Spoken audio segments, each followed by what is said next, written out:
Welcome in, everyone, to the 2023 Champions Chess Tour here on chess.com. Words I don't know if I ever thought I'd say, but I'm here with Grandmaster Daniel Naroditsky to kick this thing off the right way. Danya, how's your morning, and are you ready, sir?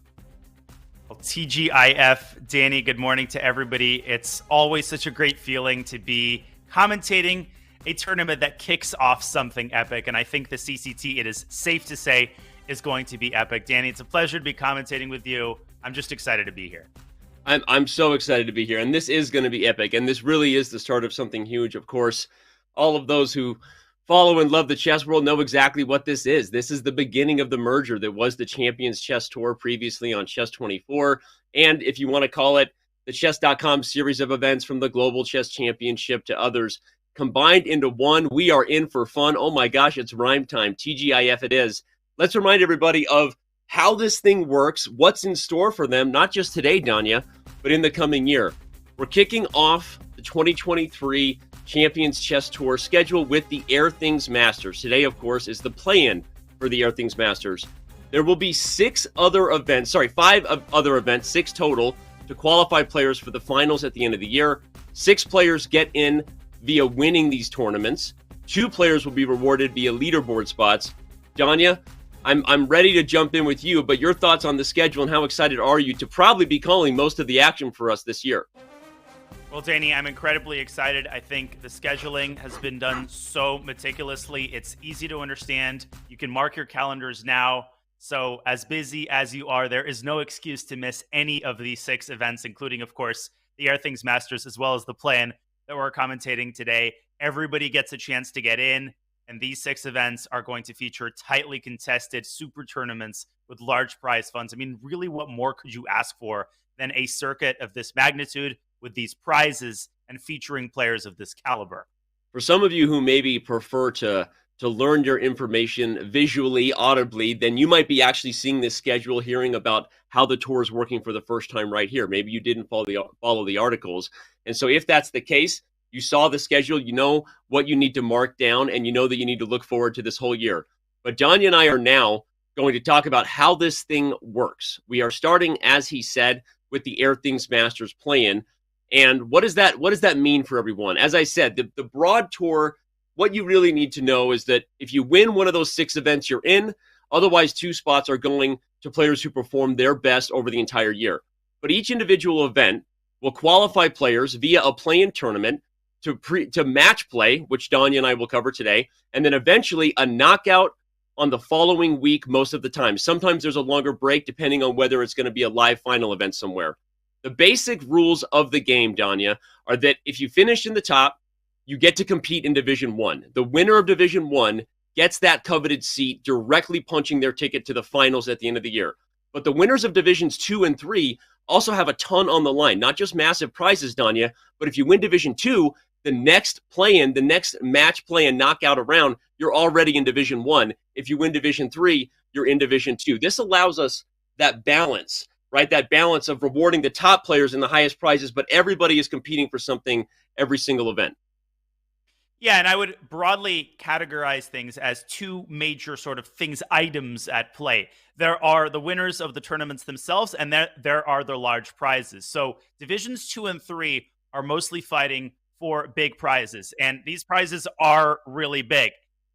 Obviously, Division 1, there are prizes at stake, but there's also the ticket to the major events, of which there are 6. So I think, Danny, when you see this on the screen at first, it can be a little bit overwhelming, but I actually think the format is really simple. 3 divisions, Divisions 2 and 3, fight for prizes. The winner of Division 2 gets into Division 1. The winner of Division 1 gets into one of the final tournaments.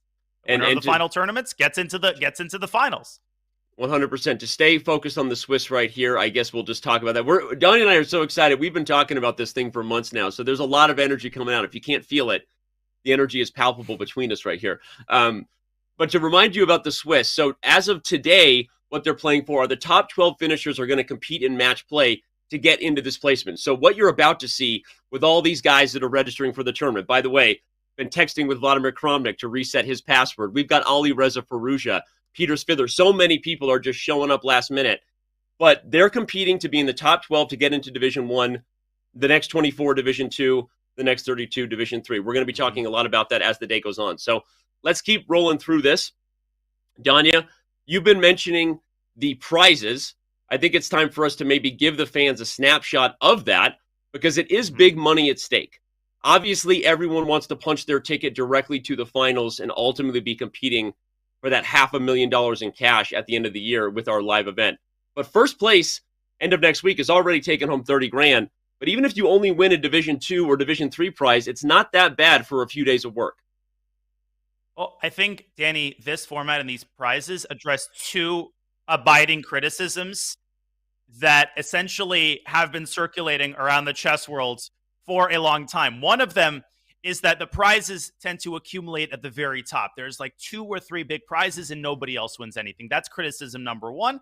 And criticism number two has been, listen, you basically have to qualify 1 million times to the finals in order to be eligible for any prizes. This prize pool addresses both of these issues. 76 people get a prize, and you don't necessarily need to be in the top 10. You don't need to beat Hikaru and Fallujah to be eligible, Danny, for a significant prize that makes your participation worth its while. I think both of these things are going to attract a much larger number of grandmasters that you can root for, not just the big dogs. I love that. I love how you stated that. Again, it's $235,000 in total for those who maybe don't like to read boards or do math good.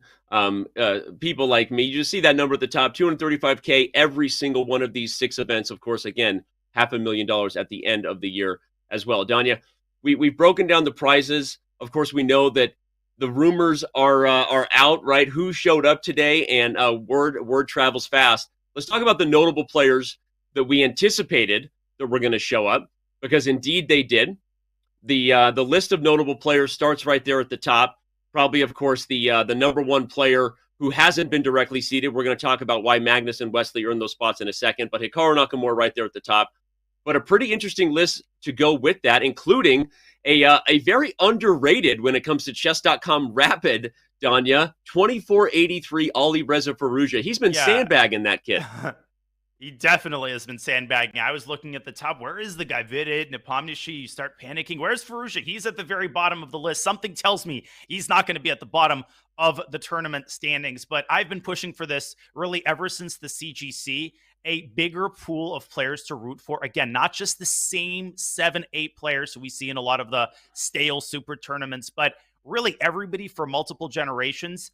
And whoever you're rooting for, they're probably playing in the Swiss stage. Peter Svidler, Vidit, all countries represented, all of the top players, but also a lot of the young up-and-coming GMs, and Ali Reza Fallujah, who's finally playing in a tournament, Danny. I know, it's not even just that it's an online tournament, it's a tournament, right? I mean, obviously, there's a reason people talk about it. We know that Ali Reza, listening in, and his brother and family, they're big fans of these shows, and so, of course, when we talk about it, it's not because anybody is doing anything, but just wondering, where is Ali Reza? He probably has the biggest fan base who doesn't get to see him play as often as they would like. And so to see Fallujah show up for this, quickly that rating will probably change from 2483 to something else. I don't have word whether Ali Reza has been recruited for any of the Pro Chess League teams. That's, of course, another big event that just kicked off this week, and of course, will be rolling over the next few months. So that'll be interesting to see whether anybody can recruit him in. We see chat having a good time talking about the 2483 there.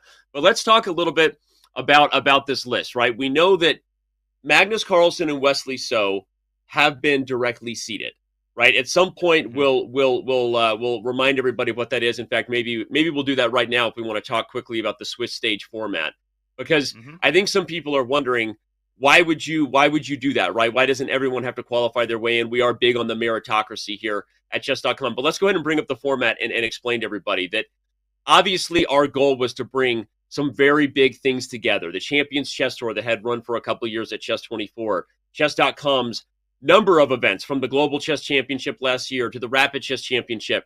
And ultimately, we looked at how to get this party started the right way in a celebration fashion. And it made sense to seat the reigning champions of those two major events, Magnus Carlsen and Wesley So, and ask everyone else to jump in the fold and let the meritocracy begin, if you will.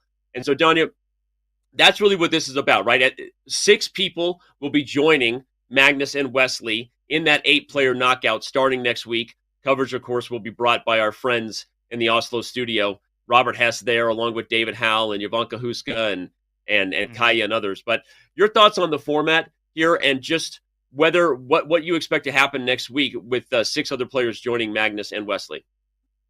Well, I think it's all about balance. When you think about who you want to fill the finals of an event, you don't want everybody to be invited, and you don't necessarily want to leave one spot open for qualification, because then you have a traffic jam of grandmasters, and there's sort of an element of chance if you have only one qualifying spot. So I really don't think that anybody minds Magnus Carlsen and Wesley So getting invited. I think they've earned it through their chess careers, and of course Wesley through his performance in the CGC as the biggest, most notable online event, not just of the year, not just of the decade, but really of all time.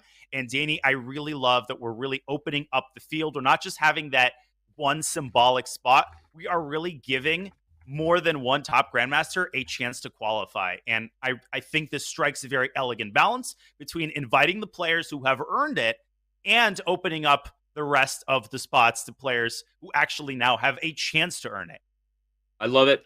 Love what you said, and I think that that's exactly what we were trying to accomplish. So hearing it from you sounds better than any way I could say it, right? The balance between making sure the top players have their chance and that the fans know that they're showing up to watch their favorites over the last decade or so, but also really helping to slowly establish something we've always wanted to do in chess, which is every major title, every major event, in theory, if you had your way, would have had some sort of path for everyone to join, right? And that doesn't mean that someone starting chess today can be world champion next year. We know that. But the point is, having a meritocracy to a degree where possible should always be the goal here. And I think that's what we were trying to establish. And we're pretty excited to see where we landed with that balance of top players helping to kick things off, and every event requiring a meritocracy system, if you will. You got to show up on the play-in to get in, and we see the prizes are worth it. So what we're experiencing right now, we're 4 minutes behind server start time, and obviously no way not to call it out. Everyone in the world has been talking about it, because everyone in the world has suddenly decided to start playing chess over the last 45 days. So we are at peak server time right now. I'm being told we're going to be restarting the tournament. We're going to be restarting the server to allow for maximum stability. Danya, I think that means you and I are going to be talking a lot about this format and turning this into a format education show for the next half an hour, from what I can understand. I'm just checking in. But all right, let's go back to the notable players list while we're waiting here. Okay. So we are going to take a very quick break. Don't go anywhere. Danya and I will be back. We won't keep you waiting. We're going to give you as much content as we possibly can as we get set to kick this thing off. We know you want it. We want it too. Gives us a chance to refresh our coffee. Everyone go grab a snack. When we return, we will be getting closer to kicking off the first event of the 2023 Champions Chess Tour on chess.com, and that, of course, is the Airthings Masters Play-In.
Welcome, welcome, welcome to the 2023 Champions Chess Tour. It's not Groundhog Day, but we've done this before. I'm here alongside Grandmaster Danya Naroditsky to kick I feel like I've been things here off. before, Danny.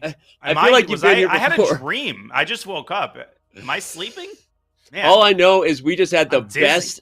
We just had the best tech rehearsal of all time, and we are going to kick things off. For those of you who've been with us since we first went live about an hour ago, we do appreciate your patience, and it will be worth the wait. I promise you that. The best chess players in the world are here. The Champions Chess Tour is kicking off, baby, and it is the Airthings Masters playing right off the top. Danya, why don't you tell everybody what the schedule has for them this year? Of course, we start things off with the Airthings, and go ahead and break it down for us.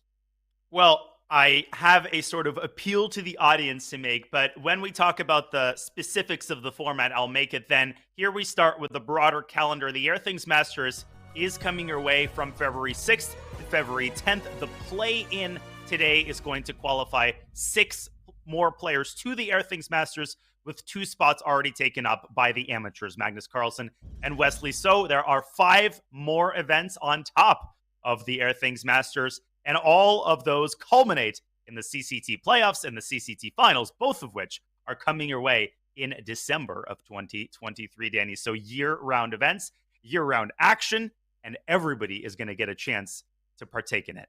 And what you need to know about those events is that the winner of each of those events gets a spot directly in to the finals. You see there in December. 2 other spots will be given to those who perform the most consistently and at the top of the standings throughout the year. We'll talk a lot more about that, of course, as we get into things, but that's what you need to know. 8 players will be there at the end.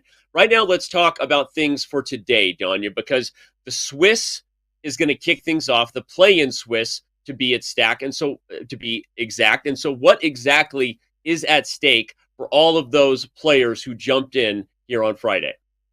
Well, I'm going to delve into this slide, Danny, but just to get something out of the way, I think some people watching this might already start getting annoyed when they see this slide, and they might start thinking, well, this is too complicated. Trust me, when I first learned about the format, I had that initial eye roll. But as I delved a little bit into it, I started to give it a chance, and I realized that the format is not only simpler than it appears, it's also elegant and actually gives a lot of people a chance to qualify. So my appeal to people watching is to spend 2-3 minutes with us to understand the format. And I promise you that you're going to understand exactly what's going on, why things are the way that they are, and everything will be made clear. So suspend your disbelief for a little bit.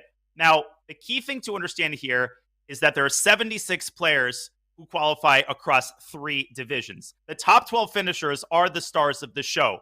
They move on to a Swiss, and then they move on to a knockout, match play. 6 of the winners occupy the 6 spots in the upcoming Airthings Masters. There's Division 2. The winner of Division 2 gets a direct spot into the next major. And Division 3 is also important because there are big prizes on the line. And Danny, it is my understanding that the winner of Division 3 gets a direct spot into the following play-ins, Division 2. 100%. They can win Division 2 and make their way to the major, right? Okay. The most important thing to understand is that this is the right balance between top players competing for top prizes and, of course, everyone having a chance, in theory, to become the Champions Chess Tour champion at the end of the year. Those 76 players will be playing in match play today as soon as the Swiss is done. There will be a break, and Danya and I will have all the action to describe what's at stake once again when we get there. But let's talk about the prizes as well, because there's a lot of people here to take home some cash. You see there is big money at stake with all 6 of these major events, not only the $500,000 waiting at the end of the year. To win Division 1 at the end of this next week, February 10th, is $30K in cash, but even Division 2, $10,000, Division 3, $5,000, in addition to the stakes, as Danya described it. You want to move up in standing so that you have a chance to ultimately punch your ticket in. Danya, not bad cash there, as well as the points you can see right next to it. Those are the leaderboard points available for each one of the placing finishes. Indeed, and the leaderboard is important because 2 spots into the grand finals in December are punched through the top 2 spots in the leaderboard, with the other 6 spots, of course, going to the winners of the 6 respective majors. But I'm going to repeat what I said at the start of the show, Danny, for those who are just joining us. I think that the wide prize distribution really addresses one of the Yeah. biggest criticisms I've had and the public at large has had, which is that chess prizes tend to accumulate at the very top and then Yep. peter out once you get to 5th or 6th place. We're talking about an event with over 100 grandmasters. You want to give everybody a chance. Tons of players, they make a living off of online events now. That's the new normal. And I love the fact that the CCT has responded and addressed that criticism. So even if you don't have a realistic chance of earning that spot to one of the majors, you're still playing for big prizes, significant prizes. Division 3, you win Division 3, $5,000, and you get a chance to qualify in the major if you win Division 2 the following play-in. I love it. You said it better than I could, and you did say it better than I could at the beginning of the show, too. We've got 9,000 on Twitch, roughly almost 10,000, of course, many other viewers scattered throughout the interwebs. Be with us. The day is only just beginning, and the top players are showing up in force. Let's show everybody who some of the top names, some of the biggest names are that are already here. You see right there at the top, you've got Jan Krzysztof Duda and Hikaru Nakamura. But all the way at the bottom there, you also have Ali Reza Firouzja, who joined late, and his rapid rating, we've actually given it an update there. He joined and hadn't played rapid for a minute, so he was way lower rated when he first joined about 45 minutes ago. But okay, Danya, this is what we wanted to see. This is what we expected to see, frankly. Probably the only two names missing from that list. People are wondering, where's Magnus and where's Wesley? So we'll talk about that in a minute. Let's focus on these 8 names in front of us, and I'll ask you to do that hard thing. Give me a prediction. Who performs best today of these big names? Well, the question is, do I go old reliable or do I go out on a limb? Obviously, I think the name that everybody's eyes tend to gravitate toward is Hikaru Nakamura. He has the most proven track record by a country mile in terms of his ability to qualify, his ability to come through clutch in these events. I mean, every RCC weekend, he essentially qualified. CGC, when it matters, he shows up. But Ali Reza Firouzja, the guy hasn't played OTB chess in a while. He's going to be hungry to show the chess world that he hasn't just been sitting around twiddling his thumbs. He's been studying, he's been training, and the way he's been playing Bullet recently, Danny, I think Ali Reza Firouzja definitely is going to make the top 12. And I think he has a great shot of punching his ticket through to the first major. Yeah, I think there's no way we won't be talking a lot about Ali Reza. Where in the world is Carmen Sandiego? Where in the world has Ali Reza Firouzja been, and what will he be doing, not just in this play-in today, but if he does indeed punch his ticket to the knockout stage next week, what is he capable of? But okay, we mentioned there were 2 big names missing from that list. Let's bring up the Swiss stage format so that we can describe to people exactly what we did here. The kickoff of the 2023 Champions Chess Tour now on chess.com is the merging of the Champions Chess Tour as it previously was for the last 2 years. And, of course, the chess.com Global Championship and the Rapid Chess Championship, all those events. As Danya said, we had a tough task to combine the top players being happy and the fans making sure that they had those top players to watch, but also everyone having a great opportunity to win big cash prizes. And those 2 top players that have been seeded, Magnus Carlsen and Wesley So, were seeded for a reason, Danya. They are the respective reigning champions of the Champions Chess Tour and the Chess.com Global Championship, which is why those who saw at the beginning of the format, 12 players from the Swiss will play in a match play to decide 6 to join Magnus and Wesley, with 8 players competing in the knockout next week. I think it's an elegant format. You're giving the top players their due while giving a lot of other players a serious fighting chance. And speaking of fighting chance, Danny, I think we are 2 seconds away. The gong is going to sound. The time control is 10+2. That's been a very popular time control for good reason. We're going to get a good cross between entertainment and high-level chess. And speaking of high-level chess, whoops, sorry, I misclicked. I pulled up some weak players there. I don't know what they're doing there. Tomaszewski and Hikaru. Can we watch some real chess? I was going to say, you speaking of high-level chess, you picked Hikaru and Yevgeny Tomaszewski. What is wrong with you? Anyway. Sorry, my mouse has had a life of its own recently. Jokes aside, that's what this event is going to bring you. It's funny because obviously we all are already looking forward to the knockout next week, Nanya. And shout out to the team in Oslo waiting. You're probably watching Robert Hess, David Howell, Jovanka Huska, Kaya, Tanya, everyone who's there. But I think that this play-in for all 6 of these big events that are going to happen throughout the year will have just as many fans showing up and be excited, because it's that moment where it's almost a free-for-all, right? You get, how often do you get names that we're looking at here with Firouzja, Hikaru, Svidler, Rajabov, Aronian, Jan Nepomniachtchi, right? Vladimir Kramnik, by the way, shout out to the 14th World Chess Champion popping in for kicks and gigs. And here we go, Danya. Let's do this thing. Listen, I always say this. Some people roll their eyes at this, but I love it when different generations compete in the same event. I love it when we have different formats all as part of the same tournament. Whatever you like, whatever gets you going, whether it's a Swiss system, whether it's a knockout, whether it's match play, you're going to get a little bit of everything. And as I said before, Danny, the time control, perfect cross between, yeah, we're going to get some time scrambles, we're going to get some craziness, but we're also making the older players happy with that 2-second increment. I won't name any names. It's not just the older players. It's not just the older players who want increment, Danya. Oh wait, did I just literally point out that I'm old by saying I wanted? Oh my gosh, that was like a moment of clarity. I just had an out of body experience. They keep telling me I'm going to start wanting increment, when I hit my late 20s, early 30s. Yeah. It hasn't happened yet, but I can definitely appreciate its positive impact on the quality of play. Quality of play, on the subject of quality of play, Danny Hikaru getting a very tough pairing in round one. Tomaszewski is no pushover. No, that's not a fun pairing to get when you're hoping to get a dub to kick things off. But let's be honest, Danya, there will be no, hey, that was an easy pairing to get, right? I'm sitting here looking down the list of games in my monitor on the side to help you as we navigate this thing, my man. I can't choose the next game. You got to choose it because I'm like a kid in the candy store. You want Firouzja, you want Jan Nepomniachtchi. Who do you want to jump to next? I've got Firouzja taking on Gukesh, Damaraju. I mean, can we go to Firouzja Gukesh? We can. Please? Yeah, it's a pretty calm position in Hikaru's game. He's played kind of a regular quiet opening, so this game is going to proceed along pretty positional lines for a while. Perfect opportunity for us to head to a more tactical display in Firouzja Gukesh. Ali Reza has the white pieces. Definitely an e4 opening, Danny. This was a Rosalimo Sicilian, and Ali Reza trying to orchestrate some shenanigans here on the queen side. I like it. I mean, I quickly looked at it and maybe liked white more than I should. I promise it wasn't Firouzja bias-itis, but I like the 3-on-2 that white has with c4 leading the way. It's dynamite, after all, holding back the b-pawn push and the d5 square. I don't think that eval bar, to me, gives credit to the practical struggles black has here, Danya. Tell me if you think I'm right, that it feels like white's pressure. Maybe even the b-pawn can push. You have bishop f4 coming. I feel like some of these pieces for black are going to have a hard time finding squares. Yeah, Firouzja definitely hunting for gold on the queen side. Practically speaking, bishop f4 in this position almost wins the game outright.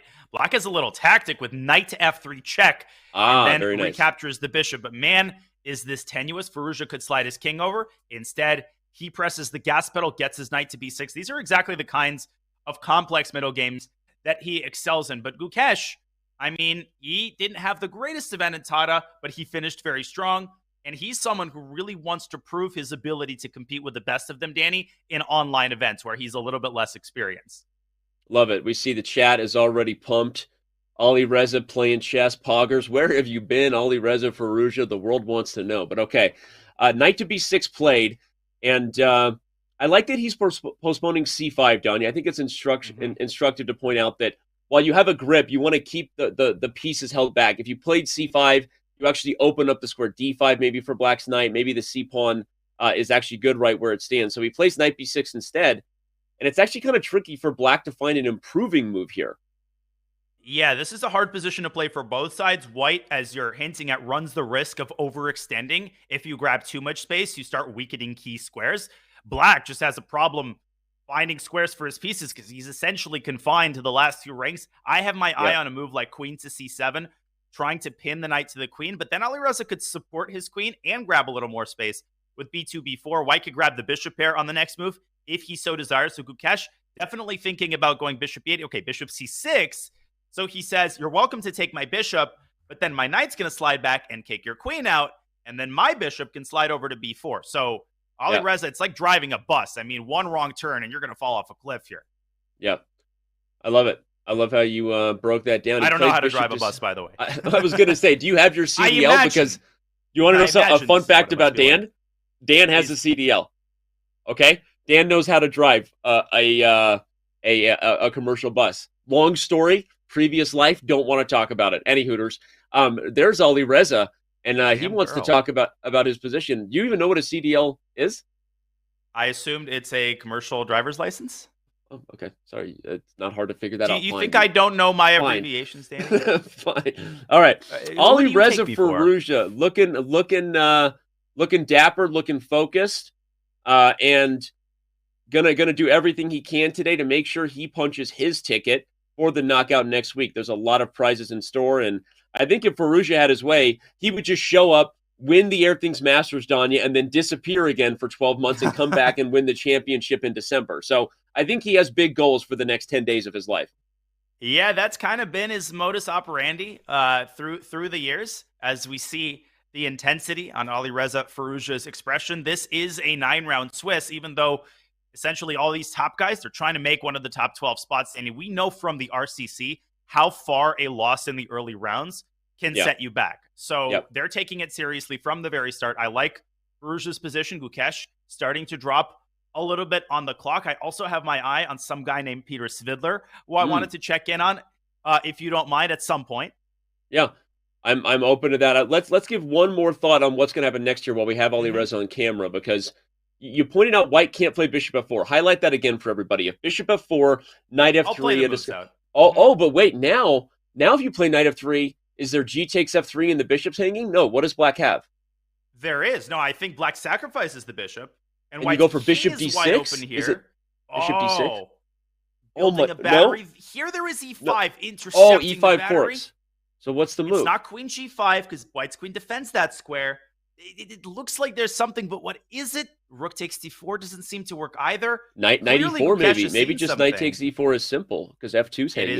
It is Knight takes E4. Just the attack on F2. You're absolutely right. White's pieces are stuck on the queen side. They once mattered, but they don't anymore. This is fascinating. Because I was actually going to... Oh, wow. This. We've seen several moves. Okay, what happened here? We saw Bishop to G5 and Rook takes D4 from Gukesh. Has he surprised Faruja? Missed it. Oh, Faruja definitely missed it. That's another tactic. He ain't going for Knight F3, Danny. He's going back to C6. Those retreating knight moves, the hardest type of move in chess. And I'll tell you what, after Rook takes D4, Knight C6, there's also the problem of Bishop B4. White could end up losing both of his rooks right now. Yeah, you can see by Faruja's reaction, his palm is almost extended. I don't speak Faruja facial expression as fluently as I do Hikaru. I'm currently in school studying to improve my Faruja body language reading skills. But this was definitely like a, wait, what? And I think he missed. Rook takes D4, and I think he's going to have his work cut out for him. I'm happy to jump to another game. Remind everybody, you can choose your own adventure. Of course, you can watch the games directly at chess.com/events. You cannot watch them directly on the live server, or you shouldn't be able to, because we're using our private server fair play mode. If you do find a way to watch them directly at chess.com/play, let me know, because you're not supposed to. Cough, cough. But you can go to chess.com/events or stick with us right here on Twitch or YouTube, wherever you are, and we will guide your ship. Let's choose another game. Danya, you're in charge. Go ahead, take it away. Flip the script when ready. Danny. But we got to come back to the final moments of Faruja Gukesh before it's over. Go ahead. No question. Let's bookmark this game. Let's make a mental note. We'll come back to this one. I was looking at Svidler, but I'm seeing so many other amazing names, from Nepo to Caruana. Let's check into Peter. Let's give him a little bit of love. I don't think anybody will mind that. Then maybe we can check out Fabiano Caruana. I'm just looking at this position, and I'm thinking this is some juicy stuff. Castor is a nightmare first-round opponent. That's Rodrigo Vasquez, one of the strongest and most experienced blitz players on the site. You always see him in top 10 in Title Tuesday, and he's already sacrificed a piece. He's gotten right to work. Yeah, I'm sorry. I was also doing that distracted kid thing. You were bringing it up, and I'm like, I'm looking at Fabi's game. I'm looking at Nepo's game. I'm looking at Hikaru's game. What is the world we live in? How excited are we to have everybody here in this event? All right, but I will give you the chess attention as if you need it, Danya. You're pretending like my opinion matters. A5, though, this is a game right out of my book. I mean, can we just play Bishop takes B4 or show everybody why that's checkmate?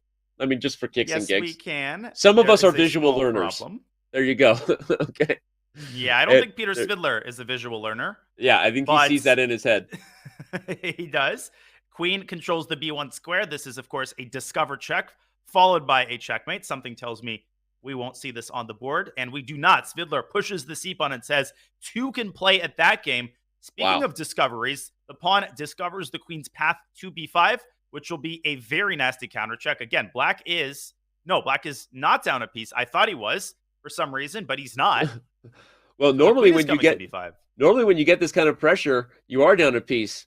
In this situation, you're not. But I love c5 from Svidler, as you pointed out. That queen to b5 check is super irritating to deal with for black. We see some love for Swidler in the chat. Swidler's not a bad nickname for Svidler. It sounds like Nope. the Riddler and Peter Svidler had a baby, which would probably make for a very tricky chess player, if I'm honest. It would indeed. But Peter Svidler is just, I mean, he ages like fine wine. Obviously, he is now known as one of the premier chess commentators, but I think he's going to try to prove in this tournament that he's got some chess left to play and some gas left in the tank. Queen c2.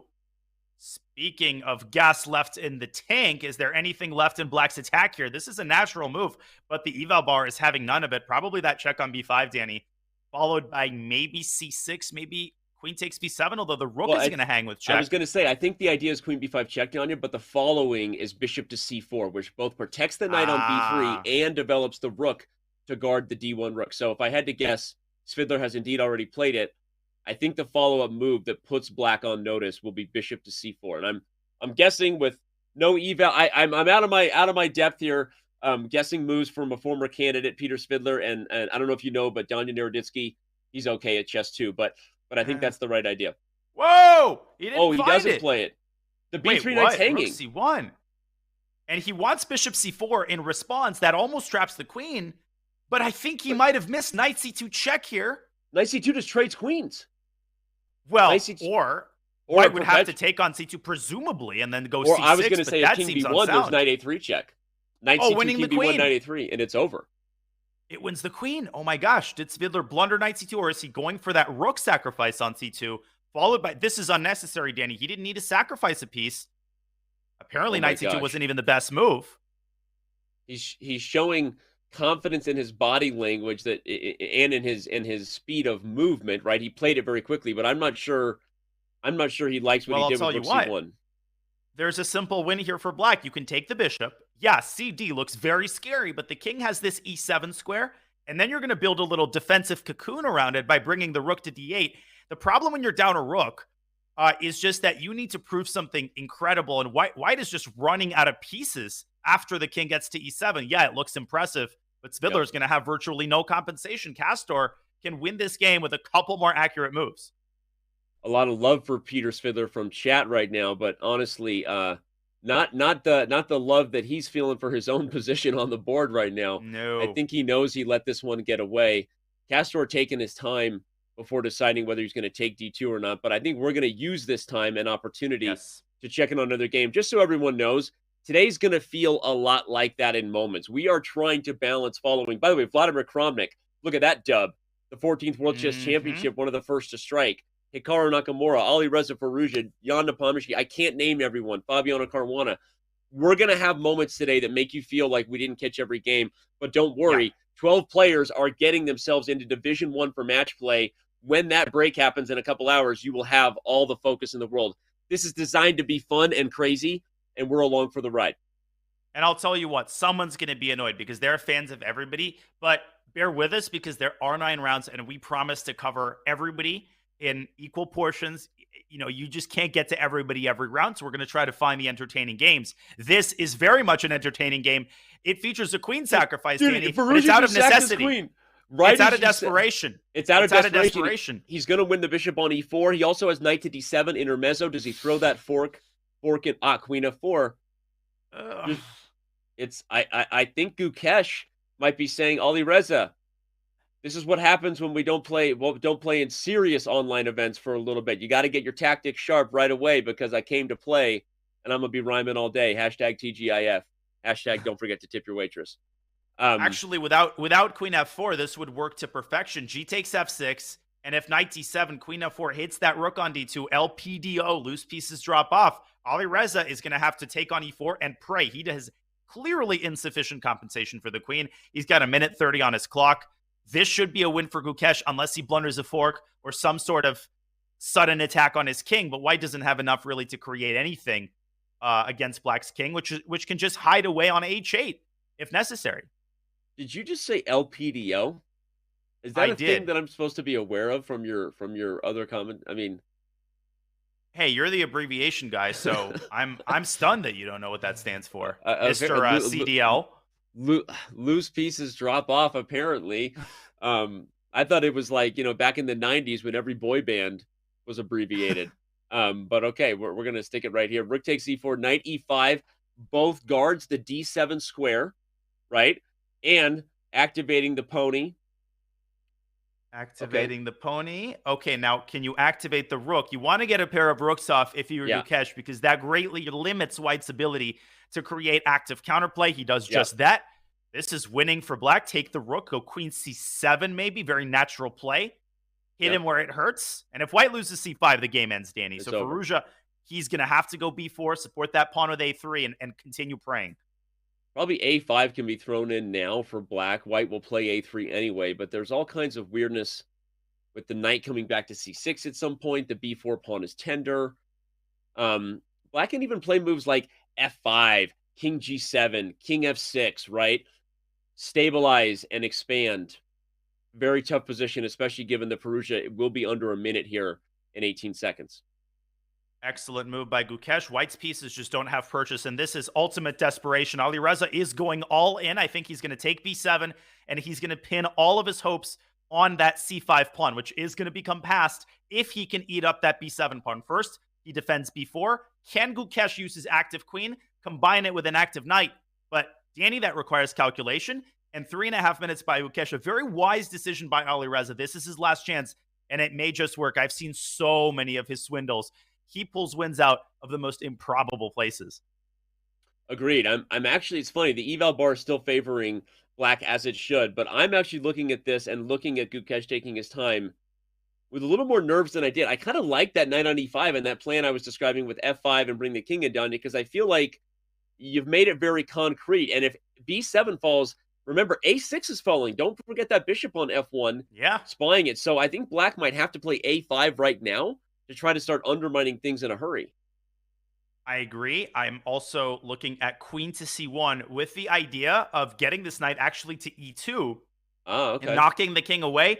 Obviously, that bishop on f1 becomes a sitting duck. By the way, quick side note, as you see on the lower left, Hikaru has won his first game, as has Jan Nepomniachtchi, as has Dmitry Andreikin. So some of the Yep. usual suspects, Danny, off to a pretty good start. As has Alexei Sarana, that is Mishanik, for those who don't speak chess.com username, as has Christian Kurilla, which is the Count. Look, shout out to Christian getting a dub to Mhm. start things off there. One of the founders of the C Squared podcast. If you're not checking that out, him and Fabiano Caruana bringing you some long form content on YouTube. Good stuff. Okay, here it Okay. goes. This is what time pressure does. This is what Fallujah does. He's quickly and immediately met knight d4 with knight c4, Danya. He was on top of this. The b7 pawn still under fire. And by the way, now knight d6 is potentially on the agenda with f7 being something to watch out for. There's a voice in my head that says Fallujah is not going to lose this game. It I just know it. feels to me that there's been a momentum shift. Yes, Black is still winning, and the reason, Danny, that knight d4 was a mistake by Gukesh, at least practically, is that now you cannot go queen c1, and that is a crucial attacking move. If Yep. you go e5, which very well might be the correct move, you're creating serious weaknesses and allowing the knight to jump into d6. There are some mating constructions against the Black king there, and now Gukesh is down to 90 minutes. This basically has become a bullet game. Yeah, 90 seconds. And by the way, that was what I felt. Regardless of what the eval bar said, I was feeling nervous. I liked the knight on e5 earlier, preventing that rook from coming to d7. Whatever I said, for some reason, activated Siri. Maybe I should ask Siri whether Fallujah is going to come back and win this game, because the future is Fallujah, as many have said. All right, okay, e5 Uh-oh. comes, but here we go. Uh-oh. The eval bar slipping. Look at him scooch his way in after e5. Like, all right, here we go. Got to be some Well, chances because the light, yeah, exactly. Knight d6, bishop c4, light square problems, and he's got some. Knight e3 is a very careful move that actually might be the key to the kingdom here. Prevent the love it. queen from jumping into c1, because that's Gukesh's only idea, but Fallujah's too greedy. He grabs the pawn, allowing queen c1. Pretty shocked at this move. What is his follow-up? Now he plays knight e3. What is But the here comes idea? Well, f5. now, but knight Here e2, comes- you're exactly right. Get this knight off of e3 if you're Gukesh. Uh-oh. Uh-oh. Uh-oh. But time pressure is sinking in. It's a game for a reason, boys and girls. I would It's go c6 and then knight f5, Danny, and try to create threats against black's king. I'm with you. I'm with you. What a gambit that is, Danya. Look at you being all bullet and spicy.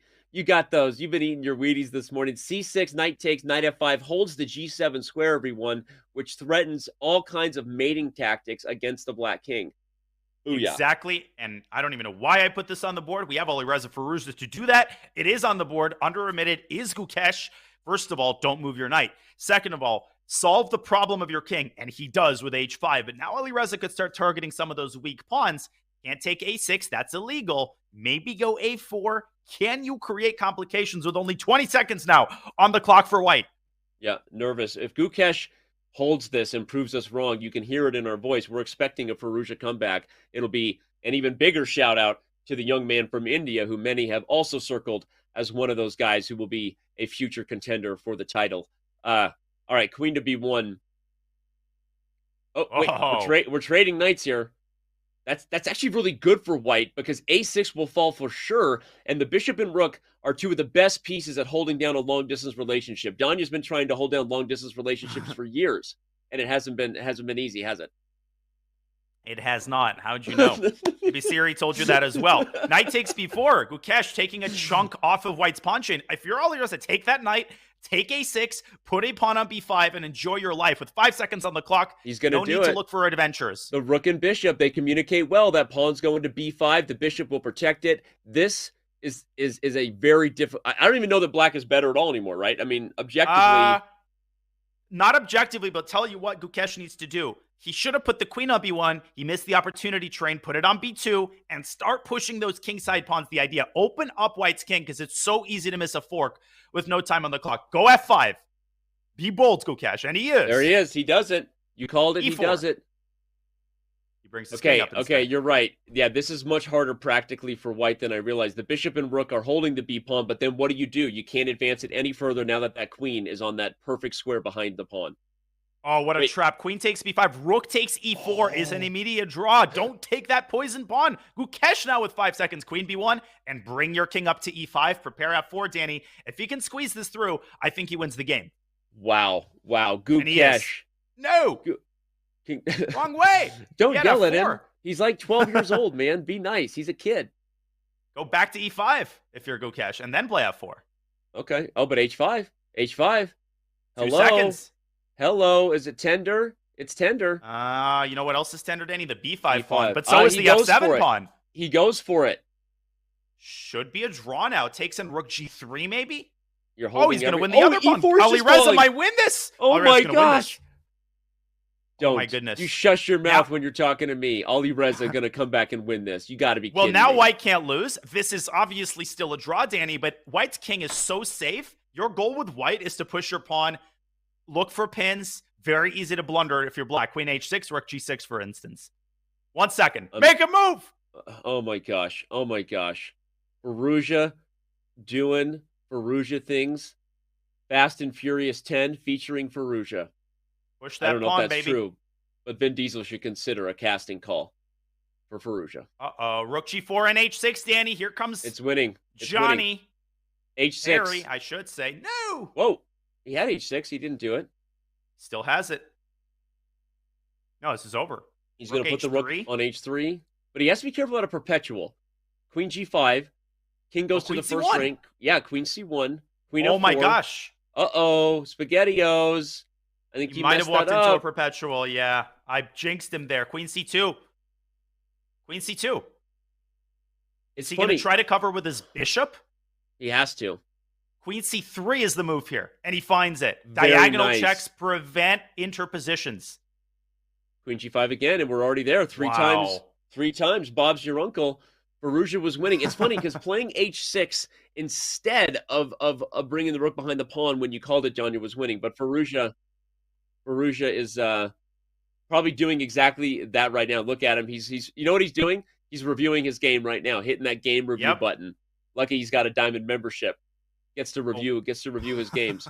All right. We're going to review some of the games that are still going. This is one of the last remaining games. Firouzja could have pushed that pawn one move earlier, and he would have won. Vidit with the black pieces. Is he winning? No, this is going to be a draw. White's going to take all the pawns. We've actually got the wrong Ladura. color bishop. Just walk into the corner and give up the knight for free. Just show the kids how it's done. Give up the knight. Do something fun. All right, now they're just toying with us, delaying the start of the next round. Boy, am I excited about what's going on here. Oh my gosh, already entertainment all around. There are still a couple games going. Oh, this is still in a middle game. And the position incredibly clogged up. Amin against Hammer, Danny. And this is like board 70 we're talking about. Jan Ludwig Hammer and Amin Tabatabai, who played in the Tata Steel Challengers. They're like 50 boards down, which speaks to the insanity of this event. Now, can you speak to the insanity of this position? I was going to say, like, the insanity of the event only matched by the insanity of the position. Can somebody walk their king to, like, h4 for me just for kicks and giggles? Like, just play imaginary chess here. There is no breakthrough. Obviously, Black does have one potentially with the move b4, but, yeah, there's nothing to this position. Sorry for the, wait, is he going to play b4 and then... That. You know what I do? I'd put the g8 rook on c8, put the b6 rook on a6, and in Hammer's time pressure, b4 is not to be trifled with, but I don't think, or sorry, in Amin's time pressure, I don't think Hammer is going to go for it. It's just not his style. He doesn't. He accepts that this game is meant to end peacefully. Yes, Trading queens. Although, hold the phone. Is he going to block it? Oh my gosh, he's going to walk his king all that. All right, everybody. This is your chance. If you needed to use the restroom or heat up your coffee, it's the time, because I think we're going to be in this position for the next 17 hours. It really depends on the disposition of the players. Now, hilariously, f5 followed by g6 is a serious idea here, because Black can't take with the h-pawn because h7 actually promotes with the king on f8.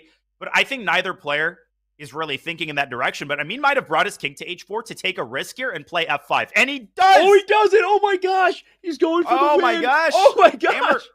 Hammer had a million ways to prevent this, Danny. He should have kept his rook on e8 in order to keep e6 protected after fg. I think he forgot that the h-pawn promotes. He's going to have to take with the f-pawn and hope for the best.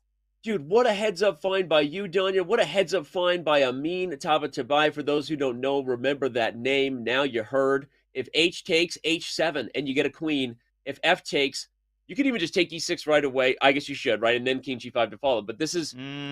Is he going to play king g8? No, he's going to take. Now, White could obviously lose this as well. Make no mistake. That's the funny thing is, like... Yeah, that's the funny thing, is maybe all the hype was for naught, because he may have pushed a little too hard. And White could get checkmated on g4. I think that's what Amin missed. After rook e4 check, the king is pushed away, and that's Can't go big. To g5, yeah. Hammer's going to win this, I think. He overpressed. You know what's funny is I was suggesting king g5 instead of taking e6, sort of accidentally, but that was actually the correct way for White to actually still go for the draw, not go for the win. But instead, he goes for the win by taking e6, and Black has now turned the tables. But that's one of those losses where you take your hat off and you applaud. And maybe the gods of chess are going to applaud and give Amin a lucky break, because this game is not over yet. He's going after h7. He has a passed pawn already. Hammer needs to find a way here to keep that h6 pawn contained while pushing his own passers. He's got a lot of choices and only 30 seconds to make them. No, not at all. He was supposed to play rook e7 first to guard the 7th rank, stopping rook d7 and then king g5 most likely. Oh my gosh. Win this, Danny. White could very well win this. I'm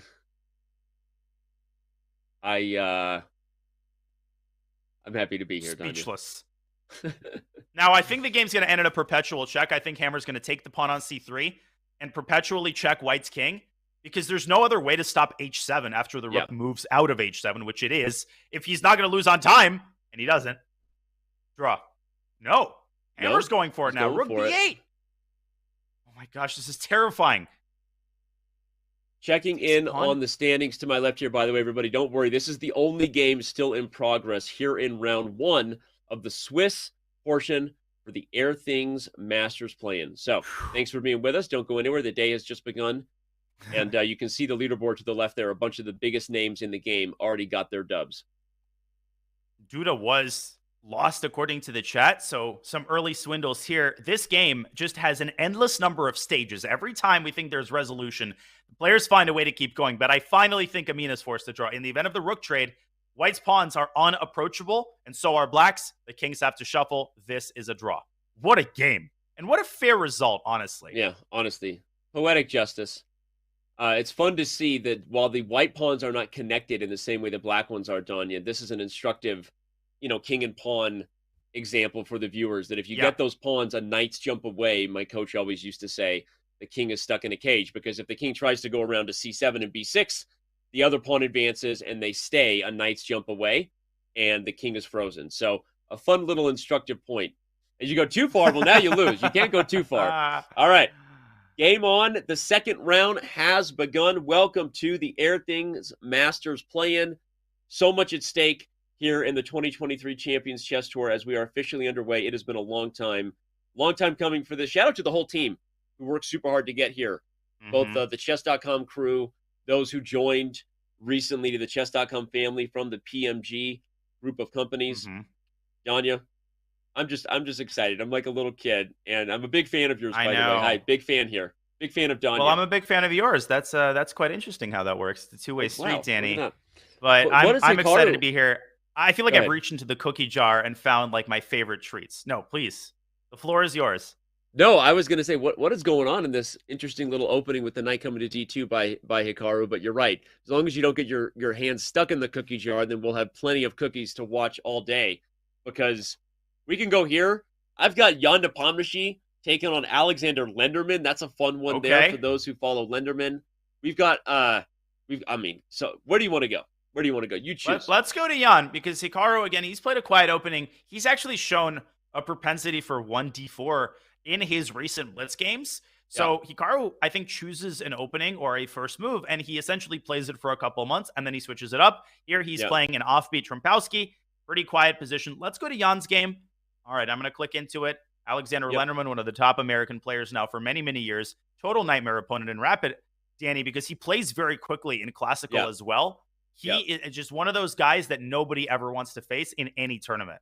Completely agree. Like you, known Alex for a very long time. One of those just super underrated players, as you mentioned, especially in the Rapid format because of he's got a lot of confidence, plays very quickly. Right now, holding his own a little bit worse against the one of the two challengers for the world title in Jan Nepomniachtchi.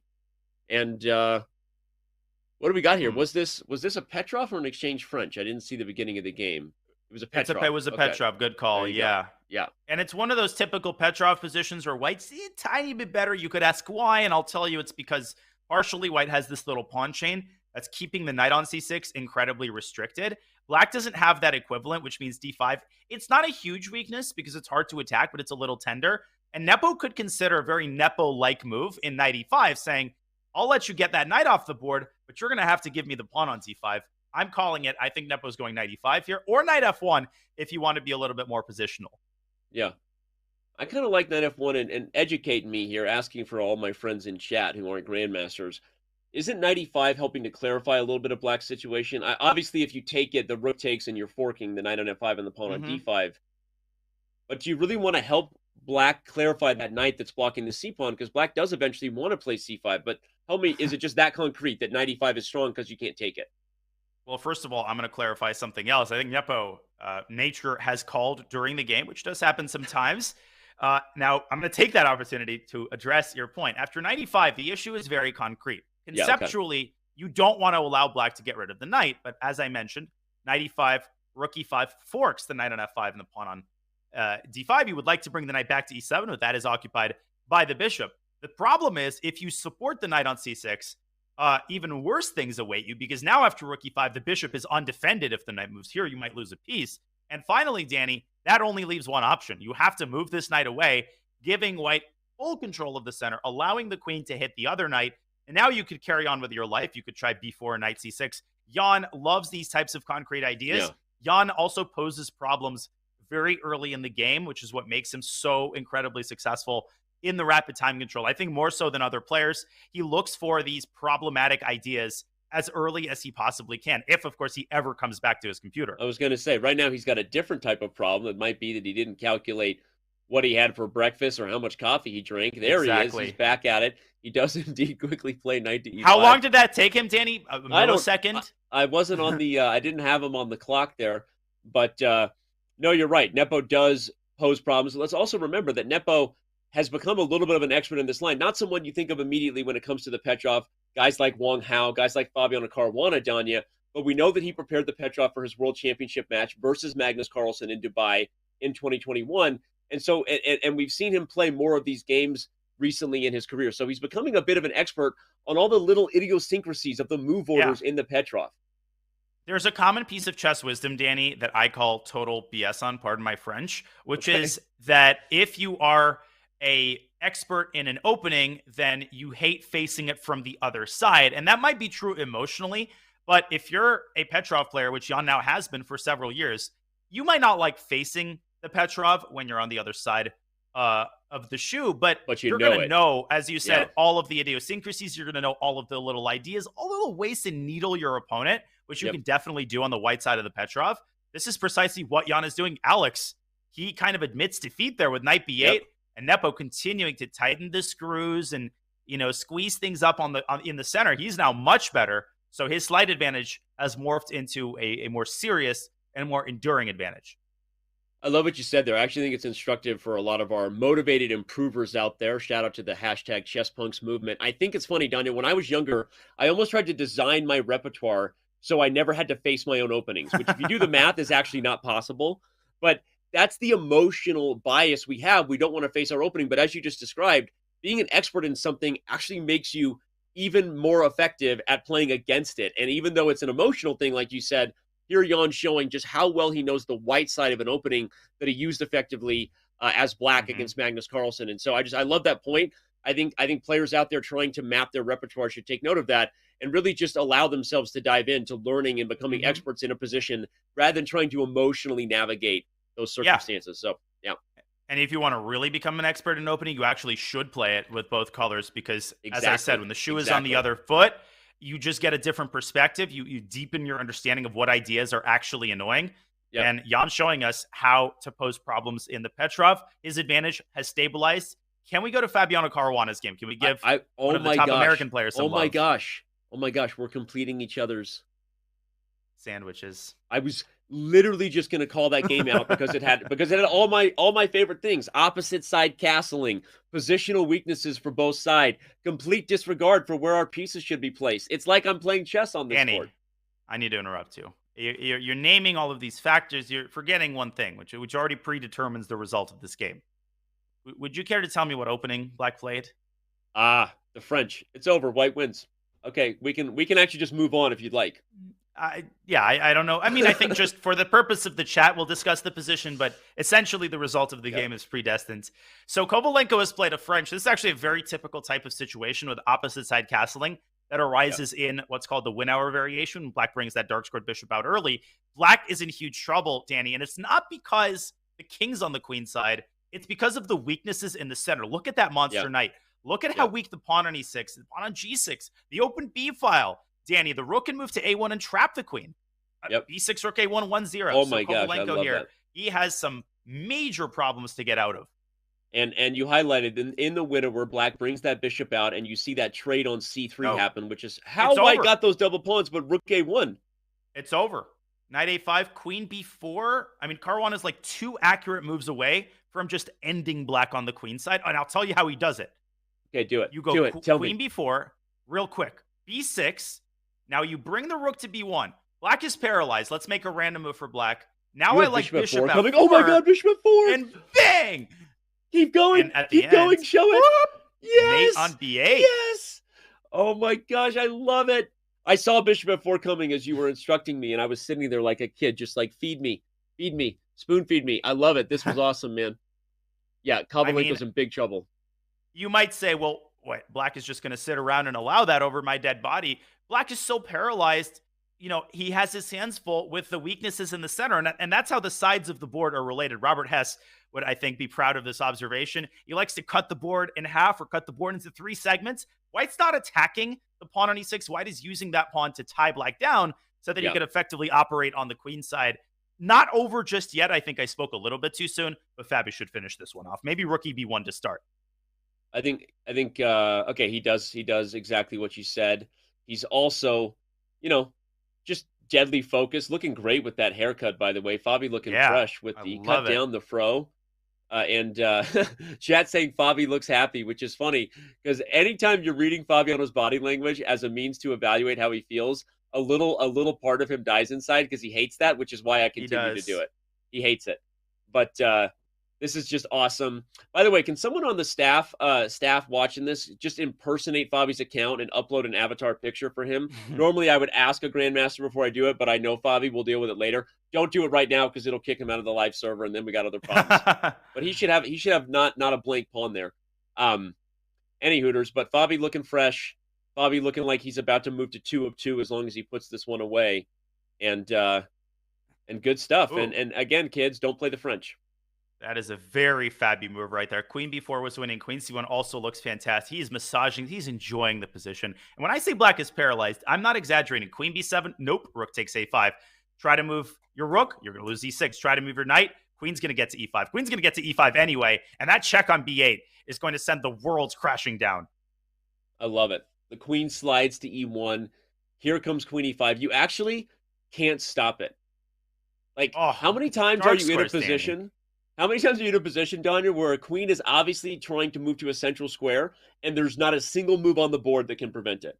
Pawns don't go backwards. The pieces can't maneuver. This is such an instructive lesson in the weaknesses of a color complex and the dark square dominance white is capable of in a French. That maneuver, by the way, was sick. Queen B2 to C1 at E1 at E5. I mean, how many times do you say those words?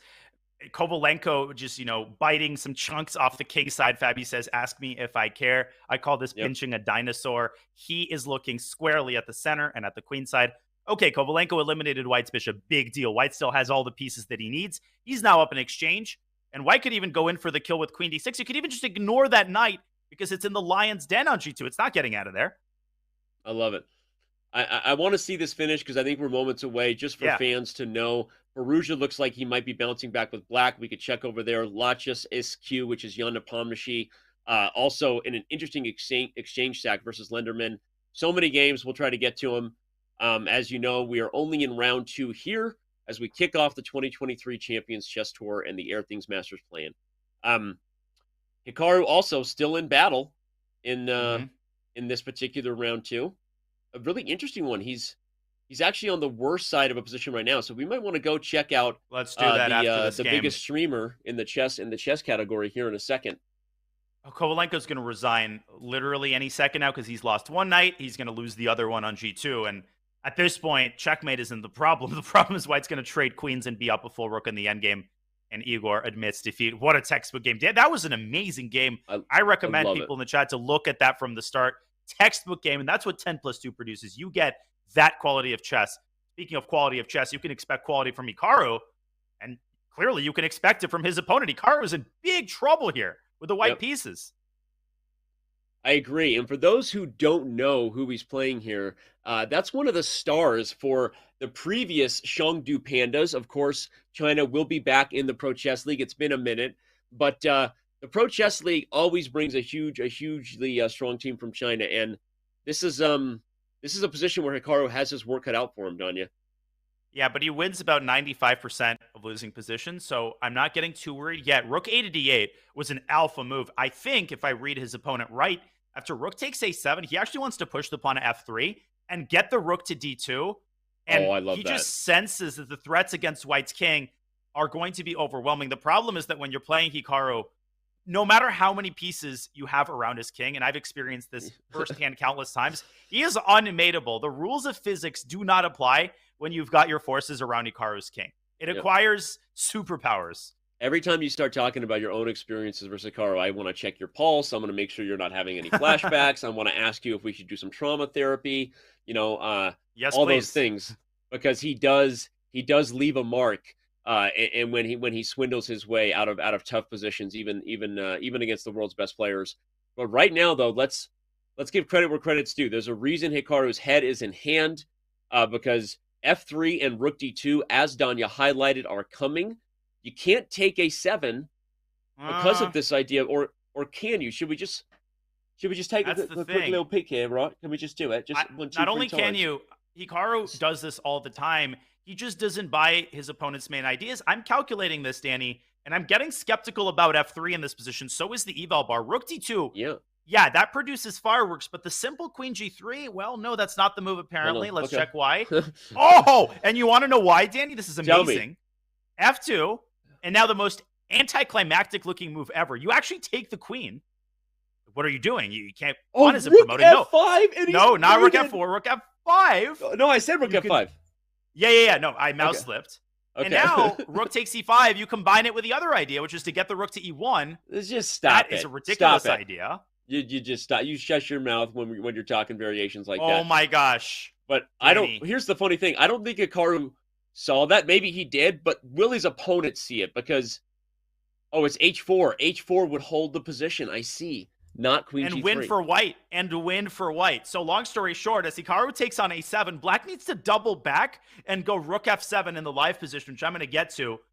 Right here, I am really worried that Shang Yu has missed the move h4 in that position. This is what Hikaru just spent 3 minutes trying to find. I can guarantee you that he will play it.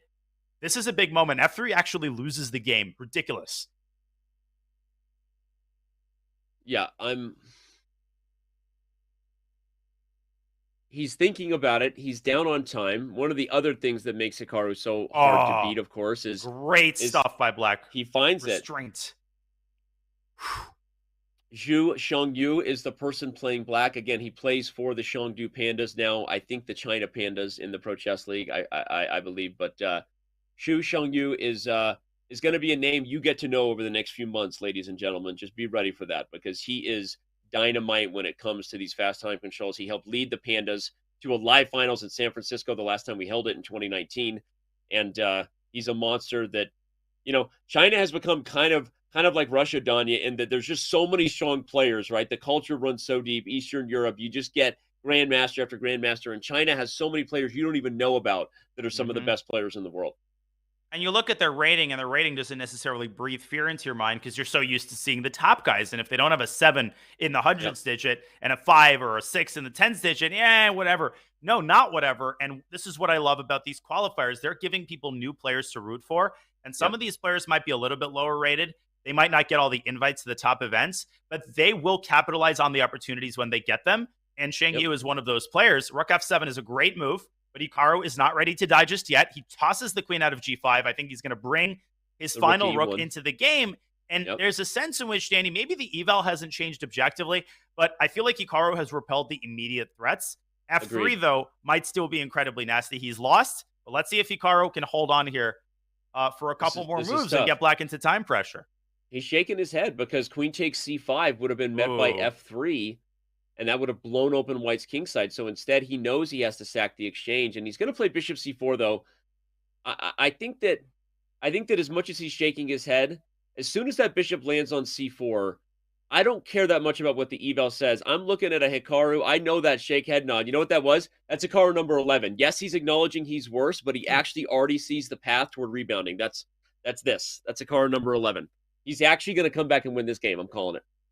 It's the moment in his stream when he's been losing, and then you hear him say, this actually might not be so bad. I think my opponent messed it up. And when he says those words or any variation thereof, you know you're in trouble. Now, what's the material account? Black is up in exchange, but white has 0 pawns for the exchange at the moment, Danny. But Hikaru is eyeing these juicy morsels on c5 and e6. He's also looking at the pawn on e2, may seem insignificant. With the queens on the board, with the queens off the board, white is still going to have serious chances because of that outside passer. And it's funny from a practical perspective, from a concrete perspective, the eval is still better for black. But from a practical perspective, the type of advantage on the board, everyone, has completely changed. Black is not going to be mating white anytime soon, although this was a very good move coming to d2. Black is going to have to try to convert with that extra exchange, which makes it hard when you have an open king. If white gets bishop c4, the diagonals are getting frisky. Here comes that eval bar already creeping up for white. This is a different kind of game than what black had just a few moves ago. So easy to lose control here. Black might have to go all in, take the plunge, and give up the other pawn and just squeeze f3 at all costs. Hikaru, though, might not engage after rook d2. White can bring the queen up to f3. White's king is the safest that it has been probably in the last 20 moves. Black's king is starting to feel a little bit uncomfortable with this bishop coming to c4. There are some mating nets with the rook takes h6 sack, Danny, if the king goes out to h8. I know that sounds crazy, but it can be a reality in 4 moves.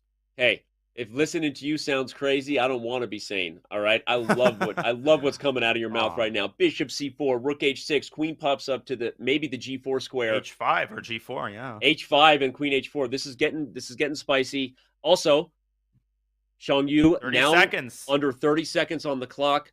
That's a big problem. At this point, if Hikaru doesn't win this game, he's going to be very disappointed. If he draws, he's not going to be happy. He knows that this game is turning around with every move. Okay, Rook D2 is on the board. Now, Queen F3, I think, is a very wise response. But given Black's time situation, Danny, maybe he grabs this pawn. I don't know. He goes back to E2. I'm surprised at that one. I don't think that was an interesting move by Hikaru. He obviously likes his A2 pawn. I think that Queen F3 giving up A2, followed by Bishop C4, was more what the doctor ordered. Obviously, it's not something you do often when it comes to doubting Hikaru in these formats and in these moments, but it looked like a strange decision. Yep. That was a very bad move by Hikaru. I mean, I think he got excited at the prospect of not getting checkmated. Too much so, because now the remaining rook is active. Queen E3, Danny, is a huge positional threat. The queens get off the board, and black gets the rook to D2, and white just might not be able to push these pawns in time. Not over, though. 23 seconds. Let's see what Hikaru can come up with to confuse matters here. No, but he's shaking his head. He also agrees rook E2. Something was misevaluated there. Did he just flat out miss Queen E5, Queen E3, or was there something else that he thought was there that no longer exists?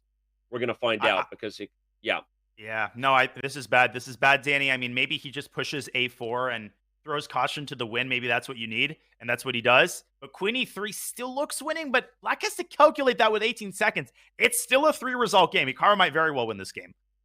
I've seen everything from him. Yeah, I have as well, and at the same time, you've given black a concrete approach. So unless Danny, 5 seconds. Xiang Yu overthinks it, he needs to move. He plays G5, overthinks Don't like that move at all. Weakening your king, allowing the A-pawn forward. Hikaru immediately kind of perked up a little bit. Queen F3, he's laughing in the face of danger when it comes to Queen E3 now. And the A-pawn is getting frisky. Danny, it's going to reach A6. Guess what? That's a checkpoint, as I call it, because that pawn is permanently defended by the bishop. Black pushing his chips into the center of the table. And Hikaru defending the bishop calmly. 1 second, he's going to flag. Dude, oh, my gosh. Was there G4 and Queen E3? Okay, I don't even know, but... 1 second again. Oh, C4, what a move that would have been. Intercepting the bishop, but Queen E6 great too, Danny, because he's threatening queen takes pawn, utilizing the pin against the bishop. Hikaru might not be able to defend against that because Queen B7 check abandons that bishop. The queen's going to have to come right back. Oh my gosh, Hikaru leaning in, shaking his head. The nerves are real. Losing this early, it's not like your opponents get easier in this format, everybody. If he loses this game, he might not be qualifying for match play, at least not when it comes to Division 1. So make no mistake, this is an absolutely huge game in today's event. Oh, and what a move. The bishop can now move. The bishop C4 gets mated in 2 moves with Queen E1. BC, Rook A1, Danny, and Queen B6 is checkmate. You don't even need to take the A6. It's made in Rook A1 wins the game. Rook A1 and Queen B6. And he Queen sees B6 it, and it's over. Mate. Oh my gosh. Oh my gosh, Hikaru missed it. Xiang Yu with the upset heard round the world here on Twitch, here on chess.com. Just like that, we have drama, everybody. Buckle up. This is what happens when you get a whole lot of the world's best players in one room. This isn't going to be a cakewalk for any of them, including the best, known as Hikaru Nakamura. So don't go anywhere. Danya, we're going to take a very, very quick break. When we return, it will be round 3 as we kicked off the 2023 Champions Chess Tour today with the play-in for the Airthings Masters. Hey everybody, it's Danny here, and as you may know, chess.com and Chessable are now one, and I'm here to show you how you can make your chess.com and Chessable one in just a few clicks. To start, let's log in and connect our chess.com account. I just scroll right here above the browser and click log in. Scroll down and click continue with chess.com. Now, if you're already logged into chess.com, it's just going to ask you if you want to approve that connection. I'm going to say yes, sir. But after approving, it'll bring you right back to the Chessable homepage. Now, the Puzzle Connect feature can be found under Tools, and you click Puzzle Connect. Now, what that does after you type in your username is it's going to pull positions from the games you played on chess.com, create your very own personalized Chessable course, and then quiz you with the positions where you may have missed the best move. And the more you play on chess.com, the more games it will have to quiz you as long as your account stays connected. It's pretty sweet, and it's going to help you get better learning from the mistakes in your games. Yes, this is a pro feature at Chessable, but if you go to chessable.com/link, you can get 30 days of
Welcome back. Round 3 is underway in the Airthings Masters playing here as we kicked off the Champions Chess Tour in the year of 2023, in case you're lost on the interwebs. Let's remind everybody very, very quickly, because we got games to get to, of what is at stake today, Danya. It's the Swiss stage.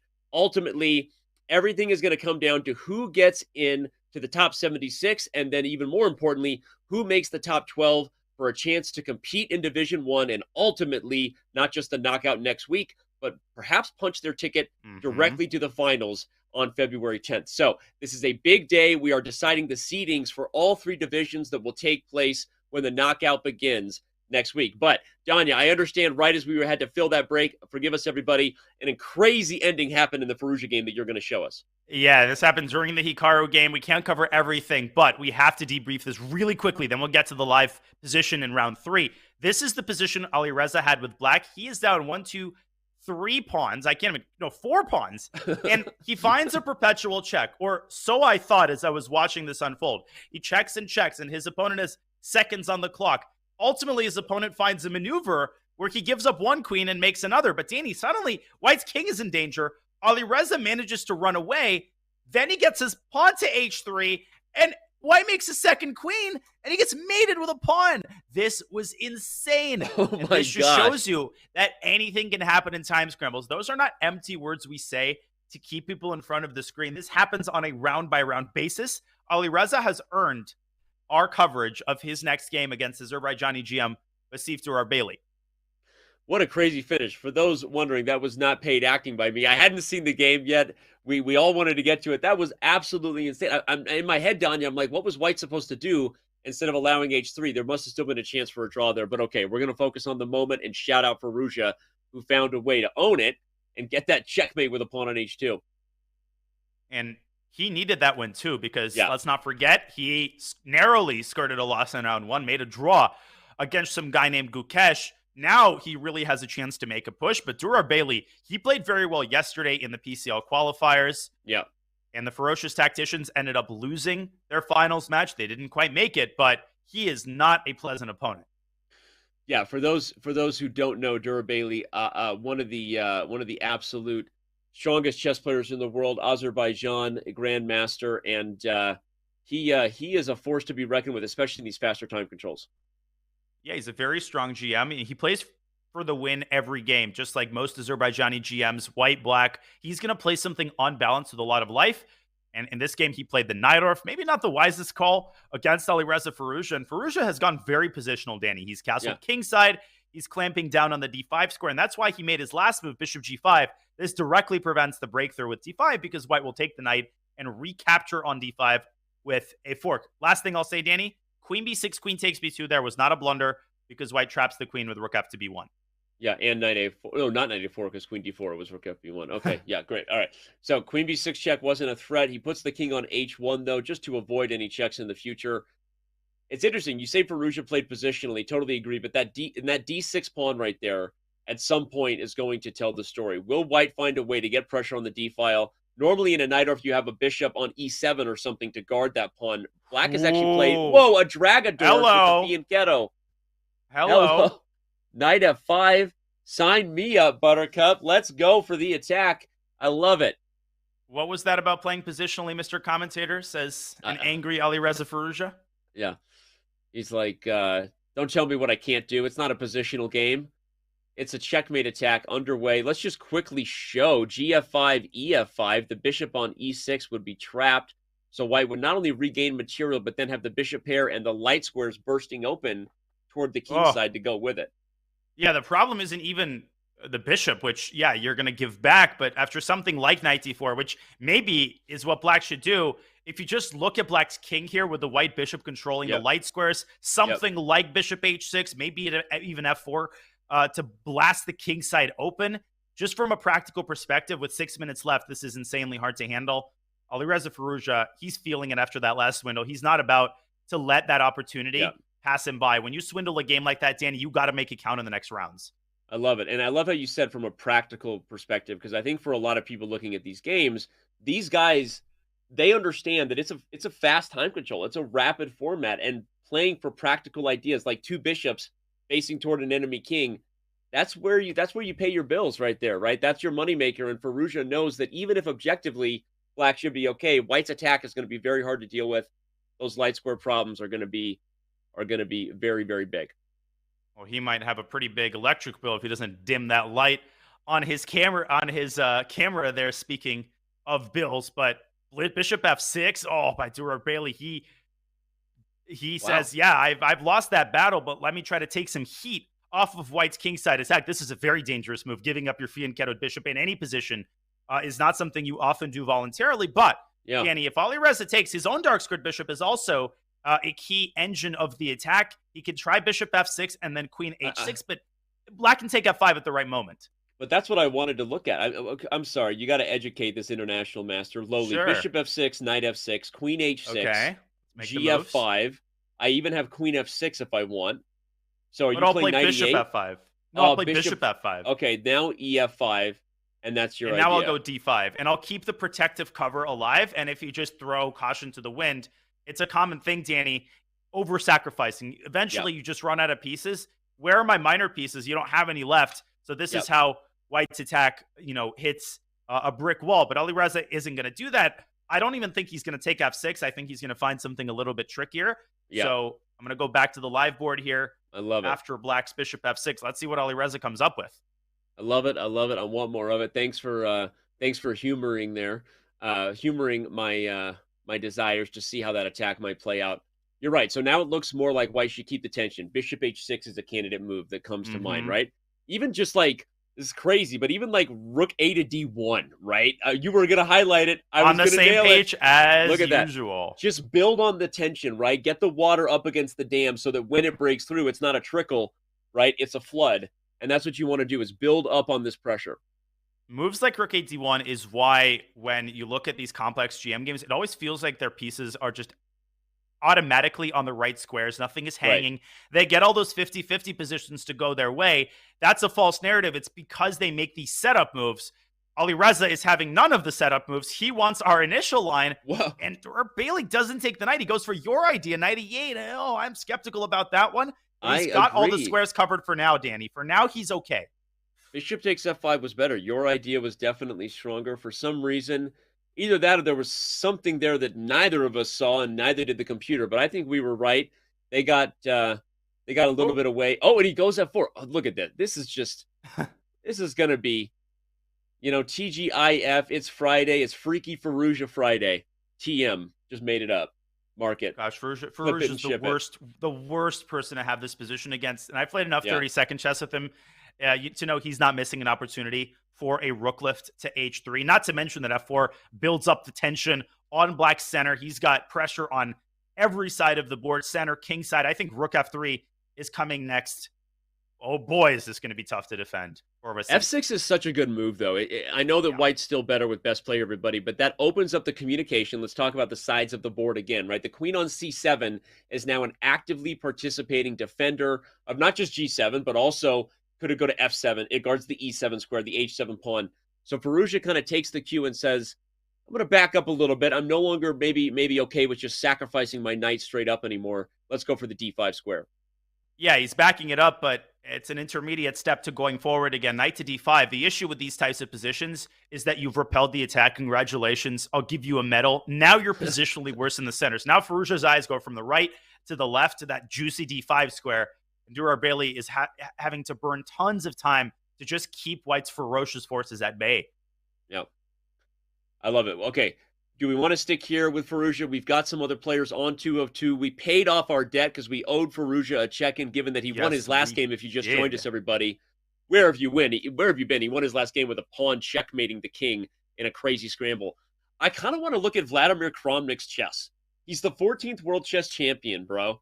He shows up at the last minute. He literally texts me to reset his password because he hasn't logged in since the last time. He was kind of upset that he got flagged. For those of you who don't know the story, that's a you problem. Anyway, Vlad's back. He's playing in this event. We got increment. Let's see what the world champion's up to. Well, Vladimir Kramnik is one of my favorite players. He's also the only former world champion that I've ever faced in classical chess. That was one of the best days of my life, even though I lost the game. And I'm not just saying that. Those 5 hours I will never forget in my entire life. Just the feeling of sitting across from him, playing a classical game. I gave him my best. He also played a novelty in the Grunfelds that he had been cooking up for 10 years. I happened to be the victim. Moving on from that. What an honor. No, I love this story. Yeah, no, I mean, it was amazing, Danny. And one of those things, you just always think about, you never forget, you turn to in dark moments, just those memories is all that really matters in your life. But right now, he's making Kirill Alexeyenko's life quite difficult with that pawn on c5 supporting a knight on b6, and that knight might turn into an even more vicious pawn. I love it. And again, obviously, I gave the quick shout out to make sure I could tell the story of him literally texting me to reset his password. But of course, he's more than just frustrated about losing on time. This guy is still one of the absolute best chess players in the world. And you see it when he shows up. And don't be surprised. I'm calling it. Don't be surprised if Vladimir Kramnik is dancing in the knockout portion February 6th through 10th, right? Don't call it a comeback. He's been here for years. This guy is still just, I mean, he's a legend. He's the 14th world champion. He's a very, very underrated rapid player, especially with that increment that ensures the quality of the chess will matter, not just the time scramble. And there's a reason he's 2 of 2 and already much better against Alexeyenko. Listen, when people think of dominance over the chess world, certain names come to mind. Kasparov, Fischer, Carlsen. Kramnik might not come to mind immediately, but let's not forget who ended Garry Kasparov's dominance over the chess world. It was Vladimir Kramnik in the World Championship match, London 2000. He defeated Kasparov in countless other games. And, Danny, topped that off with the fact that Kramnik in his prime was probably the best blitz player among the super GMs, something people might forget. So he is a nightmare opponent. He's lost a little bit of the speed. He might have lost a little bit of the luster. He's lost none of his incredible opening preparation, tactical ability. and just the ability to make life difficult with both colors. We see him there, calm, chill. He's sitting killing on it so his far. throne. Sitting on who has a purple chair unless it's a throne? I That is love a it. throne. Look at that thing. That's a full zoom in on the purple chair. The I throne love of it. the 14th World Chess Champion is well intact. The news of his demise greatly exaggerated. I'm sorry, we don't get to do this that often, and this guy, it deserves it. But I want to give one more shout out to Kramnik, because you mentioned while he may not come to people's mind when they think of the greatest of Carlsen, Kasparovs, Bobby Fischers, whatever that is. When we did our accuracy score ranking of the world champions, you can Google this right now, chess fans. Who's the most accurate world chess champion ever? Which is the accuracy score algorithm you see when you do game review.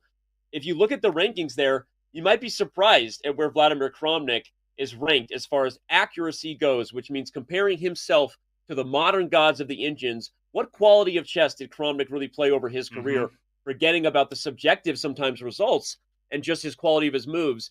And I'm not even going to spoil it for you. Go check out just how good Vladimir Kramnik's career was in an article that I wrote several years ago when our CAP score, which is computer accuracy precision score, first became a big part of our community.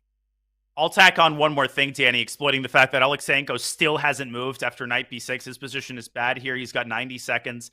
Kramnik also withstood a tremendous amount of diversity health-wise. People might not remember this, but around 2004, he developed a very rare and debilitating case of arthritis that persisted for several years during the peak of his chess career. So he was managing that while also maintaining the top level. I mean, I listened to an interview with him, and that raised my respect for him so considerably. I mean, to be able to manage that and keep your chess level, continue playing in tournaments, while he traveled the world seeking treatment. Fortunately, luckily, I think he's managed to keep those issues at bay and has for a while now. But Vladimir Kramnik, just such an impressive figure. We're blessed with those kinds of legends, and especially when they make appearances, which Kramnik has today. Queen c7 on the board. Alexenko not ready to give up defeat just yet. He's trying to clarify the situation on the queen side. Shout out to you, chat, for bringing your A game here. Purple chair sales just jumped 200%. It's like the Prince reference. You guys are awesome. Thanks for playing along, having fun with us, and hope you're enjoying the show. So yeah, the Vladimir Kramnik chair and his position, a fantastic one.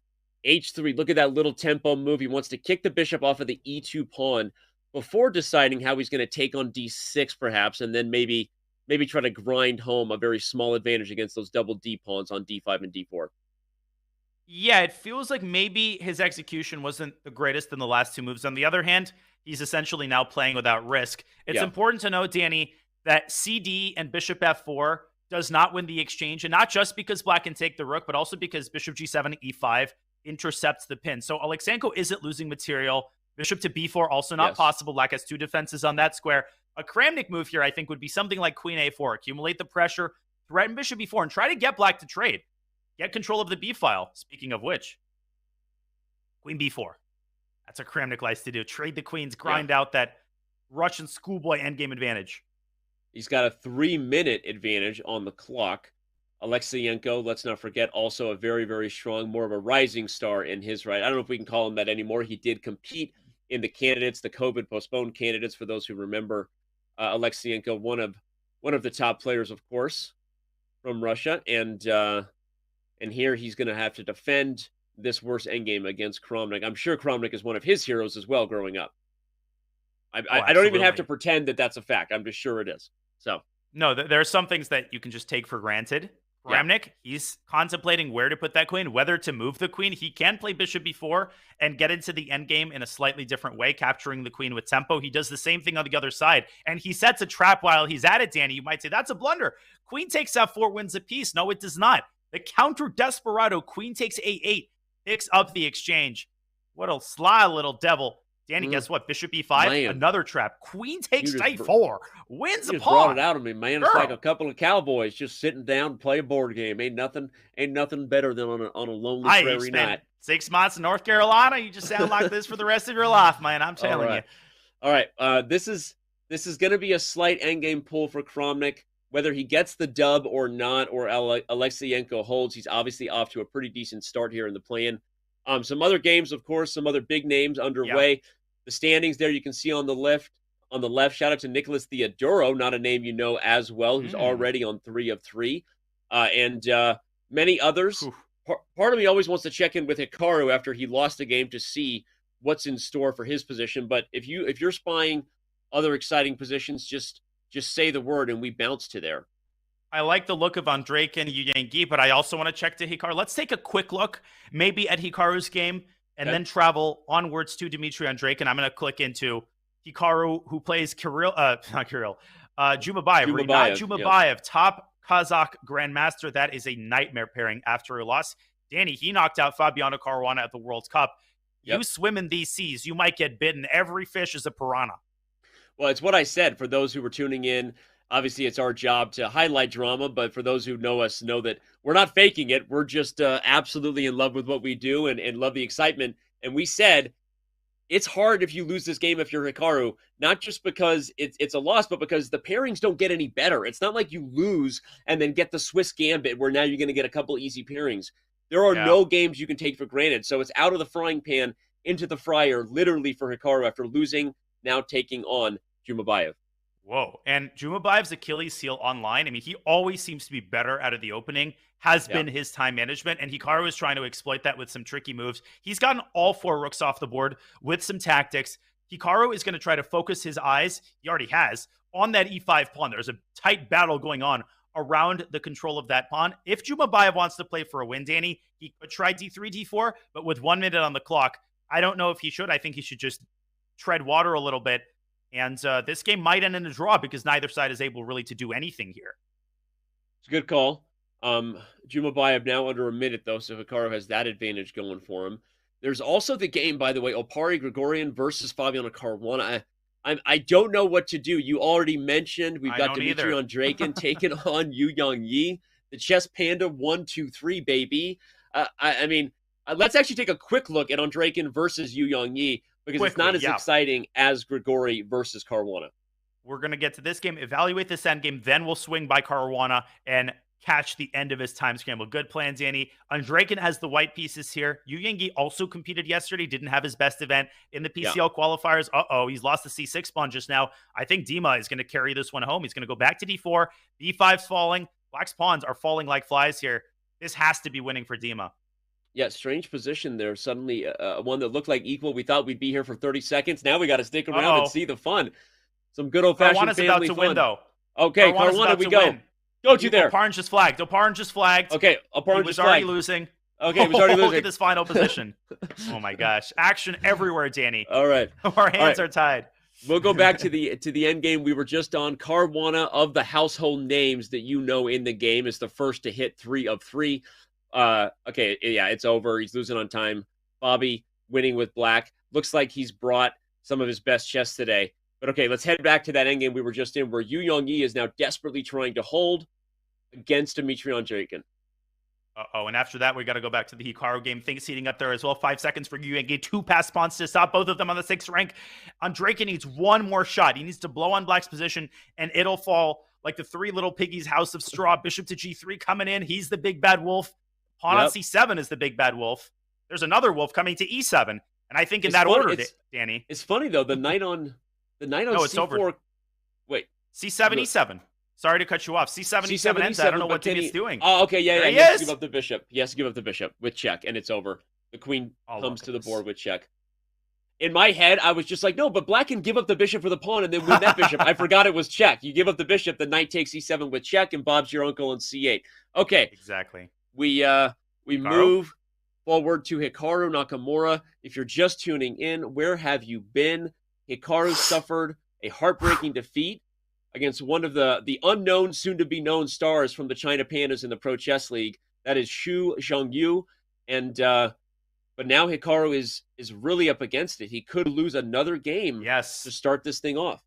We'll watch the end of it. I will say that Kramnik is about to win his game against Alexeyenko. He did manage to convert that endgame. Yes, he's just won. But look at Jumabayev's clock, Danny. This is what really has killed his chances. He gets these winning positions, but he just doesn't have that additional gear that he gets into. Hikaru does. Let's see if Nakamura can create problems. He's much worse on the board. He's down a pawn. White's got the pressure on the king side. Black's knights, Danny, this is perhaps the biggest problem.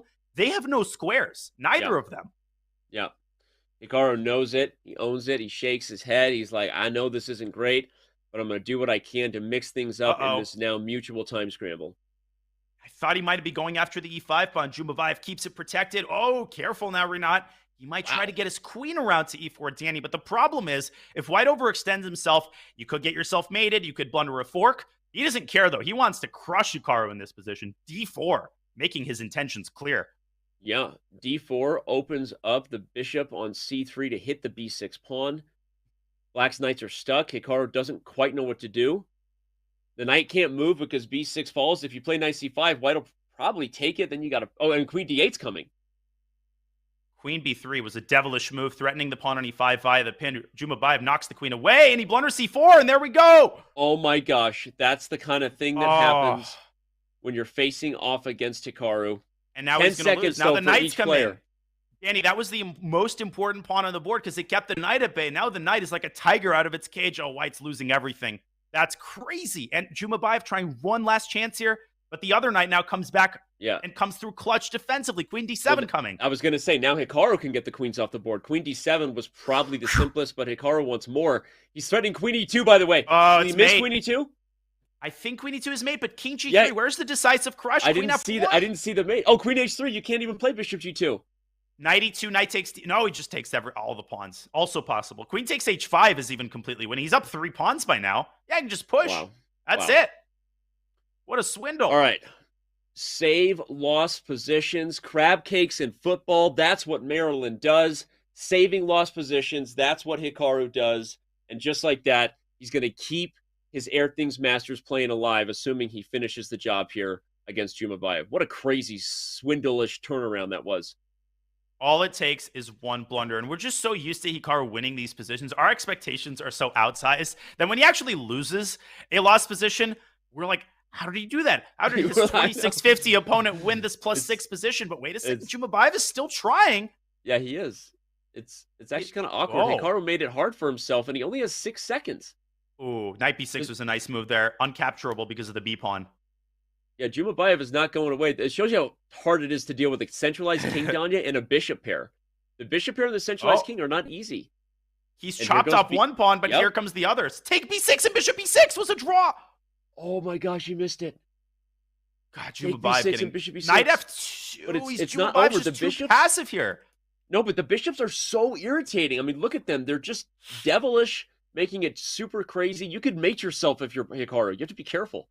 Yeah, but g3 wins. There's no... he picks off the bishop. Jumabayev had his chances this game, but he misses them, and Hikaru stays ahead with a win. Wow. He plays knight c3. That's like a Hikaru Nakamura number 16 hand wave. You don't see it that often. It means he won, but he knows he didn't deserve it. He deserves most of his wins, so he's like, whatever. Let's move on. I can't take this anymore.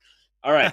Well, you've got Kramnik on 3 of 3. You've got Dmitry on Drake, and you've got Fabiano Caruana, and we've got another game here. Levon Aronian with white trying to get the win. Queen b7. Queen g2. Oh, sorry, queen b7.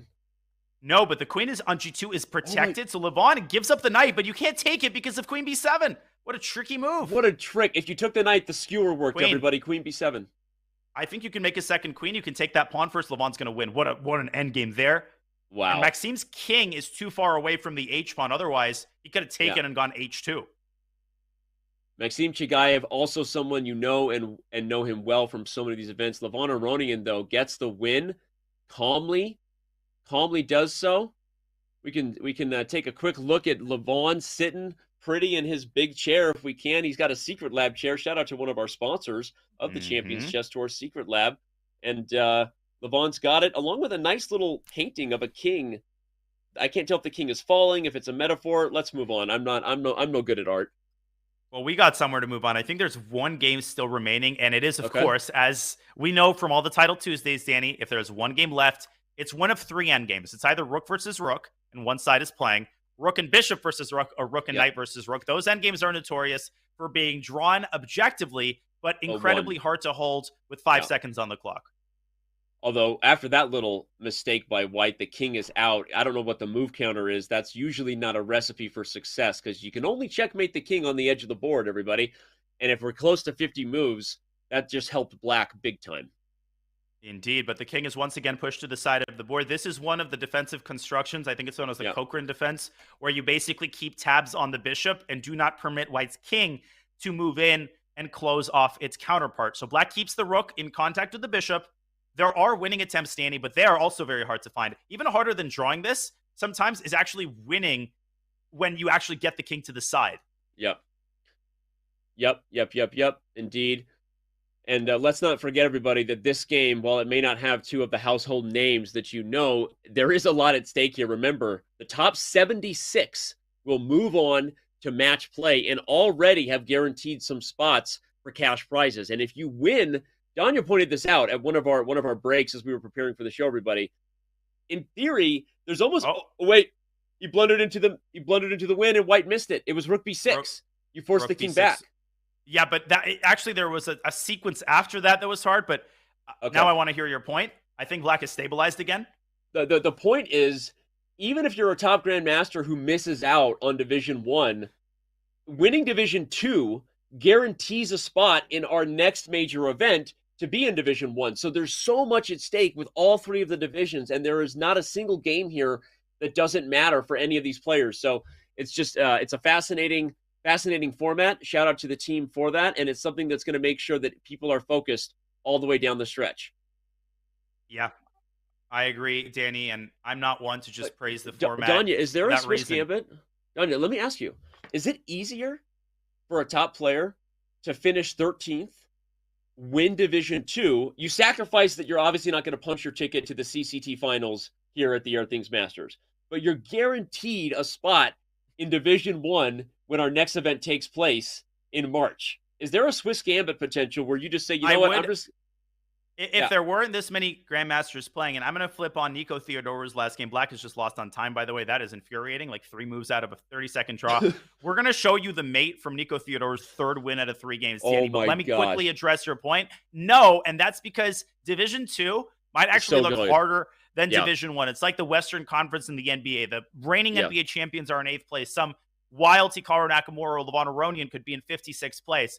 Good luck winning Division 2.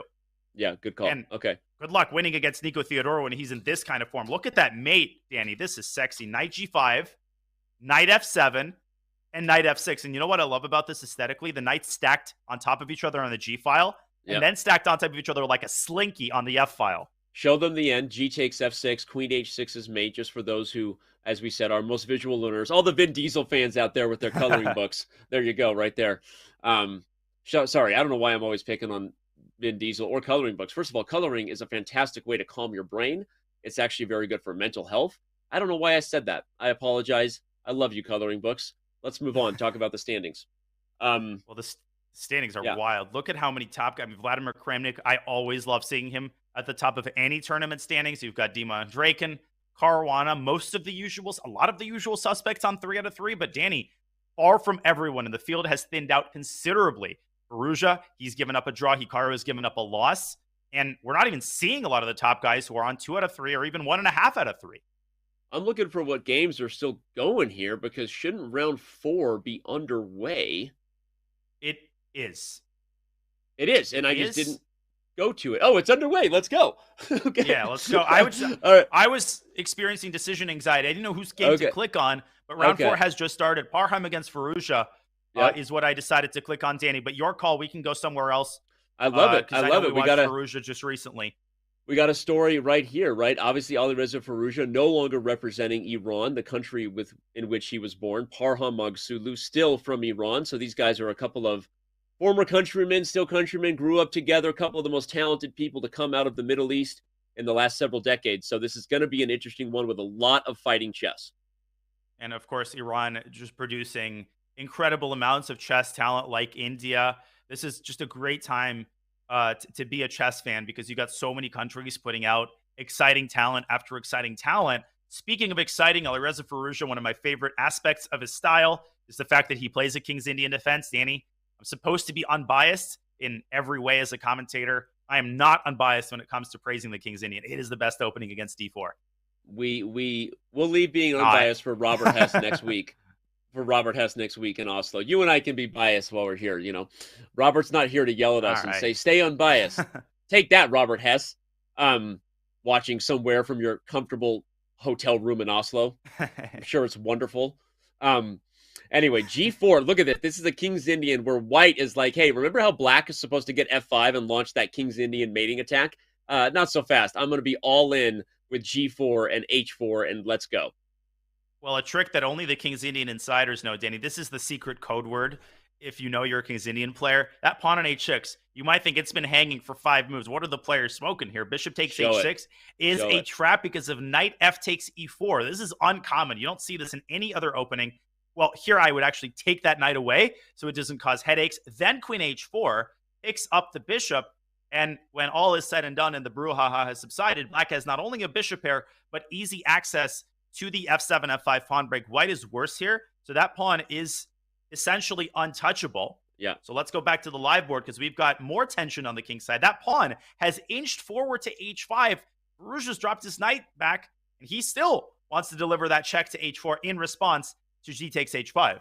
Yeah, it's crazy. This is a weird position. Okay, white plays H4. The other way to avoid the check was to castle long now, but H4 I think much better because you don't want that queen to even be popping into that square. H4 is really interesting. You're kind of calling out the fact that if black ever plays H takes G4 in some positions, you just play H5 right away. You don't even take back on G4. You just bust through everything on the king side now that you've got the pawn on H4. Well, what I would compare the King's Indian to is like that restaurant that isn't amazing. It's like a diner that's, food is just okay, but you can never decide where you want to eat, so you always default back to it. Black is always worse in every King's Indian line. You're always almost checkmated, but it's like you know what the seats look like, and you know the coffee's good, and you know it's warm, but it might not be very warm on the king side if white plays H5, taking the blankets off here. Rouge might be in some trouble. He needs to invent something fast, maybe F5 to meet fire with fire. He meets fire with his knight as he brings it back to F6. Well, and he didn't. Parham did not play the move H5 that I was suggesting. He took back on G4, and Perugia is not going to miss a beat to double down on attacking the G4 pawn. But we might see H5 now. Even in the face of losing E4 and G4, you can go all in some of these positions and just say, "Let's go." Here comes the checkmate attack. Or take he C5. Might take the knight. Okay. But it's rare, Danny. It's rare for white to want to give up the bishop, but he does it because he wants to throw caution to the wind. I don't know about G5, though. Now the situation's a little clogged up, and black could very well play. I mean, black might even pre-move F5 and play that against anything. I know Perugia, he's looking at that F1. He wants to push that thing forward and get some real estate for his bishops. It's a funny position, John. You talk a little bit before we check in on some other games on the way the computers evaluate space, right? Pawn structure. I think the computers like white's position, rightfully so, right? You've got these positional edges, but the long-term features in this position, if the bishops eventually do get out, if the position becomes open and that white king never finds safety on E1, guess what? Yep. Computers play positions where their king is in danger well forever. You know who doesn't play positions like that well? Human beings, right? This is a weird position where I actually like Perugia's practical chances. I do as well. And Danny, to that point, the King's Indian is one of the OG anti-computer openings because the computers tend to especially the old computers, not as much anymore. Exactly. They would give +2, +3, ridiculous evals because white has such a big space advantage. And black's got some positional weaknesses that computers can underestimate. Computers can also be very nearsighted in these types of positions where they think that space advantage is just an imminent win. Not so in human play, as we see in this position, by the way. Looks terrible if you look at it for 5 seconds. Look at it for 15, and you might see, well, that G6 pawn is hanging. That knight is unstable. That bishop on G7 might eventually come into the game. The king on E1 is can't stuck. castle. So Parham has to keep his foot on the gas pedal, but I don't know exactly how to do that. Perugia's a pawn up now. I think he's starting to recover here. Exactly, Jen. Exactly. Yes. Yeah. Yes. Hi, in 1972, Mikhail Gurevich. Okay, actually, speaking of things, Robert we've got. Hubner. It was Ridley. It was actually Ridley. Zoltan Ridley. I love it. I love it. Ridley.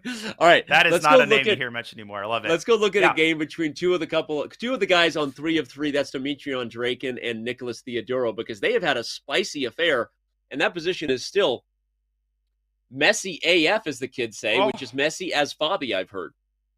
Give me an Advil and give me some stockfish. That's the only way I'm figuring out what's going on here. I'm still counting the material. Okay, so 5 pawns versus 6 pawns. Pieces, 4 of them. Rooks, 1 of them for each player. Theodore. Okay, he's not up a pawn anymore. Draken has just recaptured it. This looks like a King's Indian gone all haywire. It looks terrible for Black, Danny, but the EVOP bar holding steady. Maybe Black will bring his bishop out and be fine here and then go rook d8 and try to force the queens off the board. I don't know. What do you think? I'm under so much pressure. You asked what I think, and I'm like the little I am in me is so honored. I also feel like Black can come to life quickly. I know he's underdeveloped, but the moment that bishop hits f5, the rook comes to d8. There is no material advantage. I was like you. I was still counting things because this position was such a mess. The more I look at it, the more I feel like Black has actually kind of seen the worst of it. When I first looked at it, I thought, is Draken putting a knight on f7? Is this game almost over? But no, Black is defending and doing okay. You're exactly right. And case in point, this was actually also a King's Indian. I guess they all know who's commentating. The knight drops back to f3. But Black is not totally and completely out of the woods. I think Nico should finally bring his bishop out. He can breathe a little bit. But that pawn on e7 can still be targeted with a well-timed knight d5. This bishop is hard to kick away. Black can play b6, but then you're weakening the long diagonal, and White could still put a bishop on f3. So I would say a few more problems to solve for Nico, only 5.5 minutes to solve them in. Let's see if he can stay afloat the next couple moves, bring his bishop and rook into the game, and then we'll start talking about total equality. Okay. I love it how it's like you're telling your kid in the back seat, like, don't you get excited, right? Let's see you be nice to your brother for 5 minutes, and then we'll talk about pulling over and getting you something to eat, right? Some fries from McDonald's. Let's see you keep your hands to yourself. I love it. So we're not letting Theodoro get ahead of himself. Let's see if he can complete his development problems on the queen side, and then we'll decide whether he's equal. Let's keep rolling to some other games. All things being equal, I actually think there's some more exciting positions. Fabiano Caruana on 3 of 3, probably going on 4 of 4. I mean, the guy has brought his best chess today. He's better in a position where, despite Black having the bishop pair, he's in control of the dark squares yet again, a lot like the French he had. Am I misreading the clock, Danny? Is he 7 minutes up in a 10-minute game? Hey, there's two things I know you do well. There's two things I know you do well. One of them is read good. One of my eyes is always on the clock, and everybody in the chat knows it. I have not kept that a secret. Now, Black's eyes, the bishop's eyes to be exact, are on the king side. The problem, Danny, is that Black is incredibly weak in the center, that e5 square, backward pawn accompanying it. White's bishop ain't anything to sneeze at. In fact, bishop takes g7 here should very well be calculated. Maybe not worth opening up the g file, but Fabi's wheels are definitely turning. Maybe queen d4. So very exciting the move position for Fabi. Yeah. The move I wanted, Danya, was actually bishop e5. Because if you take f3, the queen can take, you hit the rook. And if you take e5, the knight comes in. So rather than knight e5, which probably gives White an edge in any opposite code bishop position because of the clamp on the dark squares, but is bishop e5 a candidate move here? Danny, stop saying good moves, because you remind me of the time that we played in the World Open, and I cried after that game. Hey, you were what? Can you throw in a couple blunders here just to make me feel more comfortable? Danya was 8 years old. The only time I played him and beat him, he's being You're being I was more like 14 and already in FM, so it wasn't too bad. All right. Knight g5, knight g5 played. Here comes queen h5 check, and you can't play g6 without the dark squares falling apart. Now let me tell you what's not coming. Yeah? I think bishop e5 was better. I'm sorry. I think my move... All right, go ahead. No, I was just going to make a small clarification. If Black castles here, that might be the only way to stay afloat. I'm going to show this really quickly. This is important. Knight takes c6 is a huge blunder because, no, you do not win a pawn. You actually lose the exchange at the end. So still some tricks, still some traps to set if you're Mitraba. But the problem isn't knight takes c6. I think you're right, Danny. Bishop e5 is a great move positionally, but Fabi, he sees Black's clock, and he might just be going for the kill with queen h5, maybe queen d4. All of the moves that were good before Black castled are going to be good now as well. Oh, he's taking on c6 first. Oh, he sees something. He smiled. Queen h5, queen g6. Unbelievable. Dude, he smiled. And you never see Fabiano smile. Will someone clip it so I can shove this in Fabi's face later where he says never read facial expressions, never read body language? He literally just smiled and played a great move. H6, look at this queen guy. to g6. Look at the minor pieces cooperate. First the knight threatens mate, then the bishop threatens mate. Everybody's friends. And Black is going to get massacred on the king side here. You can stave off mate for a couple moves, but not for very long. I think sometimes you can look at a guy. Sometimes you can look at a guy. You know that when he looks good, he feels good. Fabiano Caruana is feeling confident. I think we're looking at the favorite to win the event today, just not based on the 404 Oh. score. It's thanks, Captain Obvious. It's the quality of his games. He has dominated every one of his opponents to this point here in round 4. Fabi's just one of those guys. When he feels good, when he feels confident, he's Mr. 7 out of 7 in the Singfield Cup. Nobody's ever going to forget that, Danny. So we know what he's capable of when his head is in the right place, when he's in the game. Yeah, Firouzja? We got to go to Jan Nepomniachtchi against Vincent Keimer. Okay. Is there queen takes f6 on the board? Is queen takes f6 possible? What is going on? I'm looking at Oh my God, he can sack his queen. That's a checkmate on f6. Wait a second, Danny, but black can recapture on e4. White's king could be the one caught in the crossfire there. That has to be calculated by someone who's not named Naroditsky. Maybe somebody with the name Nepomniachtchi. Oh my God, Danny, queen takes f7. Look at this line. I got to show this. Okay, queen do it. Yeah. Bishop e4. Queen takes f7, but that doesn't work. And you know why? Because queen d1 check, king h2. Oh my God, this is ridiculous. Out, queen h1. Here there's bishop f4 intercepting. Queen h1. Queen g2. I need to turn stock for Sean. The king gets to h4? Oh, queen f3 is the win. You trade queens. Oh, the king has to go and then back? You take the rook. What a line. Oh, my God. Jan did something crazy, but something different. Let's go back to live board. He took the bishop on g6. Now, he played it simple. He took on f6, took on g6, and he's saying, guess what? I'm just up 2 pawns. The joke's on you guys. He spent a whole bunch of time looking at that, though. He might say the joke's on us, but there's no way when we first joined that board, he was not considering queen takes f6, because how often do you get to sack a queen and mate a king in the corner with a bishop and knight? Not early. That was an incredible line, Danny. I'm so glad we showed that, and definitely you can rewind the tape and look at that again, but Vincent Keimer is looking at his clock. He's looking at the board. He's shaking his head. Jan is going to recapture on f6, and most importantly, Danny, black has 1 check on d1. Big whoop. White just brings the king up. Jan should win this game. Agreed, Town. Population us. Love it when we're living in the same city. We should consider that. Maybe I'll come visit. Okay, let's move on to Firouzja Parham. As you said, it's a King's Indian. By the way, we called it. I'm not going to toot our horn, but I am going to toot our horn here. We said this position was more difficult for White in every practical way, and slowly but surely, we don't know how we got here. Black has kind of turned the tables and is now flexing in this King's Indian.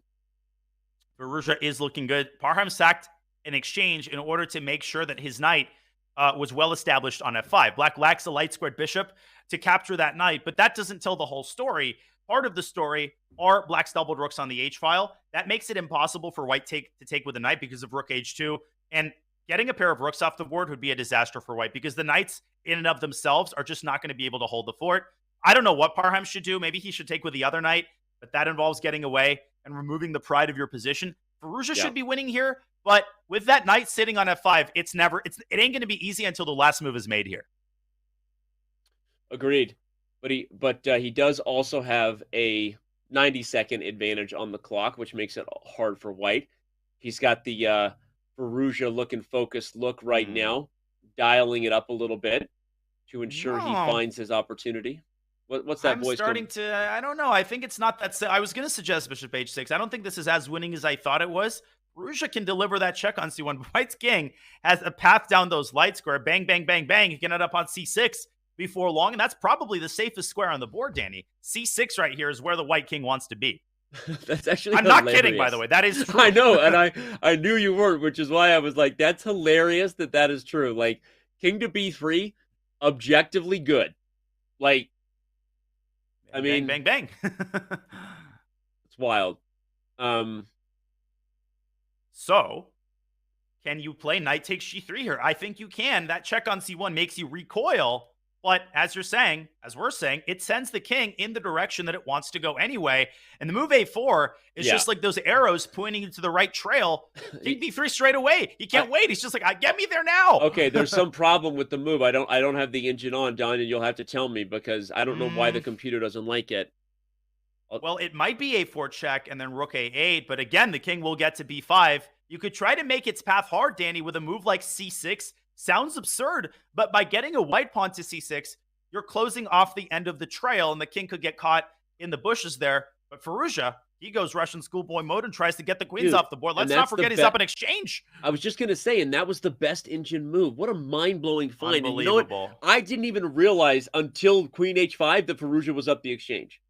Like, I wasn't even thinking about it. I mean, I know obviously the knights versus the rook, but like he's now in convert mode. He doesn't need to checkmate that white king run into b3, a4. He's going to convert the position and try to use his rooks. Well, I like love it. Jan with knight takes g6, bishop f6, the players know when to create fireworks. They also know when to dial it back and play those simple moves. And we take those moves for granted. Parham is desperate right now. He's trying to create counterplay in the center, but he's hamstrung. He couldn't play queen takes d6 because of the fork. So there goes his king. It's running amok on the queen side. But can Firouzja bring the hammer down here on the king side? I don't see exactly how to do it. White's got the squares covered for now. What a move! Queen e8. Queen e8. Queen e8. Wow, this is amazing to watch, honestly. Parham survived a crazy king walk versus Fabiano Caruana at Tata Steel. I don't think he's surviving this crazy king walk versus Alireza Firouzja. Yeah, Alireza just came and chopped down the king's pathway. King b5 doesn't help. Okay, Parham might as well take the pawn. Queen e8, king has to go back to b3. a4, king will go all the way back to where it started. And Danny, this is still not over. Let's not pretend the game is over. Okay. I'll stop pretending, but I do like the idea of playing a4. Oh, he goes to a3. He doesn't allow a4 with check. Okay. Queen d8 maybe? Oh, just get the ladies off the board, use the d file for the rooks, and, ship this one home. Parham's not going to cooperate, though. He's sliding his queen, dancing and dodging and meandering, and there is a check on d3, but it can be covered with the pawn, and the king can restart its journey, potentially. This is a crazy game. Queen f7 instead. He attacks c4, but you can't take it, Danny, because you get checkmated there, potentially on g7. So, Firouzja just trying to sort of consolidate his pieces, taking a breath here. It is very much a 3-result position. Obviously, the eval bar favors black for a reason, everybody, but it can be evil in these scenarios because one move, and that thing's going to shoot up and give your old guy a heart attack here. That's this guy. Your boy falls off his chair when things like that happen. I'd spend a tempo on rook g8 there. Make sure you have h8 for your king. Now, rook h2, by the way, is in the mix. You could promote that pawn, but that has to be calculated.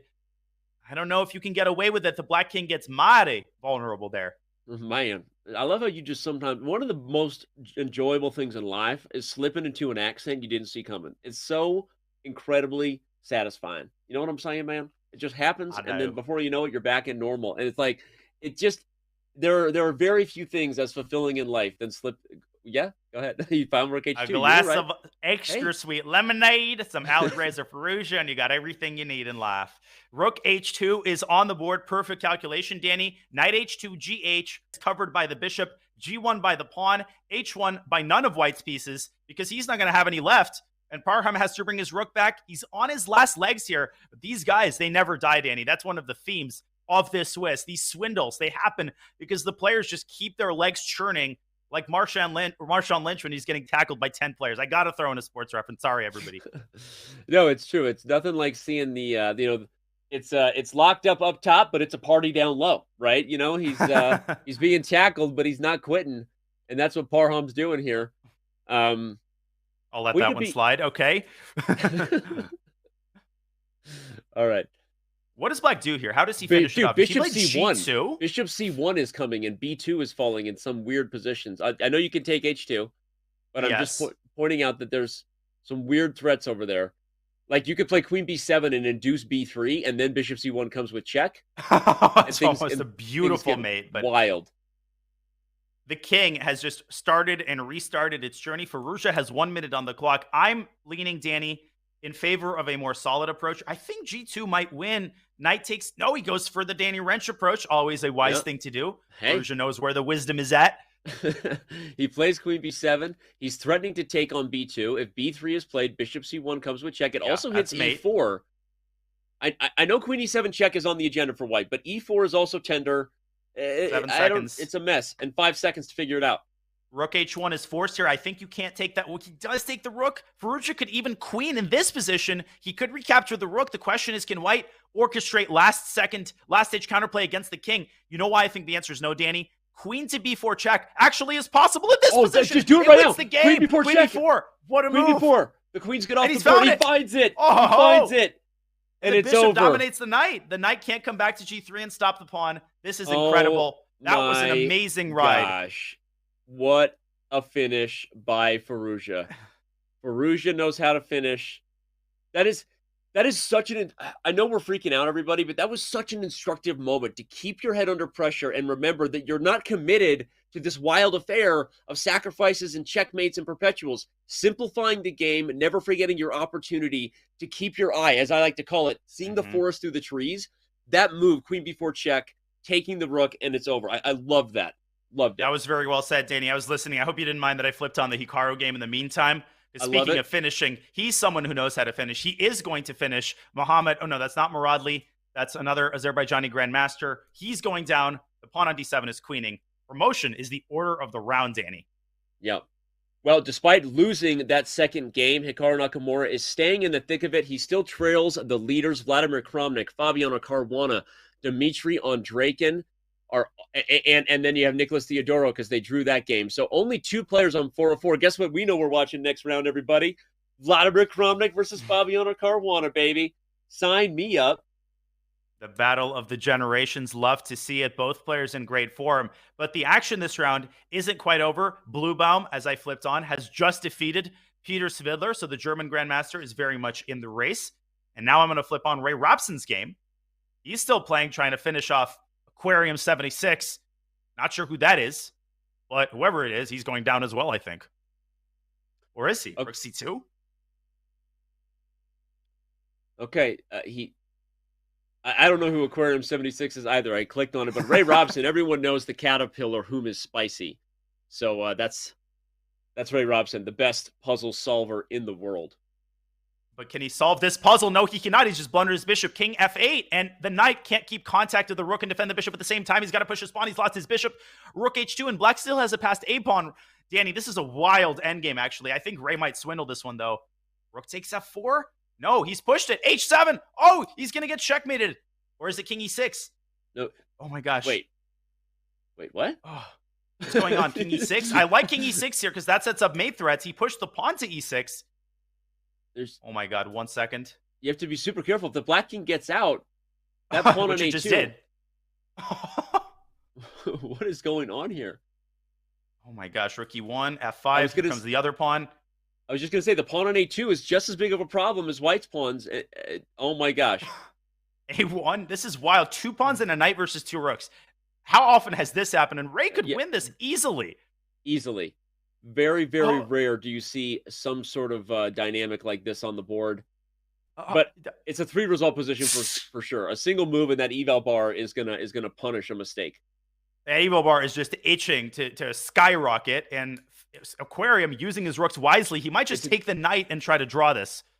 Noterbek Yakubayev, by the way, Yakuboev is 2 pawns on the 7th rank versus 2 rooks. Oh, he's gonna lose. Oh, he gives the queen with check. He blunders the queen with check. Oh my God! I don't know, Danny. I don't know what the move was there. I think he had to check the king perpetually with the rooks and take one of those pawns. That was he the draw. He forgot to do it. Oh my! Now Ray has to win this, but he is with 9 seconds. This is indefensible. Yeah, the queen does beat the rook theoretically, everyone, regardless of what the situation is on the clock. So Ray should win this. But what a freaking crazy game with the 2 pawns on the 7th rank. You know what it was, Danya? If you checked with the H rook and the king goes to the 2nd rank, then you use the rook on b4 and you can check on the 4th rank and he can't get out and it's a draw. That's what it was. Sorry. Yeah, because you lose one of the pawns. No, you're exactly right. That was the in my head. Yeah. Black is still holding for now, and there's a lot of stalemate traps here. That's one of the reasons that you can mess this up. Ray is trying to essentially force the rook onto a square such that the queen can fork it. He's not being successful yet. Black is somehow, he's thrashing around like a fish out of water, but he's not losing his breath just yet. And where's the fork? He has the 3rd rank defense going. I don't know if I ever told you my heartbreaking king and rook versus king and queen story, Danya. I was playing Eugene Perelstein. Shout out to Eugene. Miss you, buddy. Grandmaster Eugene Perelstein, and I executed the 3rd rank defense, which is what this is, even though it's flipped onto the F file, and I literally held it. He held it. I'm sorry, Danny. He drew 3 times repetition. I held mine until move 48 and then blundered. No, you blundered the rook on move 48. I blundered. But it's a very hard thing to win, and we see the 3rd rank defense. The key is. You have to play waiting moves that are very hard to find. Like in this position, okay, the key is you have to play It's always some random computer move like king d2, queen yeah, it's c6. like king d4 or queen d6 or something, and the king can't hold in the same way because you're threatening. What you want is basically this. I'll give the philosophical win. You want to threaten things like queen h2, where you further separate the king and the rook, right? If the queen gets to a square like that, so when you put the queen on d6 and you force the king over to, like h3 or something, that's the idea. You can play like king e2 and then centralize the queen, and eventually the third rank defense becomes the second rank defense, and that's how you win. But all right, I'm rambling, and that was educational. That was wild. Oh man, you know what else is wild? What's that, Danny? The Airthings Masters, because it's what you're watching. And I'm going to give a shout out right now because the Airthings Masters main event begins this Monday. It's February 6th, boys and girls. Players will recharge over the weekend, and then we are right back at it with nonstop action, competitive chess of the highest level. We are bringing it to you the week with the knockout rounds. Monday through Friday at 8 a.m. Pacific time is when it starts. It comes to a head this time next week on February 10th, when we will crown the winner of the first event of the 2023 Champions Chess Tour. Don't miss chess history being made. It's right here at twitch.tv/chess. Danya and I are right here. We're not going anywhere. So much more action ahead. Tune in as the Airthings Masters play-in continues when we return. It doesn't look like much, but neither would a Sicilian defense to the untrained eye. This is a performance enhancer. You don't see it? How about now? Manage your air quality, sharpen your performance, change the game with Airthings.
we are back as the first event for the 2023 Champions Chess Tour on chess.com is underway. It's the Airthings Masters plan. Shout out to our sponsor, Airthings. And shout out to everyone who's been with us. This day feels like it's just beginning and there's still so much more ahead. Let's talk about the schedule, Danya. Speaking of what's ahead, we know that we are in the first event of what is the Champions Chess Tour this year. Your quick highlights from this schedule.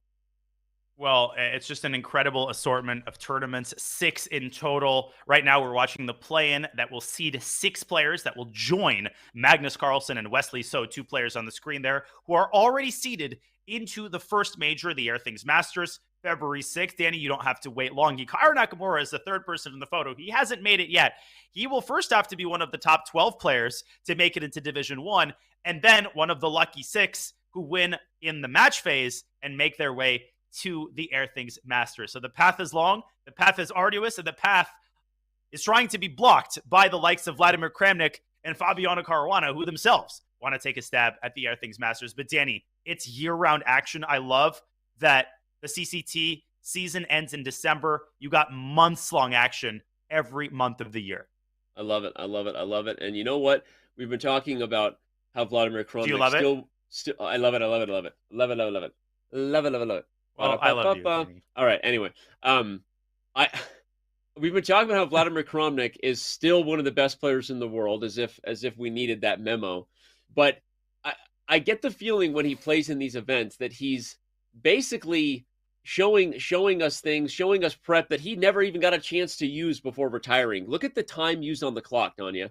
He's up almost 2 minutes against one of the best prepared players in his generation in Fabiano Caruana. And well, he's got a good position as white. I mean, it's not great, No, it's okay. We'll get into it in a second. I just wanted to contribute to your great point. I think I'm not the only one who feels like the last 4 or 5 years have lasted a lifetime, because enough has happened to last us a lifetime. But Vladimir Kramnik didn't retire, in the 1960s. He retired like 4 or 5 years ago, and that's not such a long time. He is still following chess news. He's playing in rapid events. So I think some players are thinking of it the wrong way. Garry Kasparov, he's had some unfortunate tournaments in the last couple of years, but that's because he retired in 2005. That's a 13-year gap.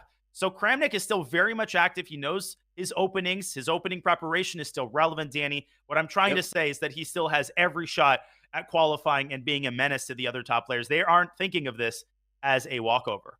No, like you said, he only retired a few years ago, and he's remained active as a commentator. He's commentated on some of the biggest chess events. He's written Chessable courses, right? He's staying up on all kinds of information to make sure that he can educate and disseminate his knowledge for the masses in the years to come.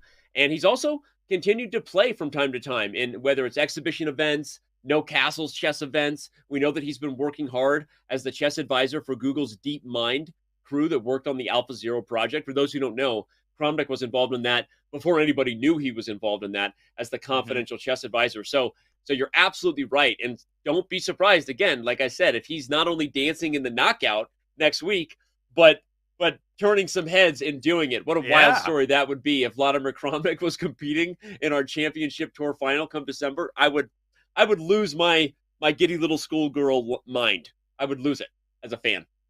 Well, first of all, he's got to survive this position he has against one Fabiano Caruana. This particular game, I don't think, has gone Vladimir's way in the early going. We have an endgame. That is encouraging. Kramnik is an incredible endgame player. But what's not encouraging, Danny, 2 things in particular. The placement of the white king, which has lost its castling rights. That might not seem significant in an endgame, but black's got enough pieces to cause that king a lot of headaches, especially if a rook gets to d8. Second thing I'll point out is the pawn structure. White's doubled pawns on the b file are sitting ducks, and there's a weak square that accompanies them. Bishop to e6 to b3 is a maneuver. Kramnik has to get his pieces out very quickly. He's got to find shelter for his king. He's got a lot of items on the to-do list. Okay, fair. And he's also playing Fabiano Caruana, as we know. Fabi's also, decent. Yes, Jen. Fabiano Caruana. Exactly. Jen. Exactly, Jen. Exactly. Ever since Fabiano was showing up on the chess scene, I remember. Lone Pine. I remember in Lone Pine in 1978. I remember when Fabiano Caruana needed a phone book, Jen. He needed a phone book to seal over the chessboard. Yeah, exactly. And you know who else was there at the tournament? FM Geller was also there. And FM Geller, What is wrong with that? All he right. puffed on his cigar. Okay, let's get back to the game.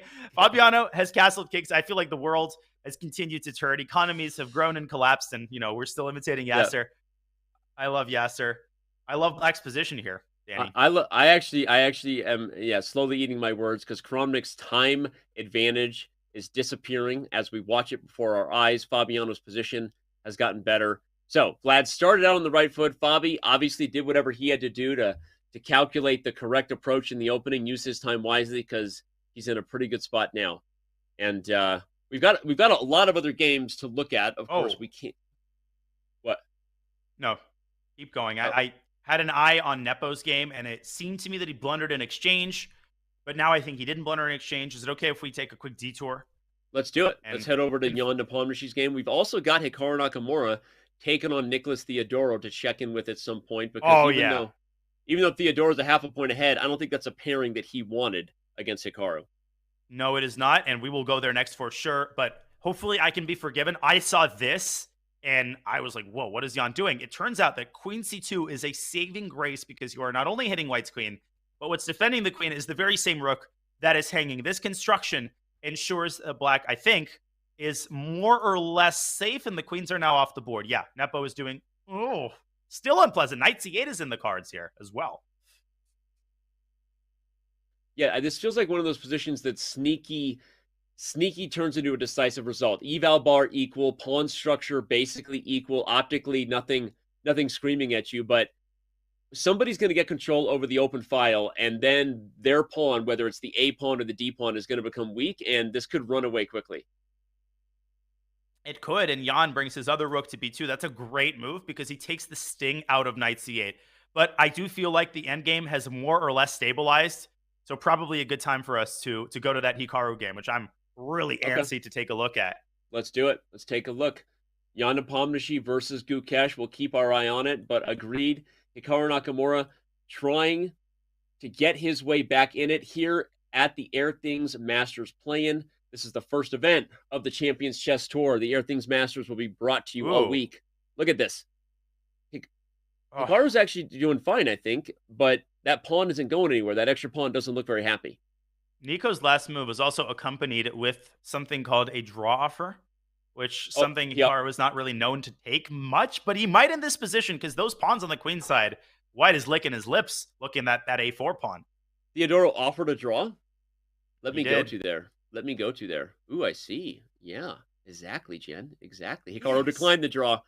Theodorou offers a draw. Hikaru declines the draw. Hikaru said, take that draw offer and put it in a place where the sun doesn't shine. Rook D to C8. It's a risky decision because he is worse, Danny. Let's make no bones about that. White can take that pawn on A4. Black, that is an extra pawn. So Theodorou would be restoring the material balance, but he would also be creating a massive weakness on B3, which I think Hikaru is planning to defend with C4.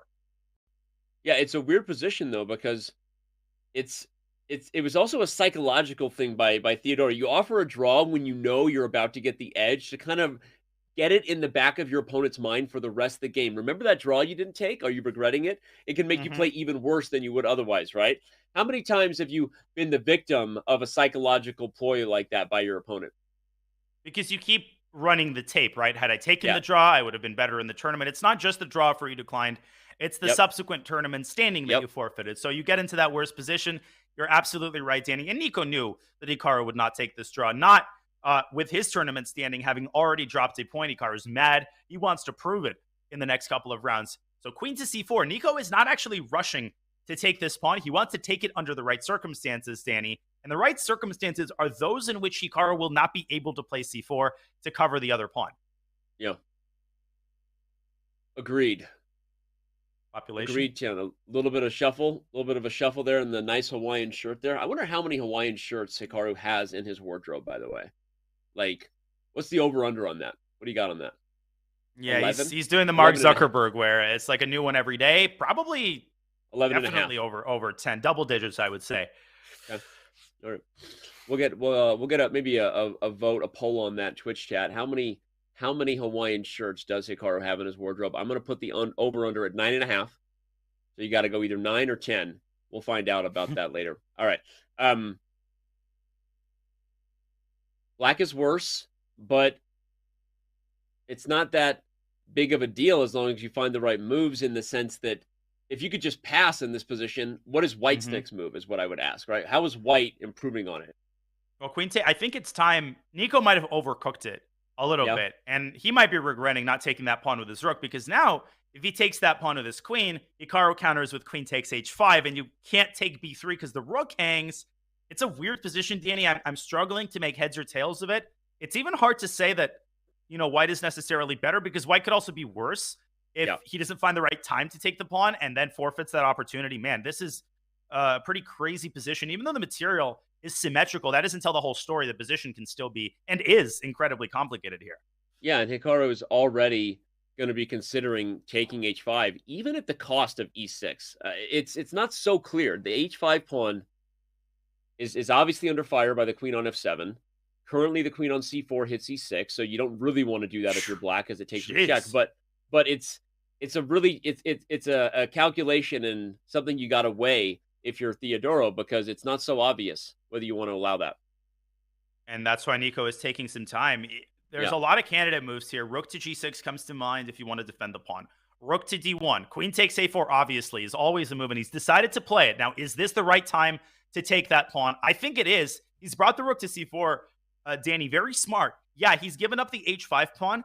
That's painful, but he's going to take b3, I think, and then he's going to have that passed a pawn. I think Nico is keeping a small but very stable and annoying advantage on the board. Yeah. Oh, man. In the meantime, craziness in Ali Rez's game as well, but we don't have to go there.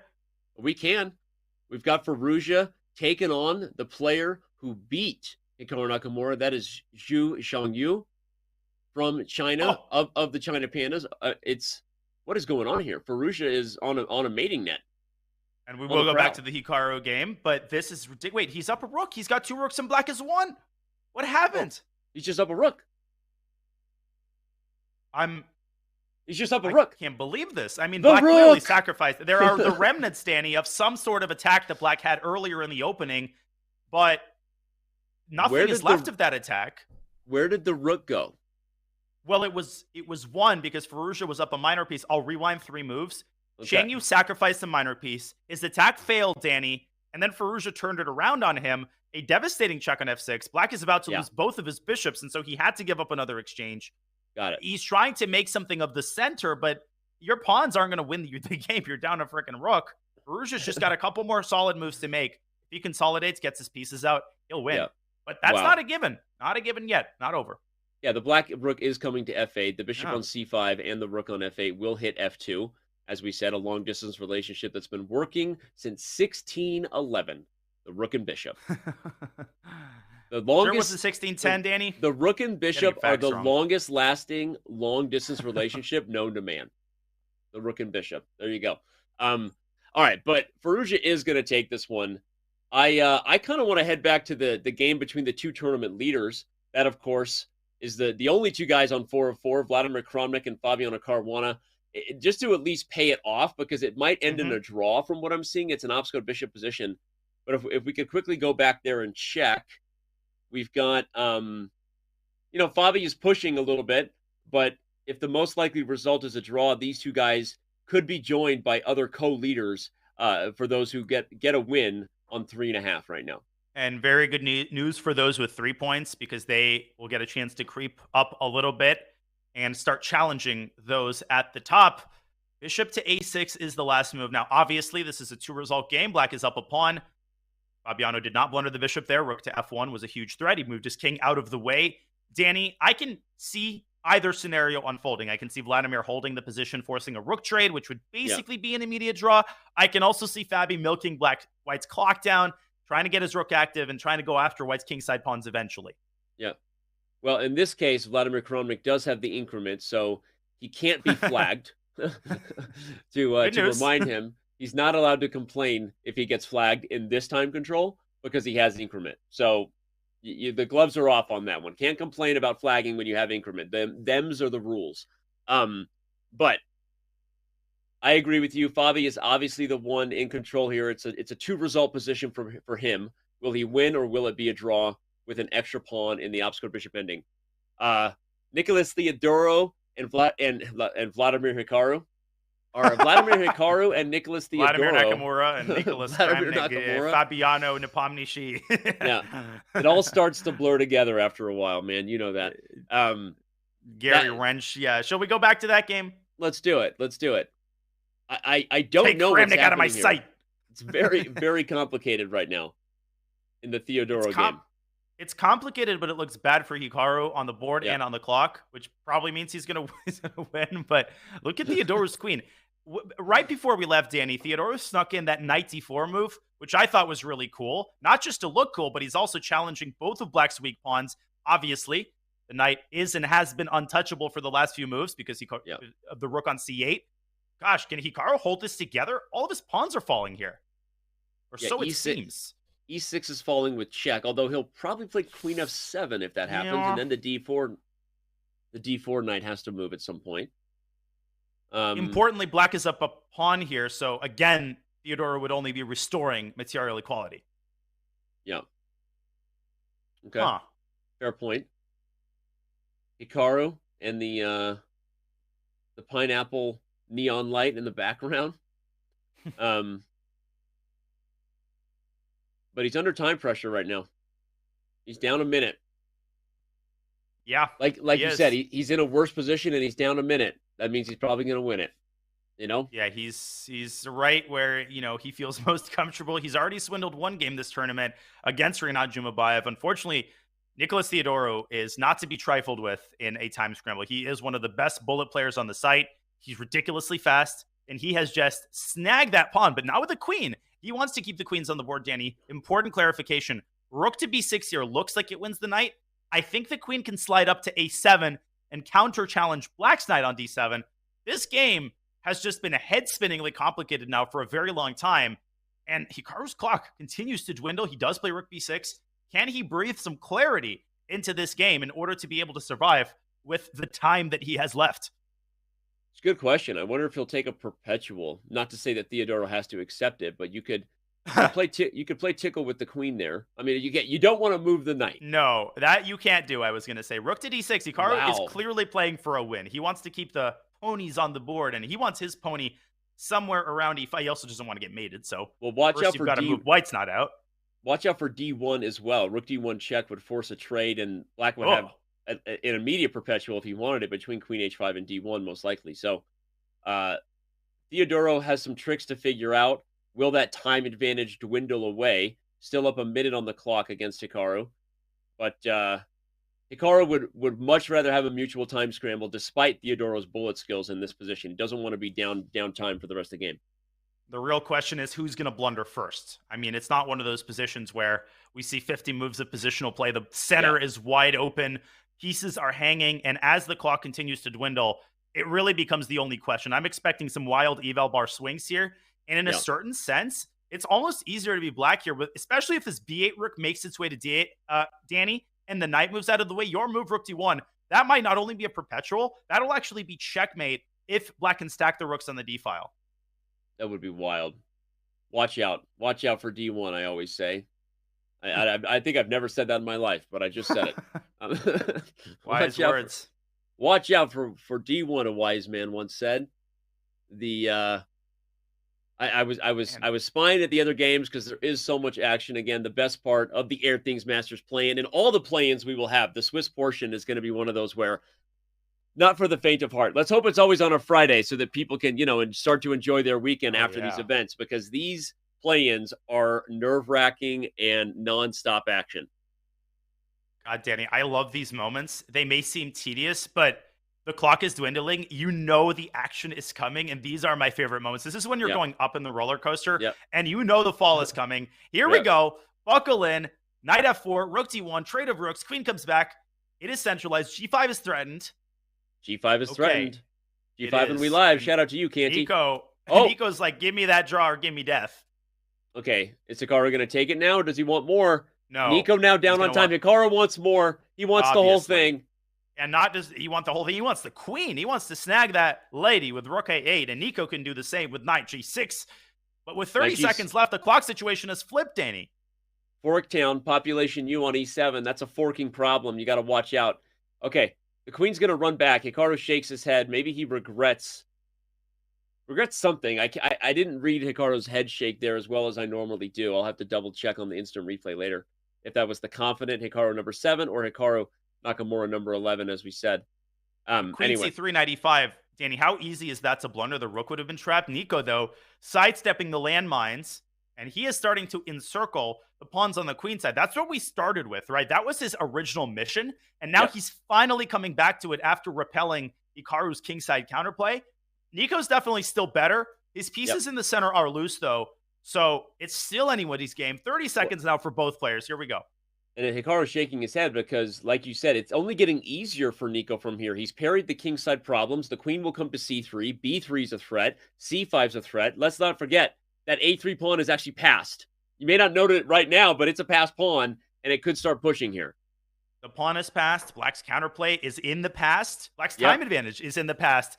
What's not in the past, Hikaru has 10 seconds. He centralizes his queen. He parts ways with the b pawn, but if you take it, you have to reckon with knight b6 and then c4. What a weasel this guy. I mean, Hikaru just pulls these tricks out of nowhere. Oh, and what does Nico see? No queen b4 in response. Nico's amazing. Nico calls the tactical bluff. Wow. And sees that he can go for it. By the way, Alireza Firouzja did get his win. He currently is in clear first, likely joined by Caruana and Kramnik after a draw there. Hikaru now would be happy to get a draw himself, with both players going to be... He might get it, but they're both going to be under 10 seconds, and Theodoro could play for a win. Yeah, but he doesn't. I mean, Theodoro decides, hey, I've got 7 seconds. My king is weak. If Hikaru doesn't go for a draw in this position, I would be shocked. I don't think he's got... Maybe rook c5, but that is just totally brazen. I could see him doing it, and he does it! Hikaru going for the mating net. Danny, it's queen d8, and rook takes c4, wins the second pawn. He missed it! Oh, queen d8 and rook c4 would have held d1 and won the pawn. It would have won. That was winning. He misses it, and now Hikaru still has a draw if he goes rook d1, and he... oh, no, but there's queen h3. No, but there's queen e5 there, wins the b2 pawn. I think Hikaru's going to hold this one. He's going to take the draw finally. Is Nico going to go king g3? No. No, he accepts it. Oh my gosh, I can't take anymore. I'm getting too old for this bleep. Let's go. Okay, Kramnik and Caruana. Speaking of guys getting too old, Kramnik not too old for this stuff. He drew. He holds on. Still tied for first, along with Alireza Firouzja and Fabiano Caruana. Okay, what do we got here? He's still not beating heart, Danny. Ragnananda's heart is beating fast because he's got 2 passers. He's got a win in the bag. Salim is one of those guys that's often overlooked. Incredible player, but he's going to lose this one. Fresh off his performance in Tata Steel, Danny. Woo! Prague keeping pace with the crowd there, right? You got Laquang Liem there. We haven't even talked about that guy. That's a former World Blitz champion. You got to know him when you see him. Laquang Liem from Vietnam there. You got Gukesh keeping pace. I mean, who are we going to cover? Danny, the 3rd place finisher in the candidates tournament is just casually playing on like board 30. I mean, what is this tournament? Just casually. You Whoa! know. Oh, knight he blundered the knight. No, we're gonna have stalemate if he takes it. Oh my god, what a fun trick. That's insane. Take it. Take the pawn so we see a knight and bishop mate. Now, Danny, fun fact. Min Lee played a game last round. I don't remember who it was. Gladura, I think, failed to mate. He goes for in the previous round. Will Rajabov be able to take up the mantle here? He's got the king in the wrong corner. He needs to shepherd the king over to a1. This is an easy one. The king's already there. Knight f4, take h4 with the bishop. You Easy go right clap. back to it's actually right where you want to be already. You bring the knight into f2, and that holds the h1 square. So knight d3, knight f2, or knight h3. Oh, knight h3 stalemate. Knight d3 then. Knight d3. Oh, he missed it. This is not it. Knight h2.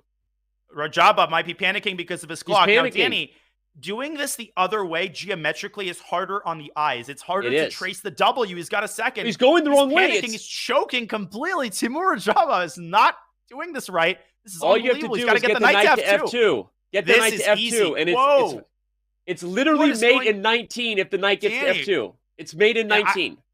I get to talk. I get to talk because I did this, and he's mated him with a g1. Oh my god! What what did Bukleza do? He should have gone out king f1, and he's fine. He goes into the center, and he probably would have drawn. This is insane. I've never seen this mate before. I've never seen white checkmate themselves at a grandmaster level in the knight and bishop checkmate. Sorry, you get to talk. What were you going to say there? Well, I did this in about 10 seconds of that increment. That's one of my points of pride. I used to practice this in the ICC days over and over and over again and try to get under 15 seconds. But that was shocking. Timur was choking that, maybe looking at his clock, Danny. Yeah. And Bukleza is going to be kicking himself. He could have been that guy who held Timur Rajabov in a knight versus bishop position. Firouzja is that guy who's not moving on the first move right now. Wow. Maybe he left and didn't realize the round was going to start. But Danya, first of all, that's amazing. Second of all, I actually used to do the same thing back when we were so old. It wasn't the ICC days. We used this thing called a chessboard, Danya. Stay still. What's that? And then we used a clock called a Chronos clock. It was a Chronos digital clock. Come on, Danny, I still have a Chronos. Okay. Anyway, so I actually did the same thing, and we would also practice the knight and bishop mate. We would try to do it under 30 seconds, physically harder to move than with the mouse online. Okay, we were old. But well, Danny, I did the same thing, and that's how I have that memorized. If what? No, go on. Firouzja's gone. Yeah, let's pull up the chair while we talk about it. Might as well. But if you get the knight to f2 in that position, boys and girls, I actually have a video if you want to Google it, just how to checkmate with knight and bishop. It's on YouTube. But if the knight's on f2 in the opposite color corner, it's a mate in 19, even with best play. You have to memorize that pattern. If you know that pattern, everything else becomes clear. And Rajabov got lucky, frankly. I mean, he had many opportunities for that pattern, and instead he didn't find it, but his opponent checkmated himself. I will admit, Danny, I was not familiar with that particular mating. I didn't even know it was hypothetically possible to get yourself mated that's on a square, not the corner you want to drive the king to. But I learn new things every day. That's what I love about my job. And Alireza Firouzja just spotted Fabiano Caruana 90 seconds in a 10-minute game. He's going to have to catch up here. And I don't understand why players do that. I mean, they get up from their computers. They don't have forever. You got to be on alert. And I don't want to be that guy, the Monday morning quarterback. But if Alireza loses this game, this will be one of the reasons why. But for him, 8.5 minutes is still an eternity and a half. Agreed, Tim. Population us. This is going to be a fun one. The opening isn't starting super. It's not super spicy. But we know we've got both Firouzja and Fabi on cam. We've had them, so it'll be fun to be able to see how these guys are feeling. And this is a game that has massive implications. We're already in a spot where, okay, like winning this game, Danya, wouldn't punch your ticket for sure that you're in Division 1, but pretty close to it because you can get in a spot, you might be able to hold some draws. And remember, everybody, the top 76 players in the play-in will move on to Divisions 1, 2, and 3, respectively, but only Division 1 has the opportunity to compete in the knockout, joining Magnus Carlsen and Wesley So, with a chance for a direct spot to the Championship Tour final at the end of the year. Welcome to the Airthings Masters play-in. I didn't even know I was going to do that, and then Beautiful. I did it. That was I blacked out. Danny. Yeah, there you go. I have nothing to follow up that act. All I'm going to say, Danny, is that, as you said, 12 of the top finishers move to Division 1. They play each other 1 through 6, play 7 through 12. And then the 6 winners secure the 6 additional spots in the first major, the Airthings Masters, where they will be joining the pre-invited players. I don't know why we thought to invite them, Magnus Carlsen and Wesley So. I mean, couldn't we have chosen more deserving players, Danny? This is an egregious blunder. But man, this is fun. This is exciting. Nobody has a perfect score, which I personally love. That means there's more competition at the top. There isn't someone just pulling away and then making a bunch of quick draws. We have a Carlsbad structure here. Nice old school pawn structure. Look at the pairings this round, man. You've got Lachis Isq versus Vladimir Kramnik. That's Jan Nepomniachtchi. You've got Sam Sevian versus Nicholas Theodoro. You've got Dimitrion Draken versus Gusianov. You've got Pragnananda here and Laquang Liem getting in the fold. We hadn't even thought about their names. And Hikaru's taking on Dura Bailey. So you can't not focus on Firouzja versus Caruana because these are the two guys tied for first. But what an adventure we have in store for us here in round 6. We absolutely do. And we definitely will look at Nepo and Draken and Kramnik. Let's briefly unpack this position, perhaps, and then we can move on because this is definitely on the quieter side. And 94 is very standard fare for Black. This idea has existed since the times of Capablanca, who, by the way, contributed a great deal to our understanding of this structure, we stand on the shoulders of giants. So what happens after knight e4? If white takes the knight, black actually recaptures the bishop, not d takes e4, which blunders a pawn to queen takes e4, and white defends the bishop. Yep. If you take e7, black recaptures with the queen, and he's got enough defenders on the e4 knight. Quickly show the common trick for some of our beginner players. A common mistake that's made, Danya, is taking on e4 with the knight. Show that before taking e7. That's how you blunder. Or before, right? With the bishop on e7. A common mistake made here is you take there first and you lose a piece. Go ahead. Because black, you're exactly right. This is important to note, because now if you take e7, well, this is more obvious. And if you take e4, you lose the bishop on h4. So you can't sit on two chairs. You either lose a piece in the center or a piece on the king side. Either way, you lose a piece. Somehow, Fabiano Caruana knew that. I mean, I don't know how he knew that. These guys are good. Carlsbad. Queen's Gambit declined. Carlsbad structure is old as time, and somehow Fabi knew the trick. But seriously, this is an interesting one, because note that white shifts to the king side with rook a to e1. Often white's plan in these structures is a minority attack on the queen side, where you're actually advancing your pawns in hopes of creating positional weaknesses. Not so when a4 and a5 have been played. The queen side is locked up. White plays rook a to e1. They're going to move the knight from f3 and actually try to mobilize the two rooks by advancing the f and e pawns, as my buddy there with the coloring book is showing. There you go. That is a much juicier plan, and no surprise that Fabiano Caruana is adopting the kind of modern treatment with f3 and e4. Mikhail Botvinnik is someone who had a couple of incredible games in this line, Danny. It's so fun to review games from that time, because players like Botvinnik and Capablanca were so ahead of their time that they would essentially implement the same plan in every game, and nobody would know what to do against it. It was like Wilt Chamberlain approaching the rim. Who is this 7-footer just dunking on everybody? Nowadays, all of the plans are well known. The way to fight them is well known. But let's see how Alireza Firouzja, now 2 minutes down, is going to respond to what I think is going to be knight d2, followed by f3. Well, the last point, speaking of well-known, is a shout-out you and I have to give to a mutual coach we both shared, Grandmaster Alex Yermolinsky, Uncle Yermo, as he's known. Also very good at these positions, very well-known for the Queen's Gambit decline structures on both sides, right? How many times you go over a structure like this with a, okay, now, Danny, Daniel Neroditsky, now. That understand about end games. No, I don't have my Yermolinsky impression. You know what's funny? Right, it might be the only accent I'm better than you at. Might be the only one. You got a Maine Irish accent, Lion. Your Southern accent. It's as if you lived on Boone, South Carolina for 5 months. I mean, anyway, but you're old. No, Danny. Let me tell you, 1997, when Daniel Neroditsky was not even born yet. Now, I was living. I'm older than that. Okay, in San Francisco at the Mechanics Institute. No. Okay, no, we're moving on. All right, that's Yermo. Shout out to Uncle Yermo. QGD Orthodox, Carlsbad minority attack structure expert. Here, white changes the structure. We have an IQP. That means isolated queen pawn on d4. And it is petering out a little bit, but black's doing well. We'll see. Firouzja should be able to hold this. He's slightly worse. White's got the pawn lever d5. The rook is awkward, but I vote we go Vladimir Kramniktown, population 2, because Jan Nepomniachtchi is dancing with him in a fascinating position where white has the bishop pair, but a very weak king on e2, and a trap bishop on g5, and a hanging bishop on g3, and a complicated position, as usual in Kramnik's games. Wait, you can take b5, you can take g3? I was going to say, you could take b5 first. That might be... Oh, what? They just agreed to a draw? Oh, wow. Hess just had I don't even know what to call it. Just had a tantrum. Over in Oslo. Hess, don't break anything in your hotel room, because chess.com has to pay for that. Don't you break anything in your hotel room. All right. I heard that cry of anguish all across the way in the South here. Well, it's an early, it's a bold strategy, Cotton. We'll see if it pays off, right? The 5 Ds of dodgeball: duck, dip, dive, and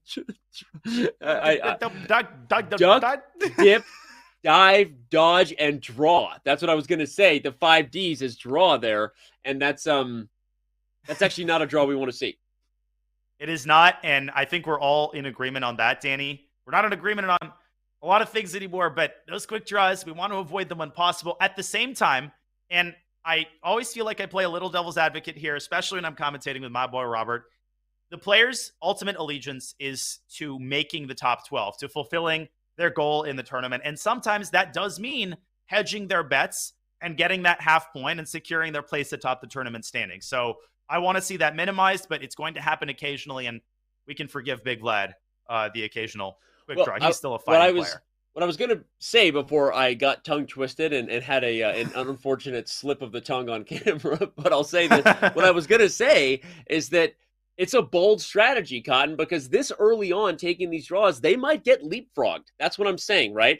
We obviously know that all the players are hopeful to be in the top 76, make their way into divisions 3, 2, and 1, respectively. But this early on, trying to draw your way into Division 1, that could backfire on both Nepo and Kramnik. It absolutely could. They don't have everything mapped out. You're not guaranteed a win in the next round. And, Jan had the white pieces. He's going to be black in the next round. And let's not forget how quickly things change in these types of tournaments. You think, you've got it in the bag. Boom, you lose a game. You're somewhere in 20th place, behind total unknowns like Peter Svidler and Dmitry Andreikin. I'm sorry. Chat is never going to let me live down that one. No, it's not. First of all, what I said is just the name of Richard. It's not a curse word. It's not anything awkward, chat. Let it go. It was a dodge, dip, duck, dive, and draw. I know what happened. We got to move on, Danya. I'm gonna lose my mind. I'm going to recuse myself from the conversation. You don't even know what I said, Danya. You're too young for that. Danya, could you earmuff it for me real quick? I basically had my earmuffs on because I didn't understand a single word of that. But I am too young. I'm not being uncomfortable in how many times you're calling me. I'm pretty close to hitting 30 here. I've owned a Chronos for 10 years. You're doing great. It's, okay. It's I'm a little bit older, than you realize. It's true. And here comes Peter Svidler. Speaking of guys who used to be candidates, not anymore. He's still a great player, and obviously would love to punch his ticket into the knockout, just like Vladimir Kramnik. I'm rooting for the old guys because I'm old. I don't think Peter would like to be called old, but there's nothing to fear but White's position. I was going to say, White is checkmating himself here. Queen E3 check, King F1, Queen F3 actually looks over. Pretty good. Yeah. Or Queen G1 with mate if you cover with Rook E2. I'm assuming you got that pawn. Queen G1, Rook C2, and Queen D4. Peter's got the checkmate in the center of the board. Mate in 2. Goodbye. Rook C2. Alexander Fier, one of the great players, obviously from Brazil, for those who don't know Fier. Also someone who traditionally does pretty well in the Pro Chess League, good rapid player, but he just went down in flames. Fier was on fire. You flip those letters around, and not bad. Svidler takes him down. All right, we move on. Lady. Okay, in Hikaru land, meanwhile, trouble is brewing in Hikaru land. Danny, he has struggled this tournament. He's managed to withstand a lot of pressure by his opponents. He swindled the game against Zhumabayev. He held the draw against Nico. But right now, he's in trouble again with White. His center is collapsing. Yeah. Dror Bailey is just one of those guys who doesn't care who he's playing. He plays for a win every game. I've seen his games now for many years. Super fun player to watch. And that D4 pawn I was going to say, about to disappear.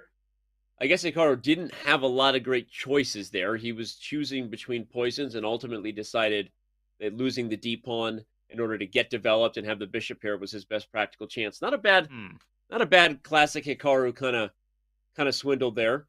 But Black is better, make no mistake about it. And Black could even take G3 and have an opposite bishop position that would be hard to lose. Well, I'll tell you what Dror Bailey's thinking about. I think he's deciding whether or not to flick in the move check. Rook HE8 check, which your logic would tell you should, and he does. But he was just making sure that you're not actually sending the king to a square that it wants to go to anyway. I don't think you are. Because after king D2, knight takes D4, Danny, I have a hard time believing he'll bail out with knight takes G3 when there's a juicy morsel over there for the pick. And that knight is also going to be threatening B3 with check and C5. And this is what happens when you lose the center pawn. All of your other pawns are like, WTF, where's our father? And Hikaru has to sidestep that with king D1. Oh, this is nasty. Nasty, and you also have positional weaknesses. The risk of Black's position is that if you lose D4, or even if Black takes G3, like you said, and plays Rook E3, it's like Black has the pawn and the compensation, as our buddy Yaz would say.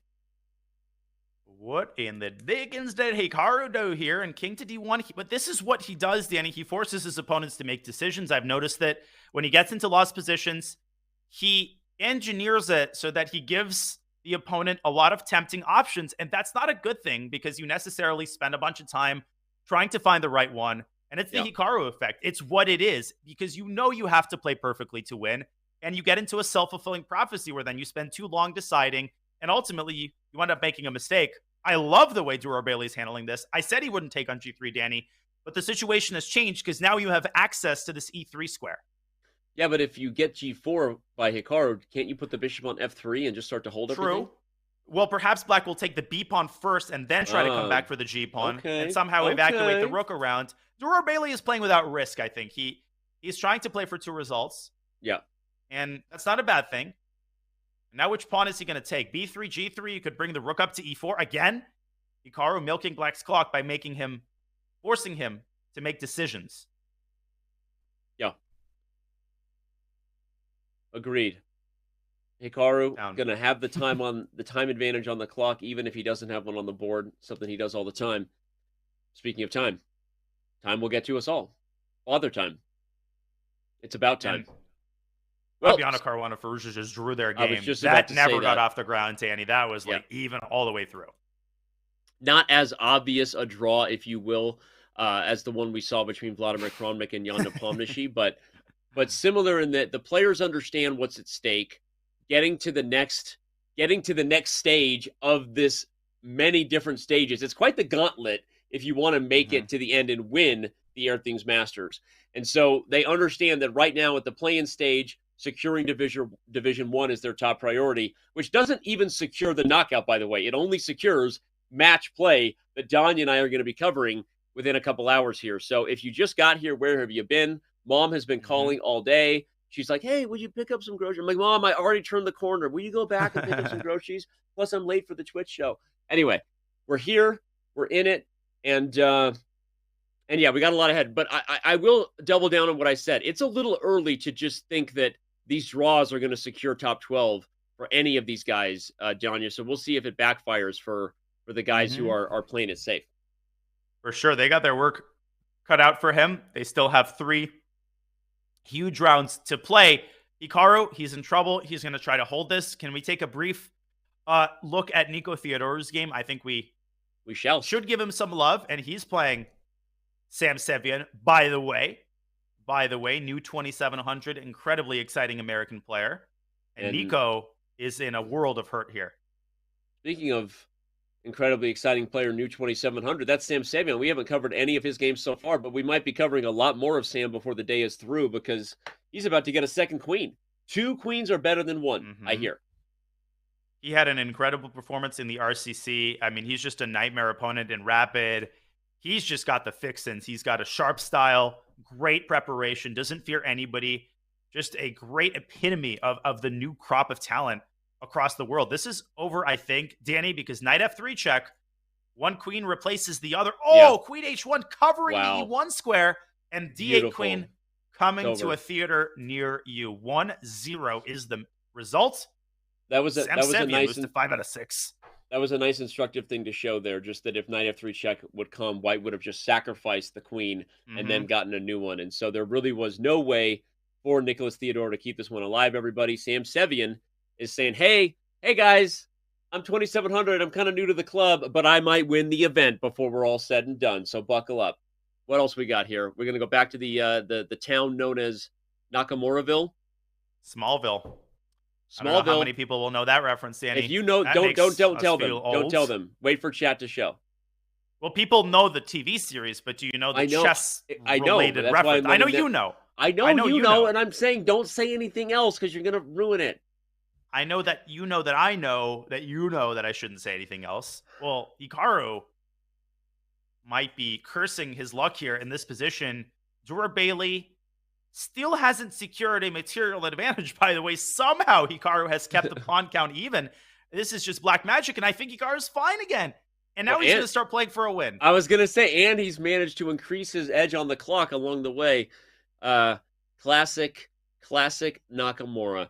Classic. All right. Well, we're going to stay right here. By the way, I'm just looking at the list here. There are so many amazing players in this event who we haven't even had a chance to look at yet, and it's just wild. We are going to have a lot of fun on these play-in days. I hope I get to do all of them.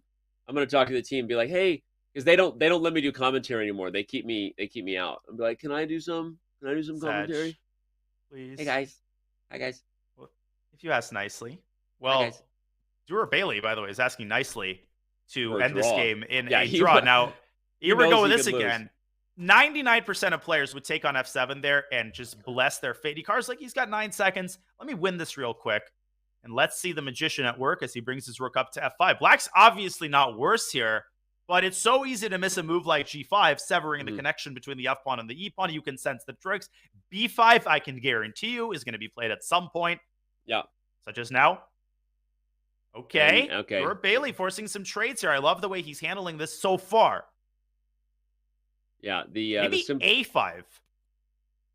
Sorry, I think the Danny, go ahead. simplification is going to lead to a draw. No, you're good. You're. I love when you're excited. Me and all the chat.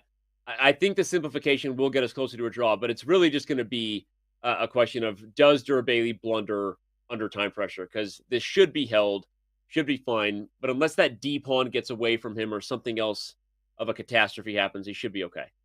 Hikaru was thinking about that move A5, sacking a pawn, but then he runs the risk of losing. He doesn't want to do anything wild because there is still time. Yeah. Even if he draws to win the last 3 games, at that point, he'll have to start taking the big risks. Dura Bailey should not lose this. The one important thing, Danny, he should keep his rook on the G file again to prevent. Now he can move it. And instead he moves his king up to B4. And if Hikaru gets too casual here and too cavalier, he's already lost the pawn. Now maybe rook C7, rook C3. I mean, I was just careful gonna say. now. I was just going to say. He's pushing it too far. Rook B3 would be an instant draw. He still is playing for a win. He doesn't want to allow the rook trade. You can sense it. D4. Uh-oh. Yeah, no, rook E3. Oh, here goes another pawn. Now he's Hikaru is really getting frustrated. Still a draw, Danny. Should still be a draw. And also, square. regardless of Hikaru's frustration, don't assume that he's not thinking he has mating chances against that king on the A file. I'm just saying there's a chance. I'm going full Void Christmas here. Off the file. Exactly. And Dura really knows who he's playing against. Yeah, run. Do not get Rudolph. checkmated. Run, Rudolph, and run it. It runs to C7. Hikaru is probably dreaming about getting his king to G6. Yeah. I can assure you that is what he's trying to do. Dura Bailey says, no can do, no siree. Hikaru's going to get back to E4, dude, and he is still very much playing for a win. Oh my! Regardless, he was winning. He could have taken the king of 5 and G5. And he was winning. No, Danny. No, takes in G5 was winning. Takes in G5. Oh my God! Takes in G5 was winning. The bishop was undermined. He's gonna win this. He's gonna win this game. Dura Bailey's gonna flag. You cannot get yourself to 2 seconds against Hikaru. He will find a way to make it complicated, and he has. Bishop F4. Defend H6. The pawn's hanging. Still holding. Oh my God! Dura Bailey is cutting this. This is ridiculous. I don't think Hikaru knows that he had that win. Oh my God. That was ridiculous. I might have to show that, Danny, when we get a moment. Yeah, that was nutty. So beautiful. I thought it was winning because the bishop was blocking the diagonal. You could just bring the king to G6 and win H6, but G5 is just straightforward. Oh, Hikaru is going to blow a gasket when he figures this out, and he will. Yeah. And right now, he might just have to repeat. Dura Bailey cut it that close, but it seems like he's found out construction where he can essentially pre-move. Yeah. You don't care about this pawn. You care about the H pawn, which is what prevents white from creating a passer. Yeah. Yeah. Oh my gosh. Wow. Can you believe he had a win here? I mean, can you just... Unbelievable. Just that thought is ridiculous in and of itself. Oh my gosh. Jesus. He's not just gonna take the draw here. He's gonna make sure he milks this. Is there any last way to get a swindle is what's going through Hikaru's head? Do I have anything left in the tank here? I'll tell you what he might do. He's bringing himself down on the clock. This is an old man's trick. Mm-hmm. You tempt black into playing for a win, and then you increase the chance that Dura Bailey blunders. I don't think it's going to work because white is actually worse here. King C3 and D3 is not to be trifled with. You get that pawn to D3, and black starts playing for a win himself. So time to repeat. He's taking the draw. He's taking the draw. Is Dura Bailey going to play for a win now? Oh, that's what he did. He milked him down on the clock, but Dura Bailey doesn't go for it. He did what you said he was doing. He, rather than repeating, he got way down in hopes that Dura Bailey would change his mind. Back up real quick, Danya, real quick. Okay. Go to that. Oh, never mind. We got other games to look at. I was going to say, if you wanted to show that. I'll pull up the game after we finish this time scramble because I saw this was an interesting scramble. Lazovic against Prague. In the meantime, I'll pull up Hikaru's game and we'll show the win. Okay, great. God, All I just love when you're driving. I just take my hands off the wheel and you're in control. You know? Hey, GMs aren't the best drivers, but oh my God, he just driving the pawn forward to promotion. E7. Oh, knight! No, you can make a knight with me. Under promote. Oh, he's got under a promote was queen. made in 2. Knight was mate. But obviously this is winning. He still wins, but that's hilarious. What a beautiful mate, Danny. Oh, that was so awesome. Sick. But you know what else is sick? The Hikaru win, which I'm now going to show. Yeah. No, that was his game against Theodoro. I apologize. Yeah. It was the Dura Bailey game. Rook takes b6, Dura Bailey. Right here. Rook b6 takes and g5. Go ahead. I mean, look at this. Look at this. If FG, you lose the bishop. And yes, the pawn is the wrong color, but the king is too far. You can trust us on that. Here you go, h6. The pawn is unstoppable, and it's unstoppable because you can try one last trick, Danny. Look at this. King to d6. Yeah. If you promote, black wins the queen, but the king steps onto the square, and then white promotes. That was the win. How did he miss this simple line with 8 seconds on the clock? Wow, Hikaru really losing his abilities here. Obviously, the sarcasm is real. Oh my gosh, I'm in mind blown territory, and I'm having a great time along the way. You know when your mind is blown and you're having a good time. It's one of those. It's they call it zone 2 these days. There's all this science coming out about exercise. There's zone 1, zone 2, zone 3, zone 4. Zone 2 is like, that flow. You're hitting the flow state. That's how I feel. That's how I feel right now. Well, zone 5 is when you're hitting a flow state along with Danny Wrench. Yeah. Has Lenyard Dominguez hit a flow state this tournament? Not really. And he's struggling to win this position up 2 pawns. This actually might be a draw. I'm getting vibes of Noterbeck against Vincent Keimer. That type of endgame. Dominguez is another guy that we haven't checked into so far, Danny. Yep. And this just showcases how strong this tournament is. He is not just any old grandmaster like your Dominguez. No, when I was looking at the list, when I was looking at the list of people we hadn't checked in on yet, Vincent Keimer and Leonard Dominguez-Perez were right at the top of that. We did quickly have a look at a Keimer game, but overall, there's just too many good players in this event for us to keep track of everyone. For sure. You got to give shout out to Black for holding on so tight here. This is a lost endgame, but it's one of those ones where White's pieces are not ideal, and so it's really tricky to unwind.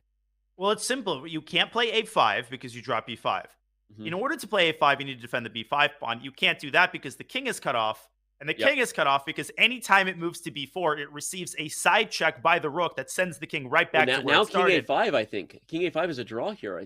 No. Yeah, rook c. It's so easy to lose this for Black because you can lose purchase in terms of your defensive setup. Yeah. Now, Dominguez almost flagged there, so don't lose if you're White. Lenier, so tricky here, tries to get his king out. He's managed, but does that help? Now it's cut off along the 3rd ring. No, it's just a check, and he's stuck. It's a bluff. The king has he's got to go back. No ability to get out. It was just a bluff. Oh, don't go to e4 and lose your rook. If you go too far. Zigzagging his way to f3, Danny. Yeah, but if you come to a3, now king a5 is a threat. Rook c6, rook a6, though, might make some progress if you're White. No, king a5. Rook c6, take a4, rook a6. There was king takes b5. It was a draw. Agreed, Town. Now Dominguez doubles back to b2.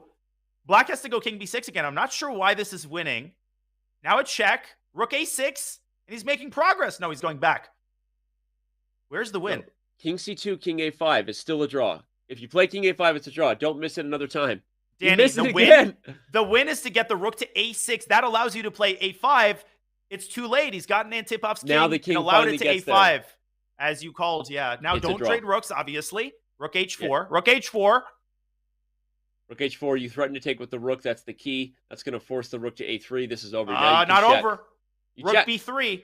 I would try rook b3 here. Oh, man, that is a tricky winning attempt. Oh my gosh. King takes a4 is the draw. King takes a4, b6, rook g8, rook to b8. No, rook g2 wins for Black. You win the rook. LOL. And the kings are all that's left in this one. Wow. We get the peaceful result. It feels like that was the correct karmic result. Again, we didn't see the whole thing, but in the end, we have the Nietzsche, as we like to say. Nietzsche, draw. Draw. All right. Look at this. Perugia, Caruana, Denlaz, I don't know who that person is. Vladimir Kramnik, Guket, Jamraju, Lukwang Liam. Go ahead. Who is Denlaz? On the topic, well, Denlaz is Denis Lazovic, very strong Dennis Belarusian Lazovic. grandmaster. Okay. But I had a joke to share. Okay, I had a joke to share. This might not land, but since you mentioned Nichia, all you have to know to understand this joke is that Nichia is a double meaning. It means draw. It also means no ones, like the word no ones. So the old chess joke goes, two players are facing off. One of them is in a lost position, and he points to a cat that's running around. He asks, whose cat is this? The response, Nichia, no one's. And then he says, Saglaisen, agreed. And they shake hands. Classic tomfoolery using Russian language tricks. All of us know those jokes. Of course we do. I have many more, but okay, we have games to analyze. And Perugia, in an open Rui, Sevian, has been playing this opening now for a while. He played it in the RCC against MVL. He's played it in the US Championship. He's incredibly well prepared, armed to the teeth with the black pieces in this line. Sam Sevian has more time than which he started with, as you can see. Just like Danya said, he's an expert in these variations of the Spanish. And Perugia taking a think and making sure he remembers his theory. Big question: do you en passant or not? I always say, Grey Poupon, en passant. Don't mind if I do. Dijon mustard, a little bit of Nige G5, maybe some attack on H7. Bonjour, croissant. Tiens, Maxime chez la Grave. I mean, okay. Where is Maxime? Maxime is what loans he didn't show up. He said he was coming. I'm gonna text Maxime, be like, "Yo, you said you were playing, brah. Where you at?" MVL not here. One of the only big names in the game who didn't show up on this Friday. All right. Perugia versus Sam Sevian is here. Let's not forget, also going down in this round, you have Fabiano Caruana taking on Lukwang Liam, the World Blitz champion. You've got Daniil Dubov taking on Durabali. Hikaru is trying to stick in it. Hasn't had his best chess today. It feels that he's not quite in form, but will he find it by the end? No one wants that to happen if they're one of the opponents of Hikaru. And Kramnik is taking on Gukesh, a battle of the generations. Oh, sorry, that is I'm not awesome. sure we have to go to. I'm not saying we have to go to You're any of those. Giving me decision anxiety, Danny. You just named 6 Michelin star restaurants, and now you're expecting me to choose. Okay, since we haven't looked at Lukwang Lim yet, I vote we start there, and then we kind of go around the horn and look at all the top games. But this is the best part. This is where tons of players have to take a lot of risk, like Hikaru. Go ahead, Danny. I'm going to flip on the game in the meantime. No, I was going to say, music to my ears. I also kind of wanted to check in on Lukwang Liam. I think of all the people we've had the pleasure of covering today, Fabiano Caruana has seemed to be in the finest form. For those just tuning in, he's just been a monster. The games he won in fine fashion. This is a game where now on the black side of a Queen's Gambit decline, it was probably a Rogozin based on where that knight was. Yeah, it was. What's going on here, Danya? Yeah, Lim is better. That I can tell you for a fact. And fact number 2, he's got exactly the kind of position he excels in, Danny. Not only is he the coach of the premier Webster team, he's also, I think, either a World Rapid or World Blitz champion. I'll confirm that, but it's definitely one of the two. It was World Blitz champion. Yeah. The guy is a wizard, and he's one of those 2700s you just forget about, and then he just beats, Caruana and 6 other GMs in an event. Yep. Why is he better? Well, he's got the knight centralized on e5. He's got a very solid pawn triangle in the center, and he's got action on the king side. So Fabiano Caruana, without further ado, is preparing c5. Lim says, get the you-know-what out of c8. My turn to push the c-pawn. Liam Lay pushes c4. He's better. But it's also, okay, so you prefaced or you set up the narrative that suggests why White's better. But to give Fabi credit, c5 will probably come. And when it does, it kind of undermines the protection of the knight on e5, right? And that's a key point, a key shot that Black always has in these structures to try to equalize, to get c5, take on d4, and try to simplify against White's space and pressure. Yeah, which is why Lim rushed the move c4, and he might even part ways with his knight and transform his advantage from an advantage in the center to one on the queen side down the c file. So what is he calculating here? Probably he's thinking which piece to recapture with, a common question. Knight takes c4, and then queen takes c4 is natural to me, Danny, especially because Black can't play rook c8, which is crucial. You can play c5, I will point out, but after dc bc, White can just bring the rook to d1, and he's got a small but very stable and nagging edge here. Fabi has to make a couple of very accurate moves, I think, to fully equalize. DCBC, but Black is not out of the jungle yet. Thank you, ACDC, for that incredibly important classic rock hit. I'll give you a B- for that one. You know, that's a pretty good grade in my book. I'm a strict grader. I've given my share of D's. And D's puns, pretty good though. I think I can retire after that one. That was a subtle and appropriate pop culture reference that added value to the moment. Welcome to the jungle, AC. How could you not say that? That was an A+, bro. Listen, I come from the Soviet school of grading where B- is essentially the new A+. That is the highest grade that you can get. I've told that story, Danny, many times of what my coach said when I got my third Grandmaster norm. He gave you a his B-? His response was 2 letters long to my Skype message that was accompanied by 30 exclamation mark. Okay. And then he logged off. I became a GM. Okay. This is so great. All right, move on. All right. Liam is better here. I love this move, Bishop B7, because it's patiently reminding Black that C-pawn is going nowhere. Grab a Snickers. It's weak, and I will take it when I want. You say Bishop E6, but don't I have... okay, Bishop E6. Maybe that's actually... I didn't see that come. Schmarn it. Well, Bishop E6 to me is the bailout move, and I feel like White is losing a little bit of purchase on this position in the sense that his pieces are sort of slipping away from the center. White doesn't have that pawn on D4. Uh-oh. This is a tactical problem. Bishop B5 is coming, and so White might have to go rook B1, and Fabi then has dragged the rook onto an awkward square. Maybe then he wants to play queen E6, offer the queen trade, or bring the queen even to G6. Oh, Bishop E6.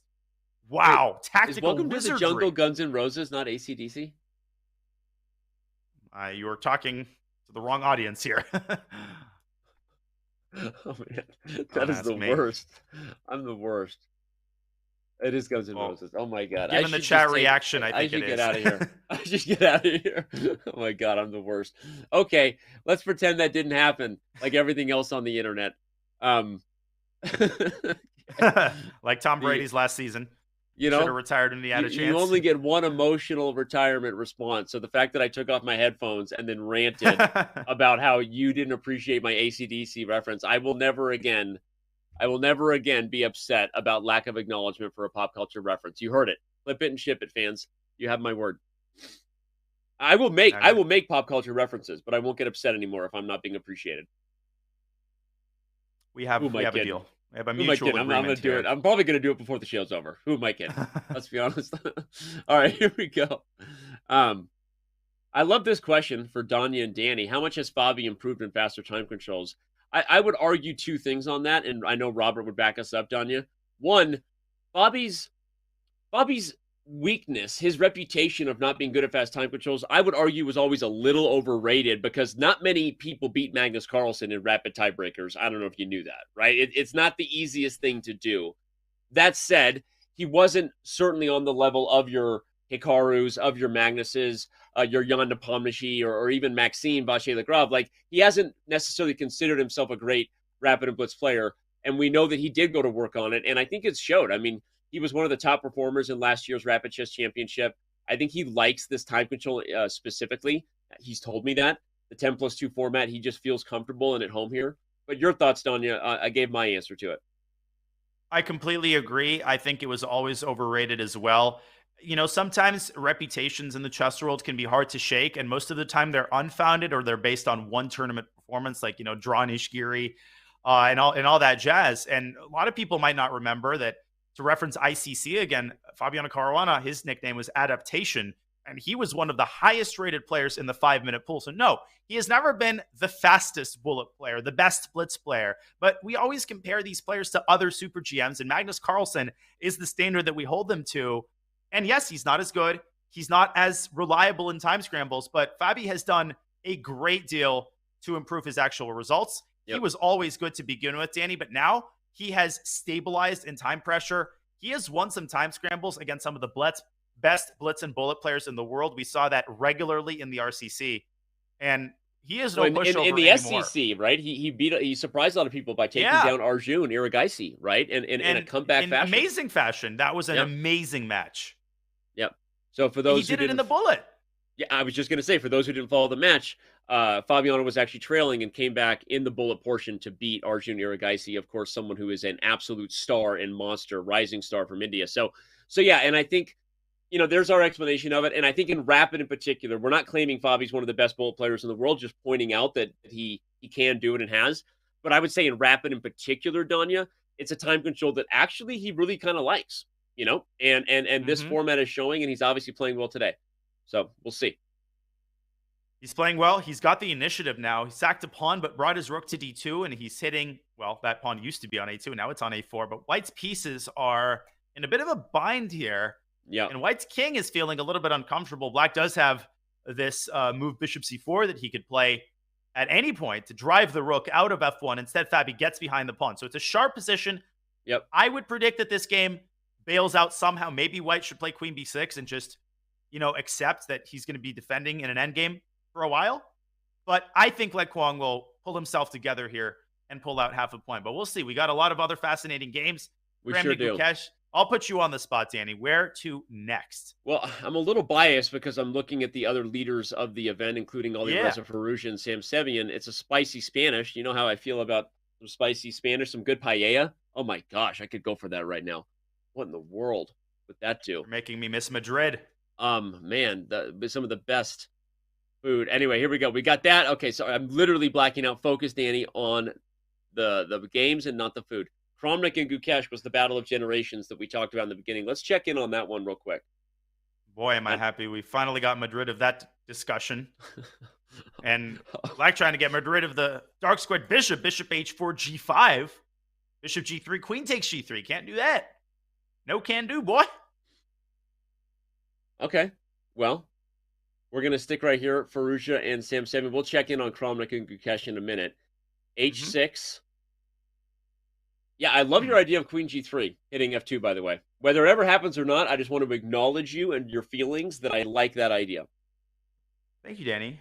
I'm all warm in the heart place. So I think White should drop back to e3, and that's not the most pleasant move to make. Yeah. You're not winning any brilliancy prizes, and he plays it, but a hallmark of these top players is that they know when to dial it back and take a step back and say, yeah, I'm not better anymore, but I'm going to stay solid. We're going to get some trades down the e-file. Black can take again and put the other rook on e8. On the other hand, when it's on f8, it's pressuring the bishop on f5. But I would play rook e8 here, he does, and just kind of chill. Maybe knight e5, trade some more pieces. Black's pretty comfortable here, I think.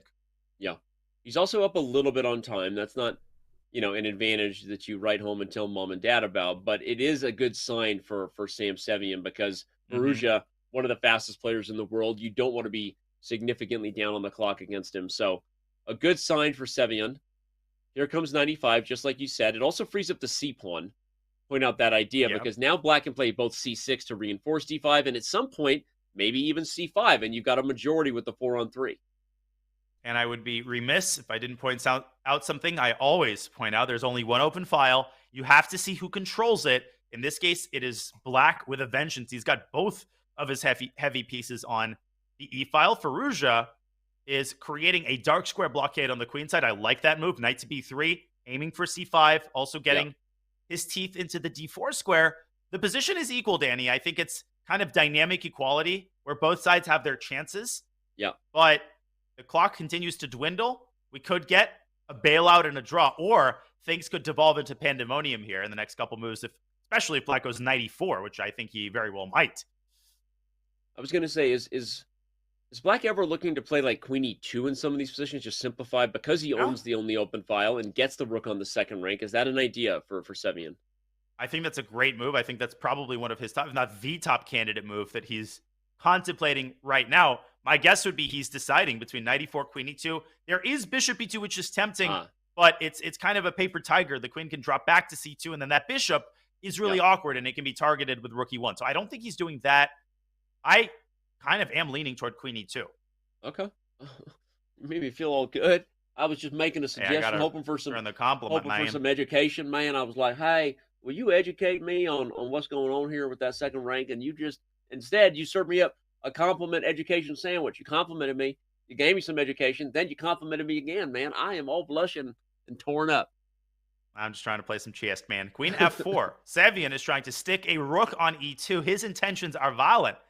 Danny, he's not just bailing out. He's playing for a win here. Yep.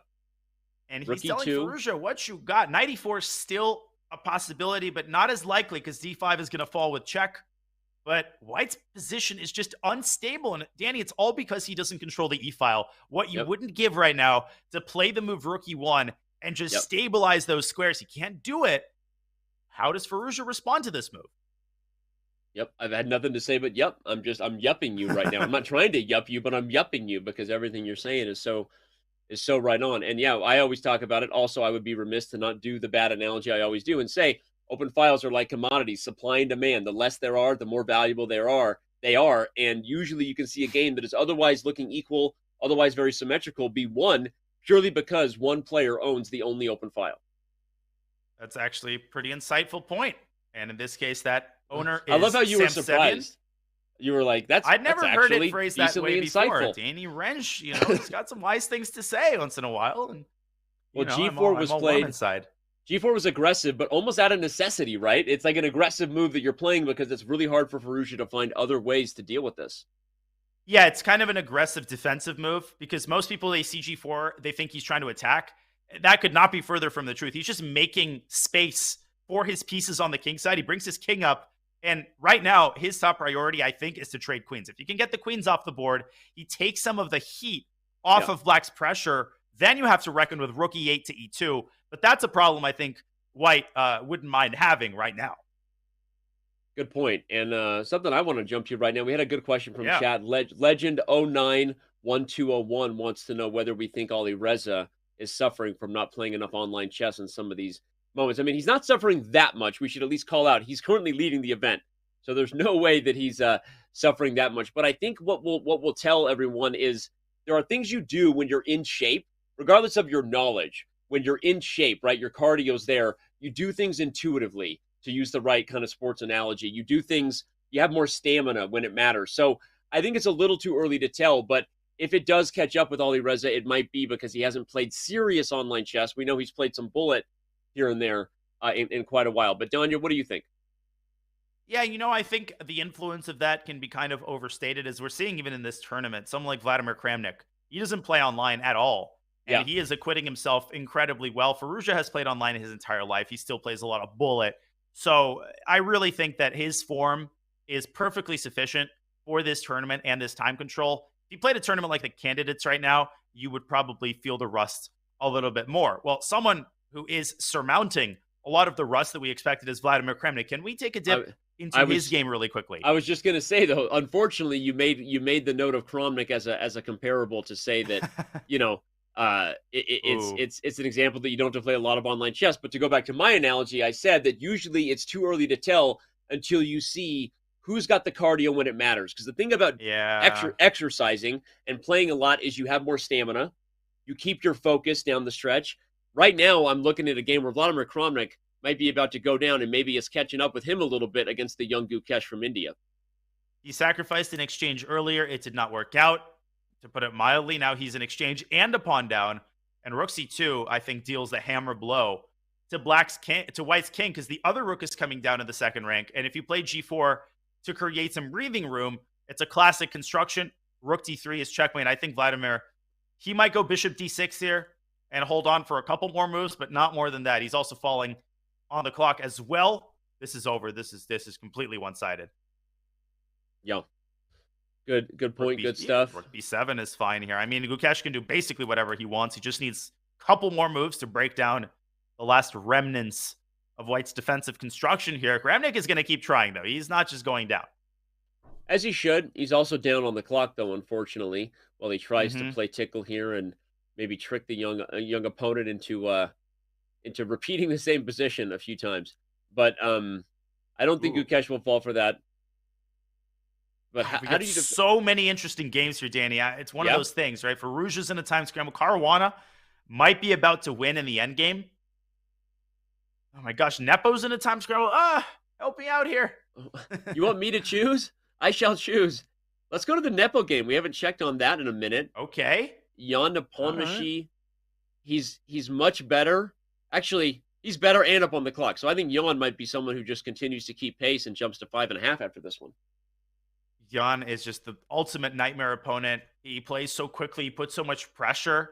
Now, material here is equal, and Lazovic is a multiple-time Title Tuesday winner. So 17 seconds for him is a lot.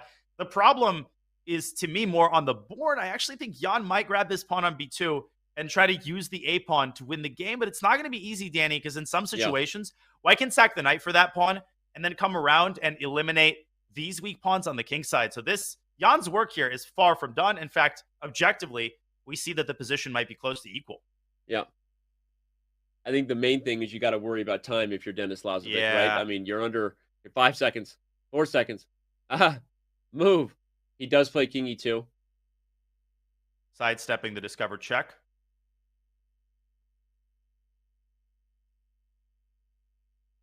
Knight b2, knight c5. Don't do that. King d5, knight c3. Forks galore here, and black's not the only one having a fork party. Can I run to f5? Oh. And go toward the king side? Little hole there on g4. A little for the king. I don't know. Bang. Let's say white goes here. Bang. Right. You could win this in 2 moves because you're also going after these pawns. Yep. I think that Jan obviously taking a moment. That's how you manage your time well if you're watching chat. When you have an advantage on the clock, use your clock as a weapon. Shout out to John Bartholomew. In critical moments, don't keep rushing. Take a moment. Execute. Jan actually gives up the a-pawn. Oh, king d4. That was a huge mistake by white, allowing the king to get active. Oh, and there's now no more Jan checks. is going to say that's over. That's how quickly he wins these games. He just trick after B2. trick after trick, and that is a winning rook endgame just because black's king is too active and that c-pawn. Okay, it's not totally over. He has to be careful, but with 3 seconds, there's no way Lazovic holds. You're not holding this. It is a lost rook ending, and you're down on the clock. So let's. All right. I mean, we can see the final moments. Firouzja maybe is in a time scramble. So many games. I'm freaking out, man. I think Firouzja's losing. I think we should go to Firouzja because this will be his first loss of the tournament. If he loses this game, they're in scramble. Watch this end game. Sam Sevian showing what he does. The young American Grandmaster says it wasn't a fluke that I was in Toronto at the CGC finals. Here we go. Oh, yeah, but right as I say it. He's losing his grip a little bit, but I still think black is better. Coming to e5, though. It's always better to have the knight in time scrambles. That is like a universal rule. There's more forks, more tricks. He's got more pawns by 1, but Firouzja has 2 passers, and he might bring his king out of the way, Danny, and try to go rook to g6 here. And this is a 3-result game, believe it or not. That f-pawn runs real fast. Yep. Here we go. Great points. Rook and bishop. Great move. Rook e3. Chasing the bishop around, and now d3. No, he wants a fork on f3. Oh, he's bunnered a pawn. Knight's coming to f3 at some point with check. Don't forget that. Watch out. Here it goes. d2. Oh, D2's coming right after it. Oh, what a tricky move. Knight g5. King f2 hits the rook, and you might not be able to get to that bishop. But you have rook e2 and knight takes bishop. Oh my gosh, that does win. He wins a piece. It wins a piece. Great call. He doesn't see it. Oh, he didn't see it. Knight g5 won a piece. That was a terrible move. Now he's worse. Bishop g6 and f5. Firouzja might now win this. Or we might see a repetition. Holy cannoli. My gosh. I could go for a cannoli. No, he goes for it. This is insane. King f2. He doesn't go for it. King f2 wins for white. He didn't Oh my see God, that King either. f2. He was winning a piece. Oh my lands. This is pure nerves, and he finally says, enough is enough.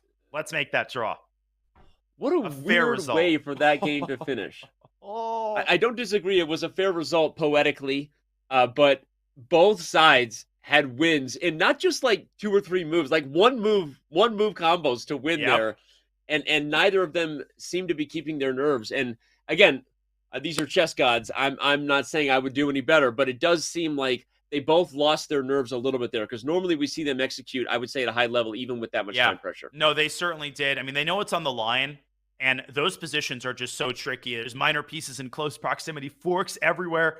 You're just trying not to lose on time. Speaking of not losing on time, a couple more games still going here in round 7 of 9. We actually only have one more game still going. And it's on one the screen. More game still going.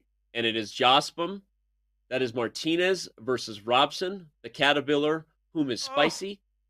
After this game, we are going to send it to our last break before we know who wins the play-in segment of the Airthings Masters. So stick right here. We got to see what happens in this game. Looks like Spicy Caterpillar has a chance. I think we know who's winning this game. Ray is zigzagging his way, and a rook trade is good for white because he's got both pawns protected by the bishop. Josman has 2 seconds here. Still trying to hold. The advantage of having a G pawn instead of an H pawn.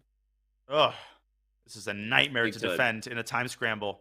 Ray needs to find an opportunity to go rook f6 and force the king away and then start pushing the G pawn eventually.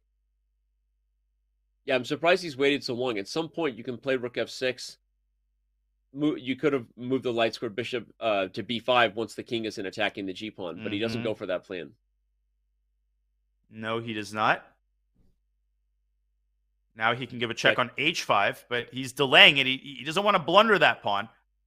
Yeah. Oh, you might have blundered a pawn. Where's that bishop going? It has to choose a diagonal, and then you lose a pawn. Rook takes e2 and rook a2.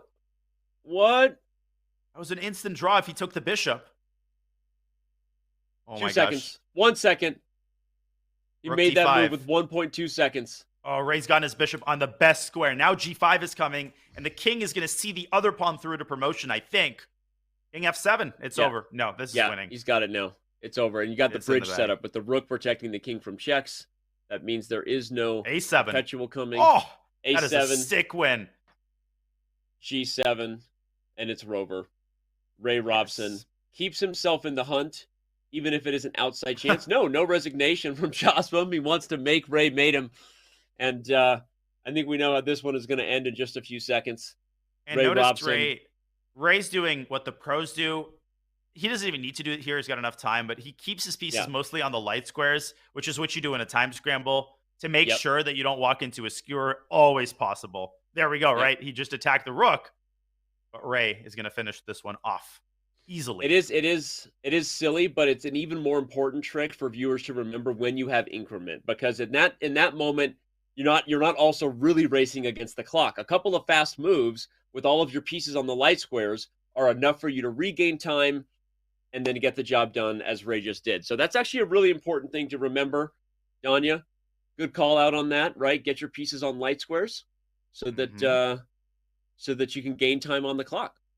Well, on that note, I think it's time for us to take our last break. And speaking of something we do before we're back on the clock, let me remind everybody that if you're a titled player and you want to compete in the 2023 Champions Chess Tour, you actually can do that. Don't miss your chance to qualify for the next play-in. We host qualifier events every single Monday, excluding the days when other CCT events are underway. So it's your chance to join the action. All you have to be is a titled player. Compete this Monday, February 13th, the following Monday, February 13th, not February 6th. All the details can be found at the Champions Chess Tour site. Go to go.chess.com/Champions Chess Tour for the direct link or the command. Use the command qualifiers in chat for the direct link. All right, Danya, you and I got to take our last break here before we know who wins the play-in today. Don't go anywhere. It's the Airthings Masters play-in as we kick off the 2023 Champions Chess Tour when we return.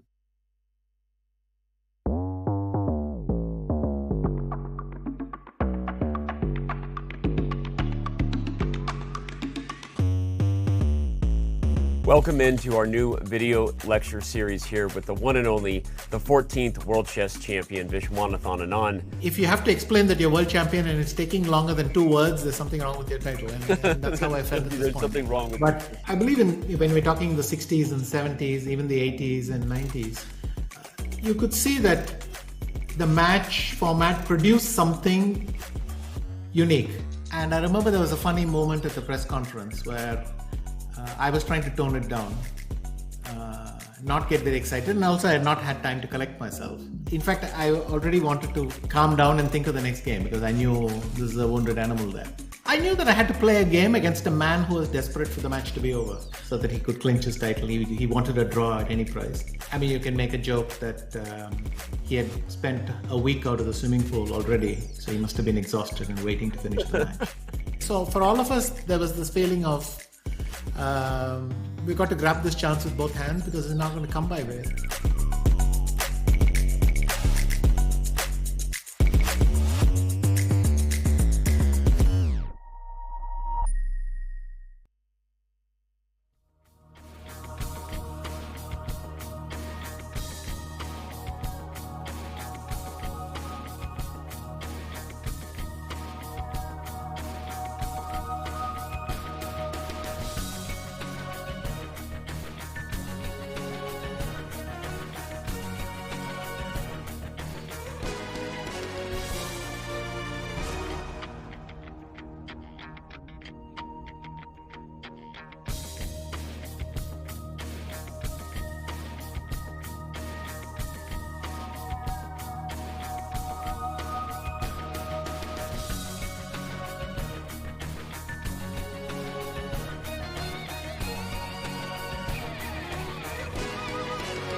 We are live. We are back.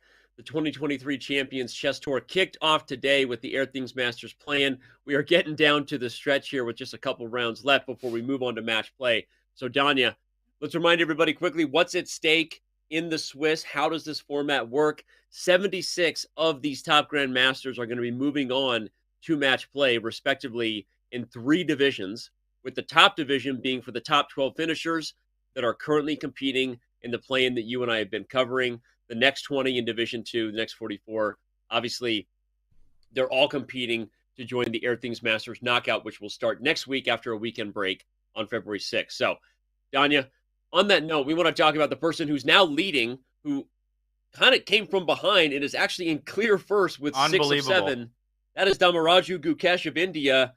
Danya, he didn't have a great Speed Chess Championship that we held in December. He didn't have a great Tata Steel, but he has shown up, and he's playing great right now here to kick off the CCT. And I think Gukesh might be a victim of what I talked about a little bit earlier, which is the sort of recency bias that often pervades the chess community, where you look at the last two tournament performances and his Olympiad performance kind of is already in the shadows. I mean, the guy had Yeah. 7 out of 7, I think, against all GMs. He beat Bobby with the black. Gukesh is still very much having an amazing 2022. This year is just getting started. So I don't think Gukesh's confidence is shaken in the least. But Yeah. Danny, this tournament, I can't believe he's in clear first. He lost an early game. I think that's why he flew under Yeah. the radar. So he did do a Swiss Gambit, except it's a Swiss Gambit where you have to beat Vladimir Kramnik in the previous round with black, which of course he did. And now he faces an on-form Sam Sevian, which is a pretty terrifying prospect. And Sam, he gets a double black. That's a tough pairing, but I think he embraces the challenge. Agreed, totally. Sam embraces the challenge. If you're just tuning in, what is Nanya referring to? Sam just drew Ali Reza Firouzja with black, a game where he was better Ugh. throughout most of the battle. So Sevian is playing some fantastic chess today. Nanya, before we talk about the X's and O's on the board in this battle, I also want to just highlight the standings to our left. Look at that list of names, a who's who of some of the best chess players in the game. And again, I'm going to call attention to the fact that there were a couple players who took early draws, Yanda Pomnishi and Vladimir Kramnik, and then Kramnik lost the next round, right? Ali Reza Firouzja and Fabian Caruana had an early draw, but it's not guaranteed that they're going to be in the top 12 yet. So a lot is at stake here in these final two rounds. Oh, absolutely. Everything is yet to be decided. I mean, the top 12 can change completely. And you've got some players who, like Gukesh, have kind of been under the radar. I mean, look at Guseynov, Denis Lazovic, who did lose to Jan Nepomniachtchi, but still is very much relevant. You don't necessarily need, 8 out of 9. A score of 7 might actually get you in if you've got good tie breaks. And right now, Gukesh and Sevian, they top the tournament standings. Gukesh has a chance to solidify his place with a well-timed win here against Sam Sevian, and I think he's off to a pretty good start in this game, Danny. Yeah, so let's talk about this particular one in action. It was a London system. Don't fall out of your chair when I say that, because it kind of just became a traditional sort of reverse QGD kind of structure. But your thoughts on why you like Gukesh's position here? I love this move 95, unleashing the discovered attack of the queen on D1 to hit the knight. Talk a little bit about what you see White doing over the next few moves. Oh, White's just more active. And, what I don't like about Black's position is that he's cramped on the queen side. That pawn on A5 is really controlling a lot of key squares. It's not letting the queen move out to B6. It's making it hard for Black to create pawn play on the queen side. And of course, the knight on E5, if White can find a way to support it, or even if White grabs that bishop and maybe follows up with A6 and bishop E5, White's just having more fun in this position. Not saying that he's much better or anything like that, but Sam needs to proceed very cautiously the next couple of moves. Yeah, and if the light square bishop falls after knight takes D7, as you've highlighted, not just bishop B5, White has the bishop pair, which is a long-term advantage. 2 bishops are better than 1. Hey, the bishop pair brought to you by Double McGum. Oh my gosh, that just worked out. If only. But all right, it's up now for Sam Sevian to think about how he wants to deal with this. Driving that A pawn down so aggressively, what a thorn, right, in Black's shoe. That kind that you thought you checked your socks, you get them on. Now you're already mid-run. You're running hard. And you're like, what is going on here? Something's poking me. Oh, it's a pawn on A6, and it's poking my big toe. Very sensitive.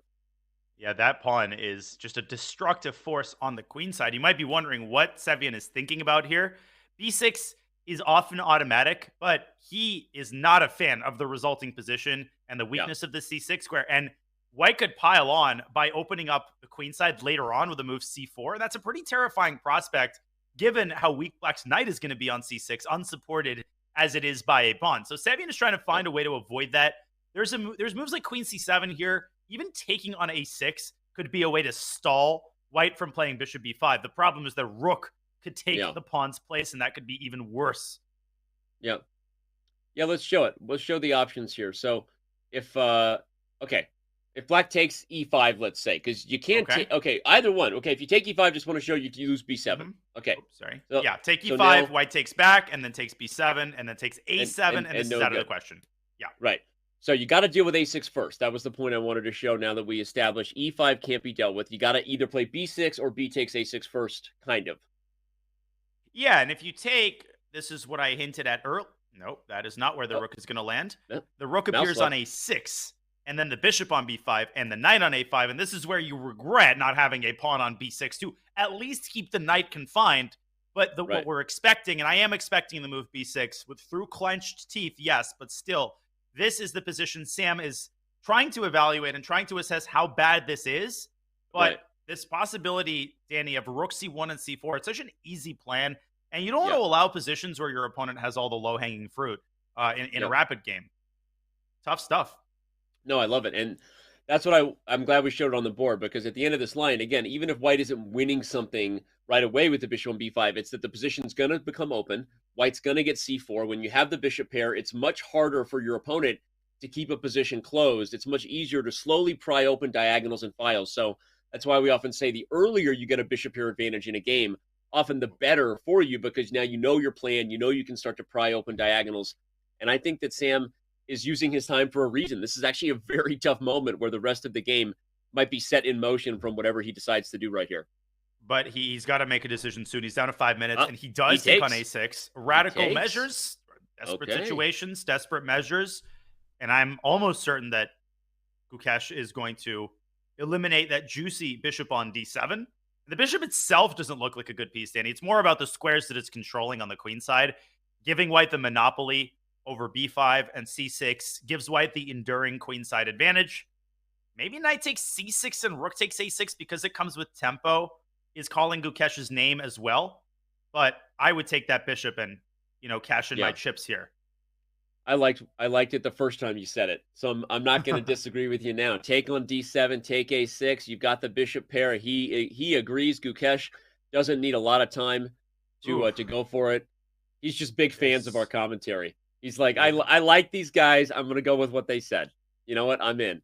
It's a safe decision. Always works out well, as we know. Speaking of people that are still in it, Danya, like we can't even see all the big names who sit on 5 of 7 on the left. If you're just tuning in, there are so many top grandmasters in the hunt right now for that coveted top 12 spot, so that they get to have a chance to be in the Division 1 section as next week's main event, not next year's, next week's main event, the Airthings Masters kicks off. So Hikaru Nakamura, Raunak Sadwani are in a battle. You can't even see Hikaru's name there on the left, even though he actually does sit at 5 of 7 like everybody else. So let's check in on that real quick and see what the 5-time U.S. champion is up to here with the black pieces.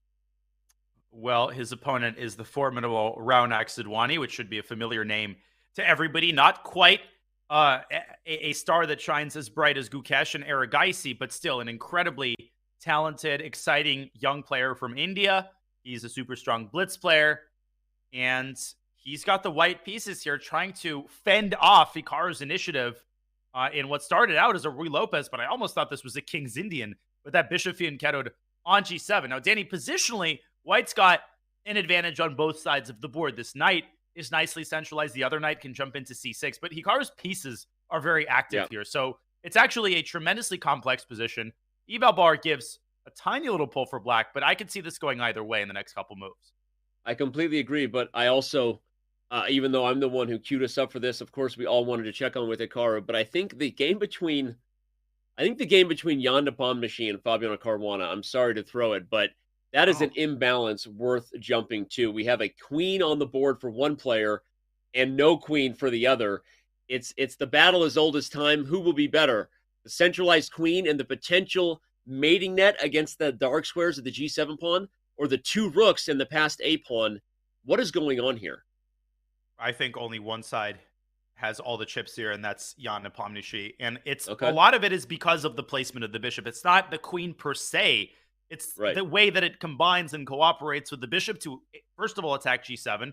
Second of all, the bishop itself is incredibly stable. Jan might very well lose the c2 pawn, but he's definitely, and he just did, but he's not going to lose the c3 pawn. Fabi, on the other hand, is going to lose a5, which I would take if I'm in Jan's shoes. And as usual, Danny, he's up 4 minutes. He's got somehow 7.5 minutes.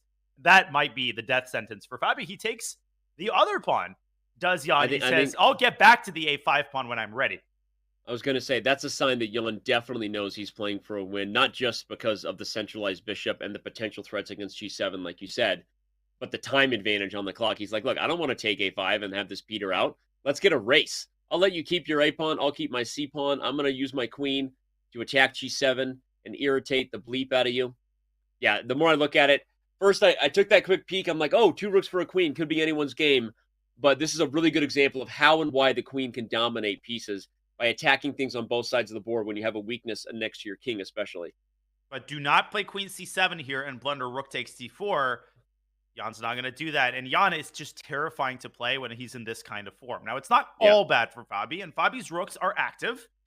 Most likely, Fabi is going to lose the a5 pawn, and when he does, he has to arrange his rooks in a way that will, first of all, keep g7 defended, and B, try to keep the c3 pawn at bay. It's an incredibly tall order, Danny. He's got no counterplay because the bishop protects the gatekeeper to the white king on h2, which is on the safest square on the board. Tough job for Fabiano, but he's obviously not going down without a fight. As you're describing what he has to do to hold this, I'm sitting here shaking my head. It just seems like too tall of a task. That bishop on d4, you'd almost love to give up one of the rooks, Danya, for the bishop and the pawn. The problem is, even if you do that, the queen has 3 pawns, and you're probably still losing. So, like, there's no real way to simplify the pressure, and that queen is just going to poke and prod. She'll go to a7, and how are you dealing with this stuff? I don't like it, yeah? I do like some things, right? I don't like this thing right here. I like some. I don't like this thing. 1, 2, 3 times I told you. I don't like this thing right here. I would reciprocate, but that is one of my, shamefully one of my weak spots. As an impersonator. Now, Fabi might have just hastened his demise with the move a4. I actually like that decision practically. He's allowing queen a7, Danny, and I think he's preparing to give up the exchange and pin all of his hopes on that passed pawn in a4. It should not work. I think Jan's got enough time to refute this, but we know that Jan can sometimes get sloppy in these situations, and I think this is what Fabi's hoping for at this point. Queen takes a4. I thought you were saying we know Jan can get sloppy sometimes. He doesn't always make his bed. I mean, that too. Evidence on camera. If you tried to tell mom that you already made your bed, you just got caught on camera, buddy. Because not good, man. It's not a made bed. And the blankets and we can see to his toilet. This is wrong on many, many levels. And what he just did there might have been very wrong. I think I called it into existence. Danny, I just think he's made a huge misjudgment. Okay, he allowed the sack on d4, but more importantly, he's allowed counterplay. Fabi's threatening bishop e4, and I think Jan forgot that the g2 pawn is now vulnerable. This actually might already be a dead draw. That's crazy. And Jan if the bishop comes to e4, I think he thought he had d5, which is a discovered attack on the rook on f2, but then black just plays rook d2. It's the d pawn. Bishop e4 is a threat, and you're right. No, this is a draw. Wow. And if I may rewind really briefly to the moment when Fabi had played a4, I think Jan should have taken this pawn and then brought his queen up to a7, and this might be what he missed. This necessitates an exchange sack, and obviously with a 3-on-2, as you had pointed out earlier, this is a technical win for Fabi. But we're past that now. Jan has given up the g2 pawn. By the way. I was going to say, he hasn't given up on a chance to win. By activating his king, he's got these chances with the d pawn still. He has to find a way to push that pawn. Fabi has to find a way to set up a fortress on the d5 square. Not easy to do, though, is when the rook comes to g5, there's h4.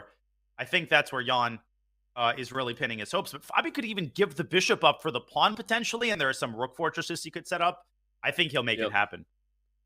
Shout out to Fabi, though, for kind of spotting that trick, right? That's what good players do when they're losing. He kind of baited Jan into that, right? A little bit of a trap there, recognizing his chances to hold with the rook and bishop versus the queen. We've talked a lot about rooks and bishops today. A lot of long-distance relationship references you didn't see coming. There's another one. D5. Here he goes. Rook D2. No, maybe, yes. By the way, so many games, so much at stake in this round. We're not going to be able to cover all of them. Just pointing out that I think Dmitry Andreikin already got a win. Fair chess on YouTube. Wow. Maybe not. I'm just trying to track the standings here. So much at stake. Dubov Kramnik. He's 6 of 8. Oh my gosh. That is a huge win. Sevian is still playing and still suffering at the hands of Gukesh, where we can go at any moment. Okay. But we can also stay here. You've got Hikaru trying to come back against Raunak Sobhwani. You've got Ali Reza Firouzja in this round, still going against Liam Lei. Looks like Hikaru will not be able to win. I think that game is likely to end in a draw. Yeah. Which is bad news for Hikaru. He is flirting with not making it to Division 1. We can go there briefly. Let's do it. Let's flash Hikaru's game versus Raunak Sadwani. Yep. I agree. It looks like he could still lose this. You have to be very careful.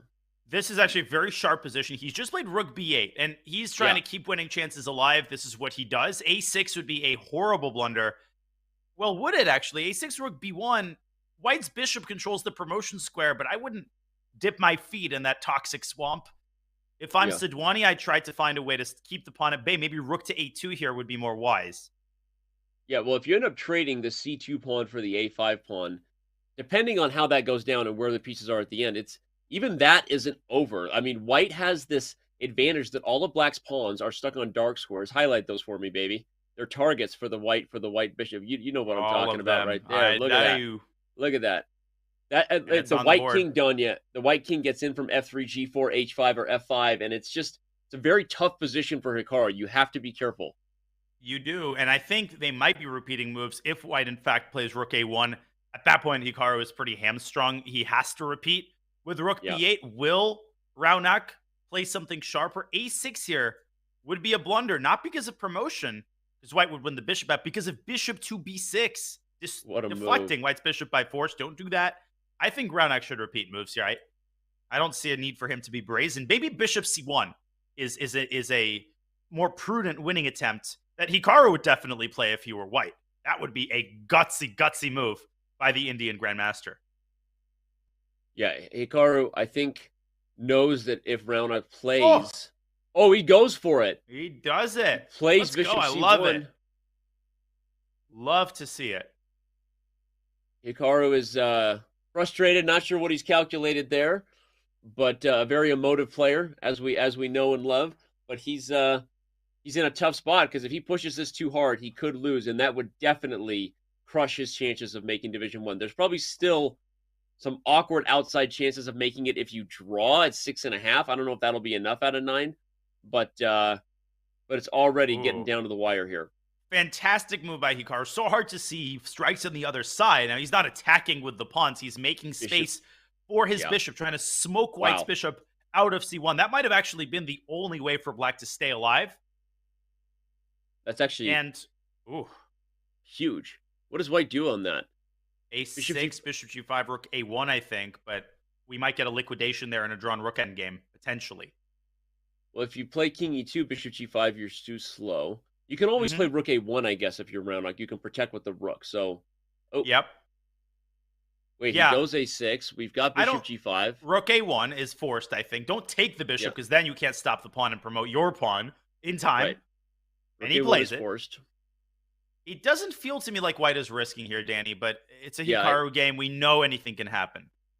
No, I think you're right. I think it's getting closer to a draw. I think Hikaru will have to settle on Rook A8, and we will ultimately see a trade. Yeah, he goes for it. A trade of the A for C pawn. And that is what we have in store. Bishop takes G5. Black can't take on A6 because the bishop still controls the promotion square. If I had to bet, I'm not a betting man, but I think this one's going to end peacefully.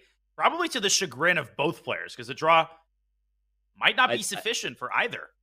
But it's tough all around for some of the biggest names. Let's let this one peter out to a draw. Liam Lei might actually be taking down Ali Reza Firouzja. Let's go there. He's up 2 minutes to 30 seconds on the clock, and better to go with it. Liam Lei is pushing an advantage on the queen side here with that passed B pawn. I will interject briefly and say that Gukesh is still very much in control against Samsevian. That's our other big game. But let's briefly unpack this endgame. How significant are White's winning chances? It looks completely winning, Danny, but it's not. That knight on B2 is actually very well placed. It's pretty unassailable. It's supporting the pawn. And the situation on the other side of the board is pretty symmetrical. Perhaps Lim could try creating a second pass pawn, but that's kind of risky in its own right. Here he goes, pushing his chips into the center of the table. Liam plays knight d5. How do you meet a3 though? Are you just popping the pony back to guard a2? Like, what was the point? How do you?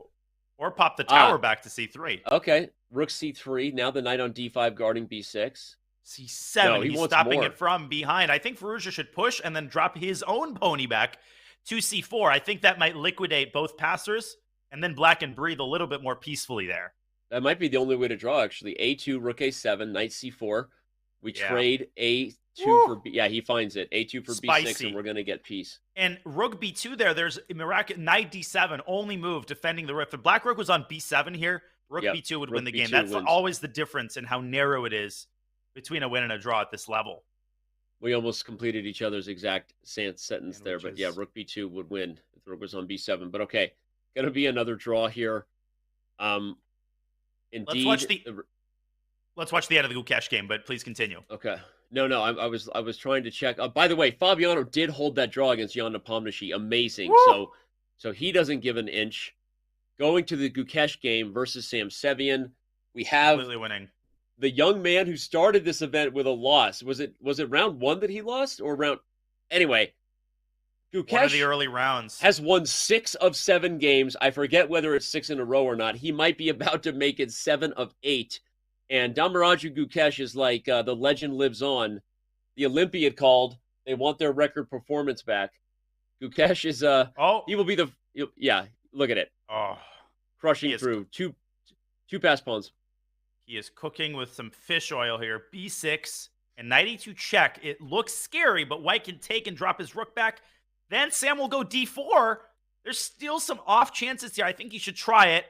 But he's one tempo shy if I've got my calculation on. And he is. Yep. b7 and white promotes first. He's going to go d2. But queen takes h8 comes with check. You ain't going to fool Gukesh. That's it. Rook a6. And you ain't going to fool Gukesh. Ain't nobody got time for that. Ain't nobody got time for that. Gukesh, 7 of 8. You can pretty much clip it and ship it. He is the first one who has punched his ticket into Division 1. I'm not saying others probably haven't with tiebreakers, but I went to the school for kids who don't do math good, and I'm not going to do that. But Gukesh, he will be dancing in match play for Division 1 for sure. He will indeed. What an incredible performance. I mean, he just gets so hot when he's on form, and he did that in the Olympiad. He's doing it again here, and here's like a refutation, Danny, of the idea that you can't play regularly online and succeed in a tournament like this. He's doing it. It's true. And yeah, he got crushed by Magnus in the SEC, but Magnus is Magnus, and he will meet him again in the Airthings Masters pretty soon. Vladimir Kramnik, he's not out of contention, but he's got to win this 4-on-3 against Dubov. And White's pawn structure is ideal. I don't think it's happening now for sure. But remember, just because Gukesh is making the play-in doesn't mean he's going up against Magnus or Wesley just yet, right? We have 12 players playing in match play right after this, so don't go anywhere, everyone. We still got a lot of chess ahead.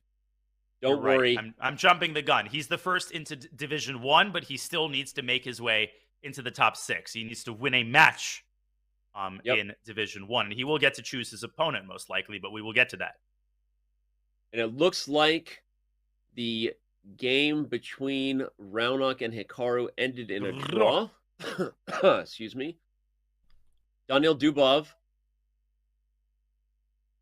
and Vladimir Kramnik also still throwing down in this round, if we want to check out that one.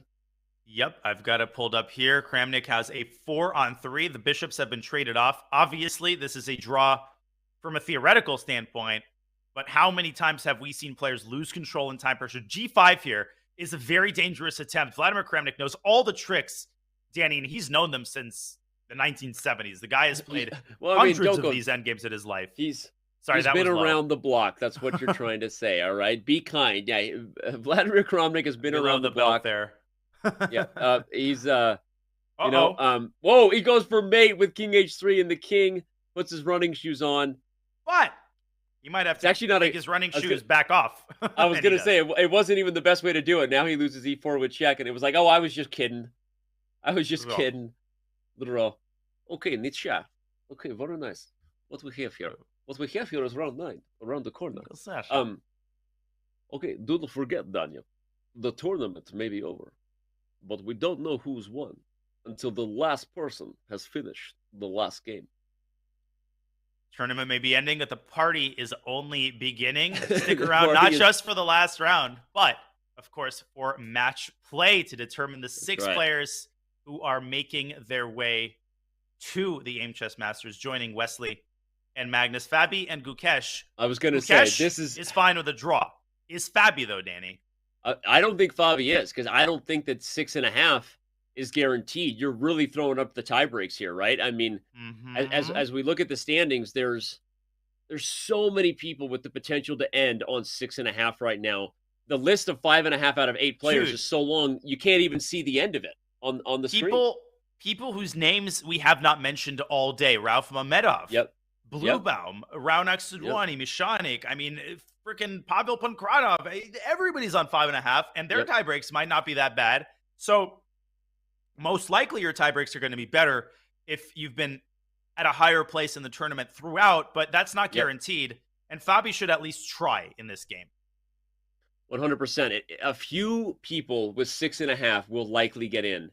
But many people on 5.5 know very well what they're up against, and that this is must-win territory for them. One of those people, of course, being Hikaru Nakamura, who in this round is going up against a World Blitz champion in Liam Lei. Gukesh is establishing himself, I think, as one of the top Rogozin experts in the modern day. He plays this opening almost exclusively. He played it against Magnus Carlsen in Tara, and he held the world champion with, room to spare. So Gukesh just not afraid to play the same opening. He knows it backwards and forwards. I think he's got a pretty nice position once again. Probably going to push c5 and get some action going on the queen side, and he does. Yeah, Fabi would love to get a win here and just throw everything into mass chaos. But look at this. We've already had two draws, Danny. Sorry to cut you off. Faruja, Nepo, Andrakin, and Eric Geisy. Hello. Arjun Eric Geisy on 6.5 out of 9. All of them. So 5 spots essentially have already been reserved, at least. Wow. In the first 1 minute. Well, they're reserved right now. I mean, but there's so many people who could win and get to 6.5. Yep. What happens to the tie breaks if that should occur, right? I mean, it's obviously a safe bet to a degree from a score perspective. 6.5 is going to get in for some people, but not everybody. And you're really throwing it up to the tie break. You know me, I get nervous in that mode. Someone is going to be heartbroken on the outside looking in at the end of this for sure. No question about it. Hikaru, one of the big group at 5.5. He's in a must-win territory, but he usually has good tie breaks because we're used to him being at the top of the cross table. Not so this time. He had that early loss to Shang Yu, who ended up falling off a little bit. That's going to hurt Hikaru's tie breaks because it is, I think, the sum of the points that your opponents score. So right now, the job, Danny, for the players with 5.5 is to win. They're not thinking about the tie breaks. They will cross that bridge if they get there. First, they need to get there. What a bleep show this is going to be. Yep. And I love every minute of it. Me too. I don't know whether to focus on this game here where Caruana could just turn the tables on the standings, or if we should pop over to some of the players who are probably in must-win territory. I feel like we should probably do that. I mean, this is a game that's going to be spicy. I think Fabi's showing like, hey, I'm not just going to take a draw and throw my hat into the 6.5 out of 9 ring where none of us know what's going to happen with tie breaks. So Fabi's going to push. We'll keep our eye on it. But where else can we go? The only other player who can guarantee a spot in the top 12 if he wins is Lei Kwang Lim. So let's maybe briefly check into his game. I don't actually know who he's playing. Let's find out. I'm going to click into his game. Lei Kwang. Who is this guy? Hikaru. Yeah, that's what I was saying. It was Hikaru versus Liam Lei. It's a good one. It's brutal pairing for Hikaru on 5.5 in the last round. Just brutal. Yeah, this is not a fun one to be, right? If Liam Lei wins, then he gets 7 and he's for sure in, like you said, but he's playing black against Hikaru. So would you rather, who do you want to be here, right? You're black, you're going up against a guy with the white pieces who has to win. He has no choice. You could get a draw in theory and roll the dice on tie breaks if you're Liam Lei, but that's not an opponent that either of these guys want. Most likely, I think Lei Kwang would get in. He's been atop the cross table, but as you're saying, it's far from guaranteed, and we've seen many cases, particularly on the RCC, where a player takes a draw, they're positive they're going to get good tie breaks. You just can't know that for certain. Things turn in the final round, and you just can't depend on your opponents achieving a certain result. right? Then it's out of your control. So Lei Kwang is just playing chess, and I think he'll try to seize his opportunities if he gets them. I actually like Black's position here. The structure is pretty symmetrical. Hikaru is trying to spice things up and add some sriracha to the position by getting his knight to d6. And Lei Kwang, I think, is about to say, over my dead body. But how is he going to stop that maneuver, Danny? Why is it sriracha and not Cholula or Tapatio? Like, why you got to do Cholula. that? Like, why are we discriminating against different types of everyone's favorite way to spice up a position? I'm not a Cholula. I don't. Tapatio is good with certain things. I think sriracha is the most universal hot sauce to me. I can put it on absolutely anything. I think Cholula would have a pretty big argument to say against that. Okay. Wow. This just got Agree to disagree. ugly. Population too. Okay. Well, sriracha is also. I mean, I'm a big. I make some mad hot wings. Sriracha honey madness. It's a sauce. You're like, oh, hot wings with sriracha? Yes, one of my specialties. Next time you come over, I'm cooking them up for you. So I'm not against sriracha. I just felt like that was a big leap to make. That's all I'm saying. Get the skillet ready. I'm taking you up on that. I love me some hot wings, and Hikaru loves him some hot d6 square. He's gearing up to go knight c4. He wants to do it at the right moment, and he wants that bishop pair, right? Why is getting the knight to d6 dangerous? Because you get the bishop pair, the board is pretty open, so the bishop pair is rather desirable here.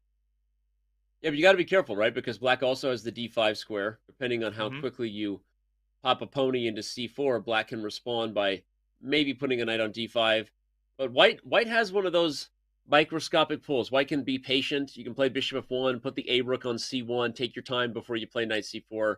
And I don't see as many improving moves for black here, Danya. Tell me what I need to learn. No, you're right. I know, I mean, it's clear because of the time that Lei Kwang is spending. I'm thinking about how to reshuffle. If you play knight d5 and as he goes bishop e7, which I was going to propose, bishop e7 or bishop f8, clearing the parking spot for his knight. But that is also hard to achieve because the b6 pawn is going to hang. But there are some tactics in the air there, Danny. If I can show this really quickly, this might be what Hikaru is calculating. Knight c4, knight c5 might be possible. Queen b6, rook c6. Queen starts feeling short on moves. Queen a5, knight b3. But I think White can get away with queen b4. And you say, discovered check. Anywhere the knight moves, you drop the bishop. So I think Hikaru will calculate this. He'll take his time. But I don't see him rejecting knight c4. I think he's going to go straight for the complications here. That is the best way of guaranteeing winning chances. Let's go back to the live board. What a fantastic line. I love that. Knight c4, knight c5. You take b6. Laughing in the face of danger. Ha ha ha ha. He is the Simba of this Lion King movie, they say. He is his own Simba. Well, Hikaru, he hasn't done too much laughing this tournament. He's had a pretty rough go of it, and the standards we hold him to are so high. I mean, 5.5 out of 8 is a score a lot of players would kill for this tournament. Danny, but that early loss, it really set him back. He's still in contention, which is crazy because he was losing to Jumabayev. He could have been totally out of the tournament. So he's kept himself in, but wasn't able to win that game in the last round with black. And now, even with a win, might not be making it into the final 12. But oh boy, will those in Division 2 feel sorry if they have to face an angry Hikaru Nakamura. For sure. And it would be the one thing. Normally we'd be focused on Division 1 solely, but if you've got an angry Hikaru making his way through there may be something we have to check in on. By the way, speaking of things we need to check in on, Fabiano Caruana is pushing against Gukesh. Like, this is not. He's not just gonna say that I'm like I said. He's not rolling the dice on the 6.5 tiebreakers. I think it's a very smart move. And I've been critical of people earlier today and in previous events when we've done rapid chess championships, which had a similar kind of Swiss day and then a match knockout day. I don't think it's good to leave yourself as a victim to the universal tiebreak system. And I like what Fabi's doing. Yeah, Firouzja, and right now, I should remind everybody this was a point of confusion for some in the RCC. You should take the tie breaks you see on the left side with a grain of salt because they will update after the final round. They will change after the final. And you might say, well, can they really change that much? Yes, they can. We have seen some crazy reshuffling. The top tie break could become the lowest tie break. So Alireza Firouzja isn't sitting and chilling, sipping his Frappuccino and saying, I'm in Division 1. He is watching nervously for the final tournament standings. Okay, so H4, the last move by Fabi. He is trying to drive that pawn down, use it as a battering ram, and crack open Black's incredibly vulnerable kingside pawns construction. I love every bit of what Fabiano is doing here. Cariano. Yeah, exactly. All right. F5, played by Gukesh. Feels like that's, well, it kind of works out here. It's definitely a move you don't take lightly because pawns don't move backwards, Danya. Pro tip. And that's a big commitment to your entire kingside structure. I have something crazier to tell you. I'd like to thank our amazing team working hard to provide all the facts. Gukesh actually did not lose in early game. I think everybody and their brother was under that impression. He actually drew two games against Jan and Reza. Not the worst people to draw against, but he was just a little bit below the top guys, Danny, for most of the tournament. And so we didn't have our eyes on him until the last round. But Gukesh has not lost a game yet. Shades of his Olympiad performance, honestly. But right now, he's in big danger. Fabi has a big decision to make, though. He can take the knight with his bishop. Tempting, but you give up the light squares. Or you can keep the tension with bishop f3 and really try to sneak in h5. Okay. And he takes. Fun fact. Good to be corrected by the team. Thank you for that. If you're going to draw two guys, Jan Nepomniachtchi and Ali Reza Firouzja are probably two of the best guys to draw. So there you go. Gukesh really has had the best tournament of all. He is the belle of the ball so far. And will he finish that way, or will Fabiano, make that pumpkin go splat at midnight, huh? How's that for a reference? Completed full circle. Make the pumpkin go splat at midnight. At least tell me, is it a movie or is it a song? Is it a band? You're kidding, right? You're kidding. Oh, have I? Oh, God. What did I just do? Oh, God. Is it one of those limp biscuit moments again where chat is just going to explode? It's like when you stub your toe and the pain is coming, but there's that one delicious second where you don't feel the pain yet. That's what happens when I look at the chat. It hasn't exploded yet. You don't know what a pumpkin, like at midnight, is referring to. Is it a horror movie like Halloween? Because I'm a horror fan. That would be particularly embarrassing. Now you got to tell me. I mean, chat's probably going to scream it, so... We're going to wait. We're going to let chat handle this one because I got some chess to focus on. What have I done? So, Fabiano bringing the pressure, hitting g6, maybe h5 comes. I like that move, rook b1. He's playing both sides of the board here. Poking on the b5 pawn, poking on g6. I know you're waiting for chat to say, like, Danya, are you kidding me? I'm kidding. I'm keeping my eyes nervously on chat. The turbulence is about to begin. We also should probably check into Hikaru's game at some point. But just to complete the picture here, Danny, Fabi is in control of this game. He's calling the shots, but will he be able to actually deliver? Yeah, we're gonna find out. But Hikaru is on his way to delivering something. Talk about a 3-result position over there against Liam Lei. But it's one that Hikaru looks like he's in control over. What? But with every piece hanging, what is going on? He's down the exchange. Let's do the math. Oh my! The queen is hanging, and it's black to move. But 97 check is coming. And A8 is hanging, and C8 is hanging, D5 is hanging, B4 is hanging. Black. Dude, the last move he played was queen takes knight on D2. Oh my God, look at this sequence. Knight D5, bishop B4? What? He plays bishop B4 because the knight on D5 was pinned to the mate on G2.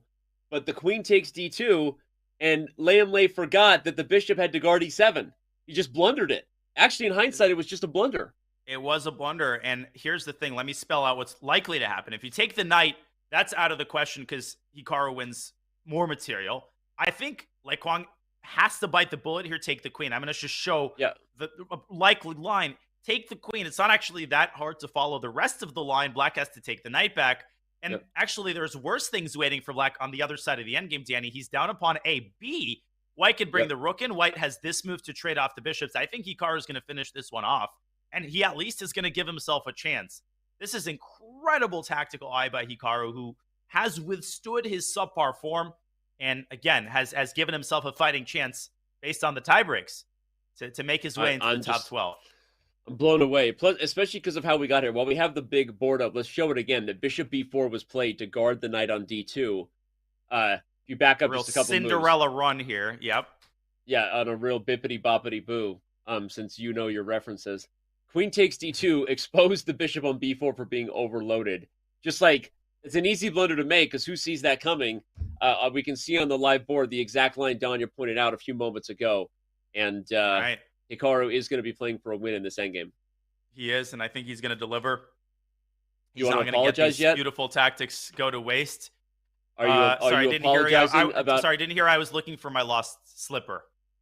Thank you, Danya. I know right? the You're better than story of that. Cinderella. Of I course, just you're didn't better get that than that. particular reference within the story. Dude, you got when the clock strikes 12 at midnight, right? And then That I know. the pumpkin. That I don't know. Right? I'm just rusty on my fairy tales. Okay. All right. I don't But enough always know what to do commentating with you, Danny buddy. Wrench will set the record straight. Don't worry. It'll right the ship. All right.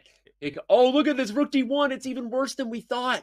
The It rook is. is coming to d8 to win the bishop. Oh, the game might be over, Danny. It's because just over look at 'cause it's this. Bishop a5, b4. b4. Bishop Bishop b6, b6, a5. a5. Bishop c7. Bishop c7, bishop takes Bishop c7. takes rook, and then rook No d8. back rank mate. Bishop f1 in the end. This is like Hikaru's pieces are always on the perfect squares. Like Wang has to play rook c1 or rook c2 and a6 hangs. No, I think Hikaru can win a piece here if you. Well, let's. Okay. Ooh, Did he? that might not have been play- the best move. It's still pretty good. Let's back up It's and show winning. what would have happened on bishop a5 real quick, Danya. So if Well, bishop we a5, had a Hess b4, moment there. Third mouse Yeah. slip of the day, b4. Now, I'll just Bishop point out, b6. Danny, anytime you take, and in the end, rook c1 is not made because white covers. Bishop b6, Yep. a5. Bishop c7 takes c7. And it's only a matter Yep. time. And as you said, it's never mate for white in the end because the bishop goes back to f1. So there you go. Well, back to the that live was board. the reason Kwang Liam had to play rook c2. Hikaru played bishop e5, but Black's position is hanging by a thread, but Hikaru better put it away because you got to get a win. There's no like, oh, this slipped and I got a draw that you feel good about. This is a win or literally go home, or in this case, to Division 2 if you're Nakamura. So, Yeah, he has to be perfect here. He takes that second pawn. He is now up 2 pawns, both of them on the queen side, connected passers. And what stands between him and the win here is just the activity of Black's pieces. If he can force a rook trade or force one of the bishops out of their spots, he'll win on the spot. But it's actually not that easy to do, and that is why Kwang put his bishop on e4 to prevent the move bishop d3. Again, hanging by a thread. Yes, we've seen Hikaru pull these types of games out, but he usually doesn't let them slip if he's on the winning side. Agreed. It's not something he does every day. I'm looking over at that Karamwana Gukesh game, and that's also getting spicy. I don't know where to go. I think we can sit right here. Obviously, we know Nakamura has to win. We do. Let's watch a couple more moves and then go to the Caruana game. Let's see Hikaru kind of wheel his way out of a slightly awkward spot here with the pawn on b4 hanging. Danny, and if you play b5, the bishop's connection with f1 drops, and Black can actually go bishop to c2. So work left to be done here for Mr. Nakamura. Maybe it's time to make some luft, but then you give up one of your pawns. Yeah, you're probably winning, maybe not. I mean, giving up that pawn is no fun. And as you pointed out, your bishop on a6 is super key to defending that back rank. You can't cut off your own scope with b5 due to what you said. Show that line real quick. Just if b5, bishop c2, you take d2, and bippity boppity boo. Oh, put it together, and what do you got? Won't let me jump over the pawn. Rank. Bang. Put it together, and what have you got? A checkmate on the back rank too. Oh, bippity boppity. Okay, let's go back. All right, so this is not an option for white. And otherwise, he plays bishop f1.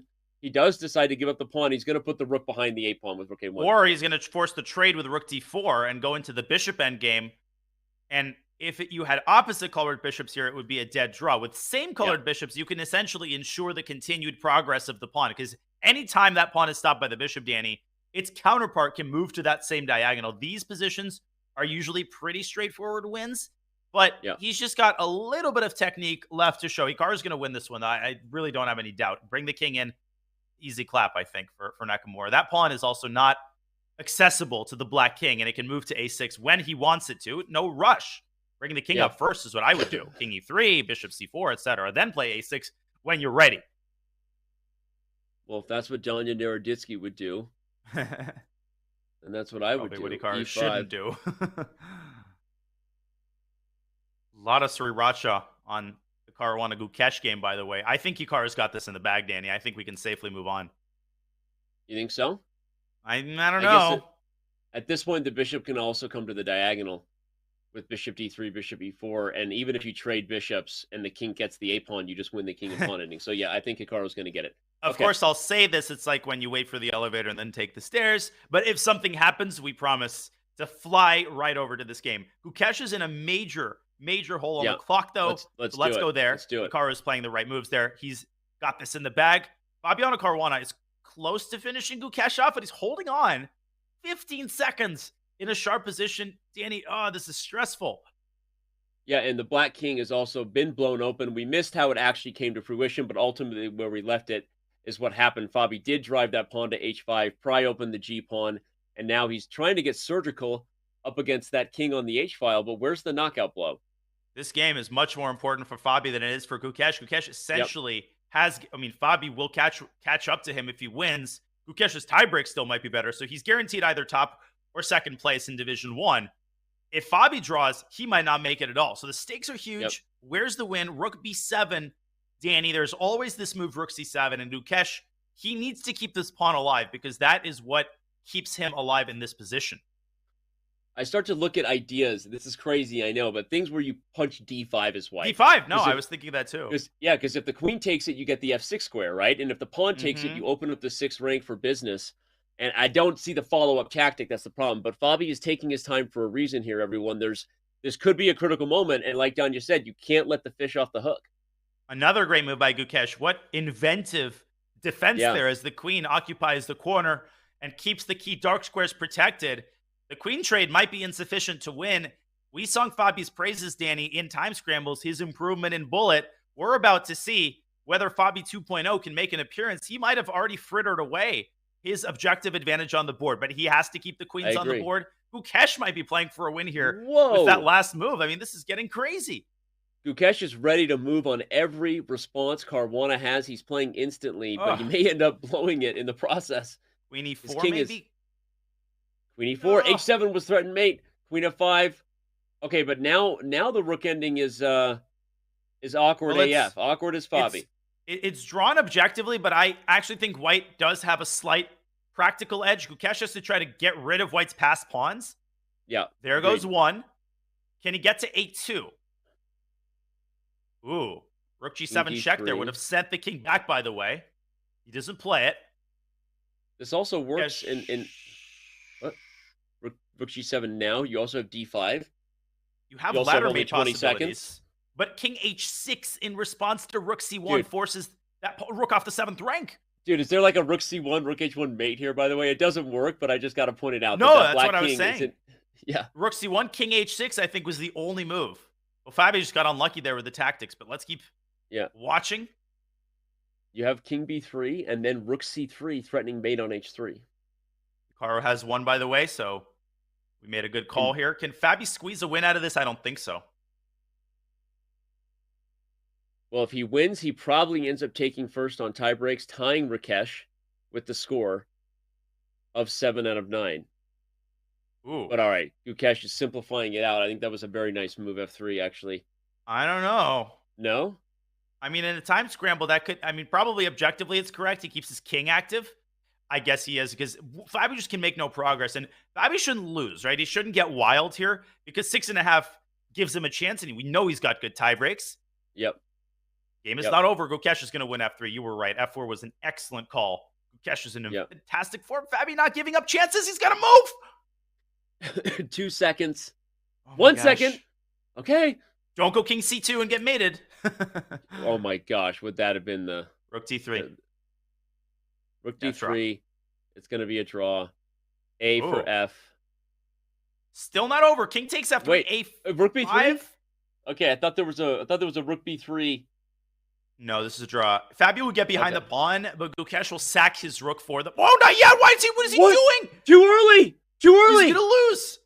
Or is he? No. King b2. No, that wasn't the move. What was the move? Was not yet. I don't know what the move was. Let's take a look. There was a win there. It was rook f5. You force king g4 because then the king isn't ideal. Then when you go to f8 and on f3, king b2. Well, this is the human move, I think. Oh, you buy a tempo. Yeah, How is this? Yeah, you buy a tempo by forcing the king backward. I did not find that. I just quickly broke the cardinal sin. I didn't even try. I just turned on the engine. You're rook forgiven. f5. Rook f5. That's a fascinatingly instructive point. You force the king to g4. Show it, Donya. King g4. Yeah, rook f5.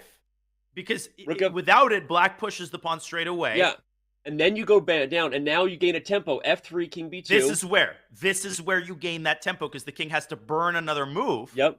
And then you get to e2 in time. Just enough time. Fabi just kind of assumed that was a draw. And if he doesn't make it, Danny, he will be kicking himself for a while. Although he will have a chance to make it to the next tournament. But man, oh man, was that a potentially big moment. It looks like we might have our... My word, is someone getting in at 6? Liam Lay is in 12th place with 6 out of 9. No, there are others who can still pass. Wow, we've got a game going on with Sam Sevian we got to go check out, who still has a chance to get to 6.5. Oh, no, he just lost. Oh, he lost. And Daniil Dubov. Dropped off. Dubov takes the 12th spot, robs Liam Lay. No, he was already there. Not yet. And we should wait for the tiebreaks, I think, to update, because they might reshuffle the final standings. So there is one game going, Danny. I'm going to flip it on just because it's the last game. And that's what stands between us and the final tournament standings. It's a rook and bishop versus rook. They're not letting us go just yet. The mate, okay, let's just place bets. Draw or win. Draw or win. I vote white wins. White finds a way to win this. I think it's a draw. I think black's got just enough time here. Even though it is a win, I think objectively with the king in the back rank. It's Ori Kobo, Israeli Grandmaster, trying to defend this with black. Not sure who DJ Hauby is. Wow, I'm just like fascinated by how that finished there. What an instructive rook ending we saw there, even though Fabi missed the way to win. That was still really interesting to see in real time. And I think I'm most blown away by the fact that Hikaru managed to come back and make the Division 1. It didn't seem destined to be his day. That Fabi moment was crazy, though. That reminds me of some videos you see of premature celebrations in sports. Right. Where one side celebrates and the other side hits a full court shot. Gukesh taking that pawn was totally unnecessary. He could have let that pawn reach a7 before taking it, but he already thought it was in the bag. And Gukesh probably doesn't realize how much he could have impacted, not his own chances. He would have still made it. He would have been okay. It's Fabi who got a golden opportunity to punch his ticket. King c6, by the way, you were right. King c6 it ends the game. Or this, and King c6. No, but now he makes it complicated again. King c6 was better first. Rook now c1. Rook c1 check comes. And black is still alive. There should be Rook c1, bishop c5. It's winning. And Rook e7, Rook d8. Yeah, that's it. No way to deal with it. Yep. I would try Rook h1 here. But just to catch the mouse slip. Okay, I believe white wins. Rook h8 is mate. Hello. All right, there we go. And now we have the final standings. And Fabi makes it, thankfully, for him. Hikaru has made it. Just unreal. Just Vladimir barely. Kramnik made it. Kramnik is in? Danny. I didn't see it. Oh my God, Vladimir Kramnik is getting 12th 6 out of 9. He's the one lucky guy who got 6 and had amazing tie breaks. Oh my gosh. Unbelievable. I love to see it. I started doing the math and saw that someone 6 out of 9 was going to make it, but I thought it would be Liam Lay, Laquang Liam. Nope. But no. Oh my gosh. Vladimir Kramnik, the 14th world chess champion, is still dancing, boys and girls, and he will be a nightmare for someone to play in the next round. Going to pick him. That was unbelievable, Danny. What a finish. And this is why we love the last round. Yeah. What a wild situation. We've got 3 divisions that will be going down in match play. Again, we will be focused on the top division of 12 players, obviously, because we really want to find out which of those 6 will move on, join Wesley So and Magnus Carlsen in next week's main event for the Airthings Masters. But let's not forget that if we look at the standings right now, I can't even remember the names. So many of those players have so much to play for, not just 10 grand for first in Division 2 and 5 grand in Division 3, respectively. But of course, an automatic bid. If you win Division 2, you end up getting a better second event here in the Champions Chess Tour than a lot of other players because you're automatically in the KO stage. So there is so much ahead here. I think we're getting pretty close to knowing how they finish, but we'll give the team just a second. We don't want to go for a break until we know who has punched their ticket into all 3 divisions. Oh, is Kramnik out? It looks like the standings have been updated. Oh no. Is he out? Kramnik might be in 13th. He might have been surpassed by Lim. I'm looking at our screen. I apologize if I spoke too soon. I assumed those were the final standings. I guess they're not. Hey, they're not updated yet. No, I was just so excited, Danny. I was so excited. I thought it was Liam Lay originally too. Hey, it's okay. It's our job to just keep going. Who knows? We're not even going to say it's not Kramnik yet. What I do want to clarify for everyone, the reason we're going to be announcing the players and each division that they've qualified for and not the pairings before our break, then we will come back for match play, is because one of the really fun twists of this event is that the top 6 actually get to choose their opponents in the order of which they finish. So Gukesh gets to choose his opponent for those who finish 7th through 12th. Now, why is that interesting?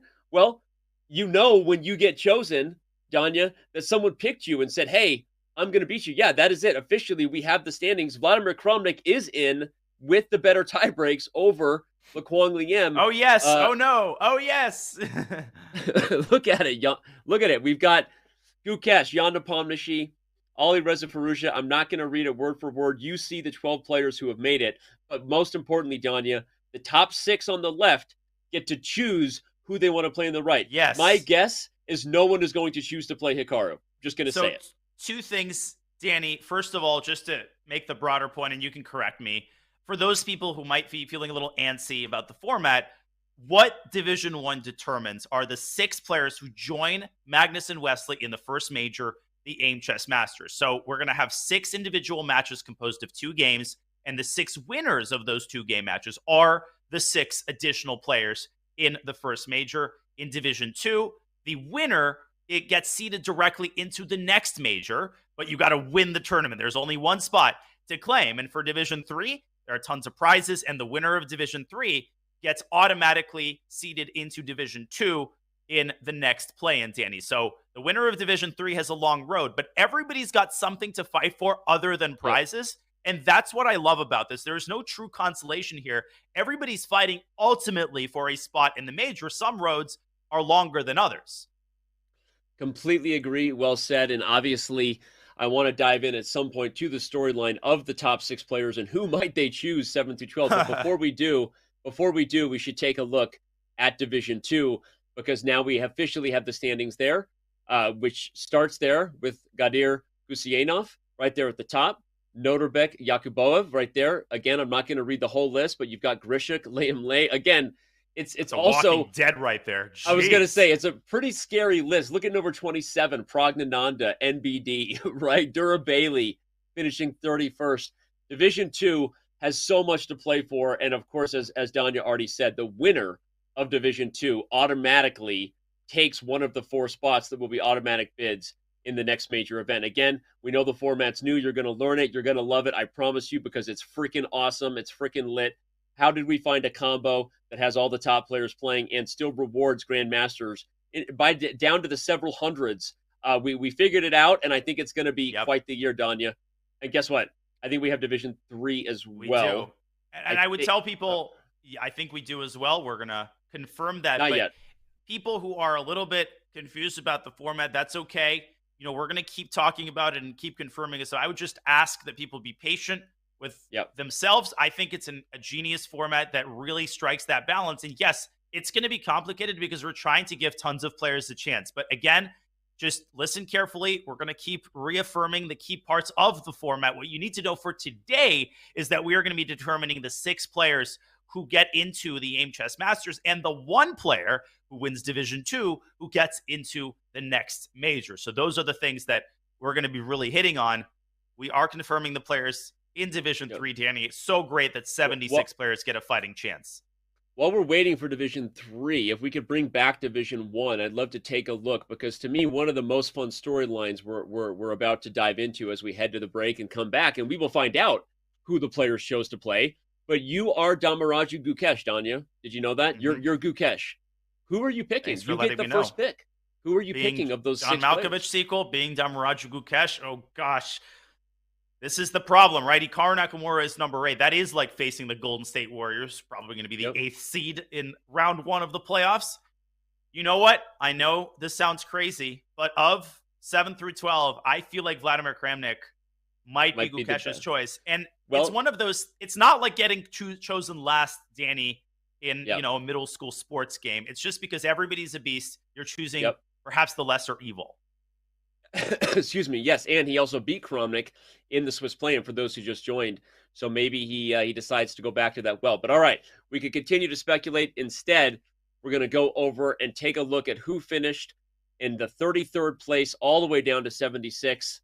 It starts with Bortnik, a very well-known household name, especially when it comes to Bullet. But then you start circling names that just pop out. Levon Aronian in 39th place, right? Ray Dominguez. Robson in 46th.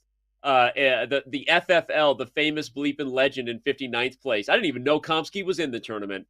You've got Christian Chirilla over there. Svidler? Mr. Irrelevant, Christian Chirilla at 76th.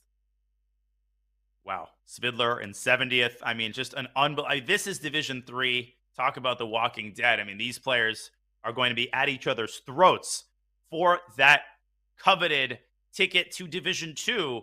And more spots in Division 2, Danny, will be taken up by those who lose in Division 1. So the 6 losers, they're not out entirely. They get big prizes, and they get an automatic ticket to Division 2 in the next play-in. So they've guaranteed themselves a pretty cushy spot.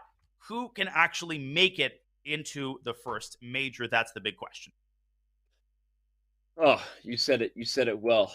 We've got so much ahead, so many names there. Vida Gujrathi in 51st place. But I mean, we could just continue to go down the list. But we are going to mainly be focused, of course, as we said, on the players who finish in the top 12, because those 12 players are battling for 6 spots who will join Magnus Carlsen and Wesley So as the knockout begins on February 6th. We're going to find out, but not until we take a very, very quick break, because we're all exhausted. The players are exhausted. Get up now, grab a snack, or sit right there and watch whatever awesome content we're bringing you at the break, because the Airthings Play-In Masters has moved to match play when we return. Chess Kid is fun. Chess is great for the brain, but it's also fun to play. And Chess Kid makes it easy to have fun. Whether your child is a total beginner or a prodigy, they can hop on and find a well-matched opponent from around the world at any time. Chess Kid is the safe, parent-approved way for your child to play chess online. Chess Kid is educational. To kids, it feels just like playing, but chess is a great way to learn patience, strategy, and critical thinking. Chess Kid features a comprehensive training program that guides kids to level up on their way to mastery. There are more than 50,000 chess puzzles and a whole library of entertaining videos that teach strategies, tactics, openings, and endgames specifically for kids. Chess Kid is easy. Whether you're a parent helping your child, a coach managing dozens of kids, or a school of hundreds. Signing up is free and easy, so what are you waiting for?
What's up, everybody? Danny here with chess.com, officially bringing on Airthings as a sponsor for the 2023 Champions Chess Tour. The Airthings Masters is coming your way, and I'm here to unbox and add some Airthings tech to my studio here.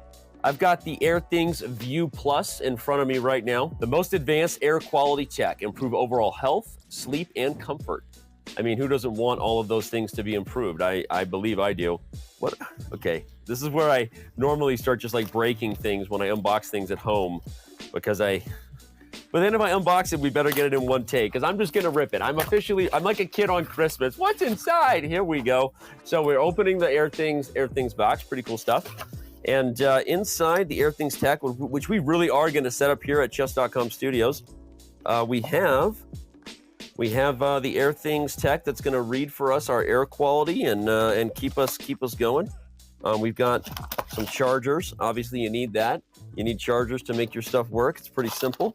And well, we've even got some sticky things, which they know that you might struggle hanging things on a wall, and so they give it to you so you can just do bloop, bloop, bloop, right? And then you do that thing where you stick it right on the wall. I love people who are thinking ahead on that, because I can never find a stud, right? I mean, you know, you got to be a stud to find a stud, and I am not a stud. We all know that. Okay, well, there we go. We've got an empty box after that. Very well packaged, very neat. Not an unnecessary waste of cardboard. I will appreciate that for the environment and give them a shout out. So pretty simple stuff. We open it. Oh, we're gonna download the app. We'll do that in a second. First thing I'm gonna do is I'm gonna do what it says, which is rip open the tag, and it says to pull up the Airthings app, which I'm gonna do in a second, and we're gonna test the air hand waver quality in just a moment. It's already blinking. It's going to come on. That's fascinating. Oh my gosh, that literally happened in real time. It says breathe better, live better. I'm fascinated and frightened all at the same time. I can add a device and I'm going to plug it in. Getting started with my View Plus. Placement. We recommend that you place your View Plus in an area where you spend the majority of your time. Well, that's right here in the studio. Okay, continuing. Calibration. Know that it may take up to 7 days to fully calibrate. Makes sense. I'm TLDRing this. Yep. The radon will fluctuate throughout the day, week, month. Okay, makes sense. I'm not judging you. You don't even need to explain all this to me. I like to be educated, though. The hub is on. Anytime you want to know the air quality, you just wave your hand in front of it. It's like a magical air genie. Watch this. Doing it, right? I flash a light, and then it absolutely tells me the air quality in the room, yeah? I've got pretty good. 1272. I'm going to learn how to read this. If you don't think that air quality is important, did you know that human beings will spend 90% of their life inside? I read that fact from Airthings, and first of all, I was frightened because what are we doing? Why are we not outside more? That's a different conversation to have. But 90% of our life seems like a lot of time to care about the air quality in our rooms. Also, how much time do chess players spend inside? If the average human spends 90% of their time inside, how much time are we spending as chess players? I don't have a fact check on that, but I'm going to look into it, and I'm going to assume that Airthings makes sense as a sponsor for our chess event because we want to know that we're breathing high quality air, especially because, fun fact, the ideal carbon dioxide levels will increase your cognitive function by more than 100%, 101% in cognitive ability improvement. That's a fascinating stat. Also, a 288% increase in strategic thinking with the right air qualities, 299% increase in information usage abilities. First of all, I don't even know what that means because I probably don't have good enough air quality to consume that information and regurgitate it for you. But I'm going to say it again. A 299% increase in information usage abilities when you have the right air qualities, the right carbon dioxide levels in your room. Well, actually, it looks like all this talking I'm doing, this is a fun fact, is increasing the carbon dioxide in the room. We went from 1272 to 1365. That's because I talk so fast that I'm decreasing the amount of oxygen in the room and increasing the amount of carbon dioxide. That's a special ability that I have. I don't know what special abilities you have, but that's the special ability I have. Anyway, so shout out to Airthings, shout out to chess players spending way too much time inside, and shout out to knowledge of good air quality. Hope you're enjoying the show on chess.com.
It doesn't look like much, but neither would a Sicilian defense to the untrained eye. This is a performance enhancer. You don't see it? How about now? Manage your air quality, sharpen your performance, change the game with Airthings.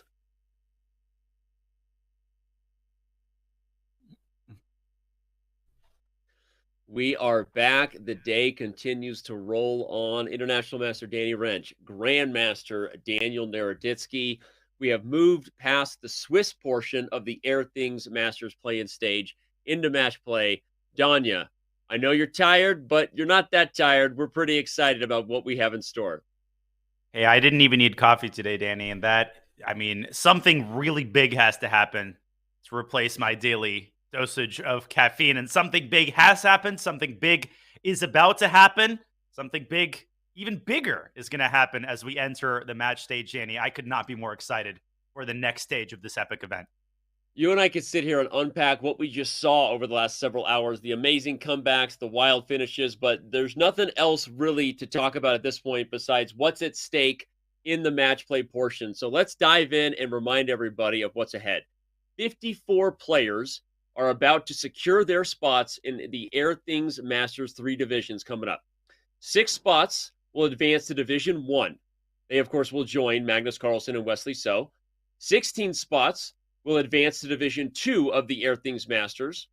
32 spots advancing to Division 3. And 10 players will be eliminated and have to rejoin the play-in in the following event. Reminder, $235,000 are at stake if you make it to the February 6th through 10th schedule where the knockout begins. So you really want to make it, Danya. You most certainly do. A couple of clarifications, Danny, as we look at this very informative slide. Those 6 spots, that's what the fuss is about. Those 6 players are the ones who will be joining Magnus Carlsen and Wesley So, who already have their tickets by invites. So that will make a total of 8 players in the top group. Those who lose, Danny, in Division 1, the 6 losers, they drop down. They still qualify for Division 2. Same process. Those who lose in Division 2 make it to Division 3. So only 10 players, those who actually lose in Division 3, only they are pushed out of the the Airthings Masters.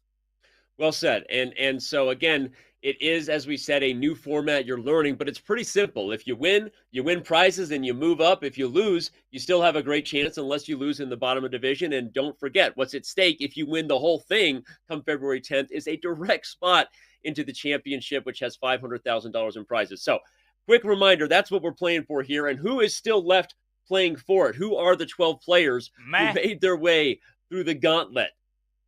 Go ahead, Danya. Not really recognizing any names here, Dan. You're putting me in a pretty tough spot. I don't have anybody to talk about. I will pat myself on the back. And you know why? Why? Guess who Gukesh, who came in first, has chosen for his opponent. Indeed, the former world champion, Vladimir Kramnik. Will he regret his choice? We are going to see. I can't wait for that game.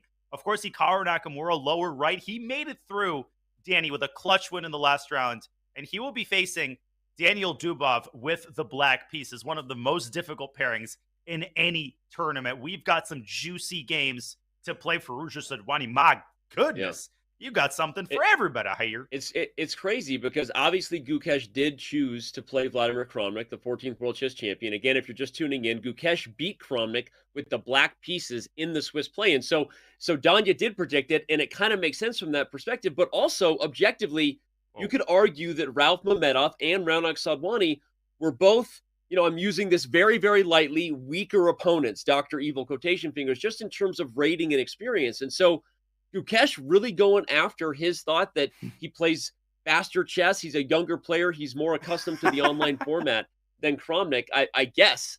That's what he's saying here. Gukesh is actually going to be simuling Fabio Caruana and Vladimir Kramnik.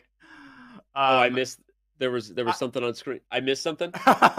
No, I think Gukesh's name is listed twice, but I'm pretty sure I wasn't even noticing. Okay, I'm focused on he's playing Gukesh. a simul. That's what you do. That's the hidden twisting. I already know who's missing there. That name is going to be Alexei Serrana, but I already know who was missing because I saw the list and knew that was who it was. So Gukesh said, hey, Alexei, I'm going to put you into the finals. Let me simul these two incredibly weak players. Playing Kramnik is not enough of a challenge. Let me take Fabio with the black as well. That is, in fact, Alexei Serrana, who will be black against We're, Fabiano we're Caruana. getting that updated. We're getting that updated right now. But while we get the graphic for Division 1 fixed here, everybody, of course, let's highlight that the players who made it into Division 2 are no slouches themselves. As we said, 16 of them will remain and play in Division 2. Of course, the ones who drop will be in Division 3. But back to what I was saying, because I want to talk about the storyline, if possible, that Gukesh chose Kramnik, Danya, and again, Ralph Mamedov, Raunak Sudwani, technically lower-rated players, but not people that Gukesh wanted to throw down against. And I think it's an interesting choice. I know you called it, but I'm not totally sure I agree with it. You'll note that Jan Nepomniachtchi and Ali Reza Firouzja, they both immediately chose Ralph Mamedov and Sodwani, right? So the two players that were technically lower rated than Vladimir Kramnik. So interesting. Yeah. I was opening my mouth to say that. I mean, you can basically go several ways. You can choose the lowest rated player, but if you're familiar at all with how Alexei Serrano has played in the RCC, then you know that he's not necessarily the wisest choice. Ralph Mamedov is one of the trickiest grandmasters out there. He has defeated just about everybody in rapid play and in classical chess. So you're essentially choosing, between 6 incredibly difficult opponents. Gukesh already defeated Kramnik. Vladimir, comparatively, Danny, is the rustiest of the players. So again, I don't think it's disrespect from Gukesh. I think he's in a tough spot, and he's making the wisest decision given his options. Yeah. Okay. Well, all right. So we're going to come back to Division 1, of course, in a second. We previewed for you the players in Division 2. Let's also remind everybody that there's a who's list of a ton of very, very good chess players also competing in Division 3. We noted a few of the notable names, Danya, before we went to break. I'm going to ask you to do the fun thing. Tell me who finishes on top of Division 3 at the end of today. You got a big list there. I feel like the Final Jeopardy. Da, da, da, da, da, da, da, da.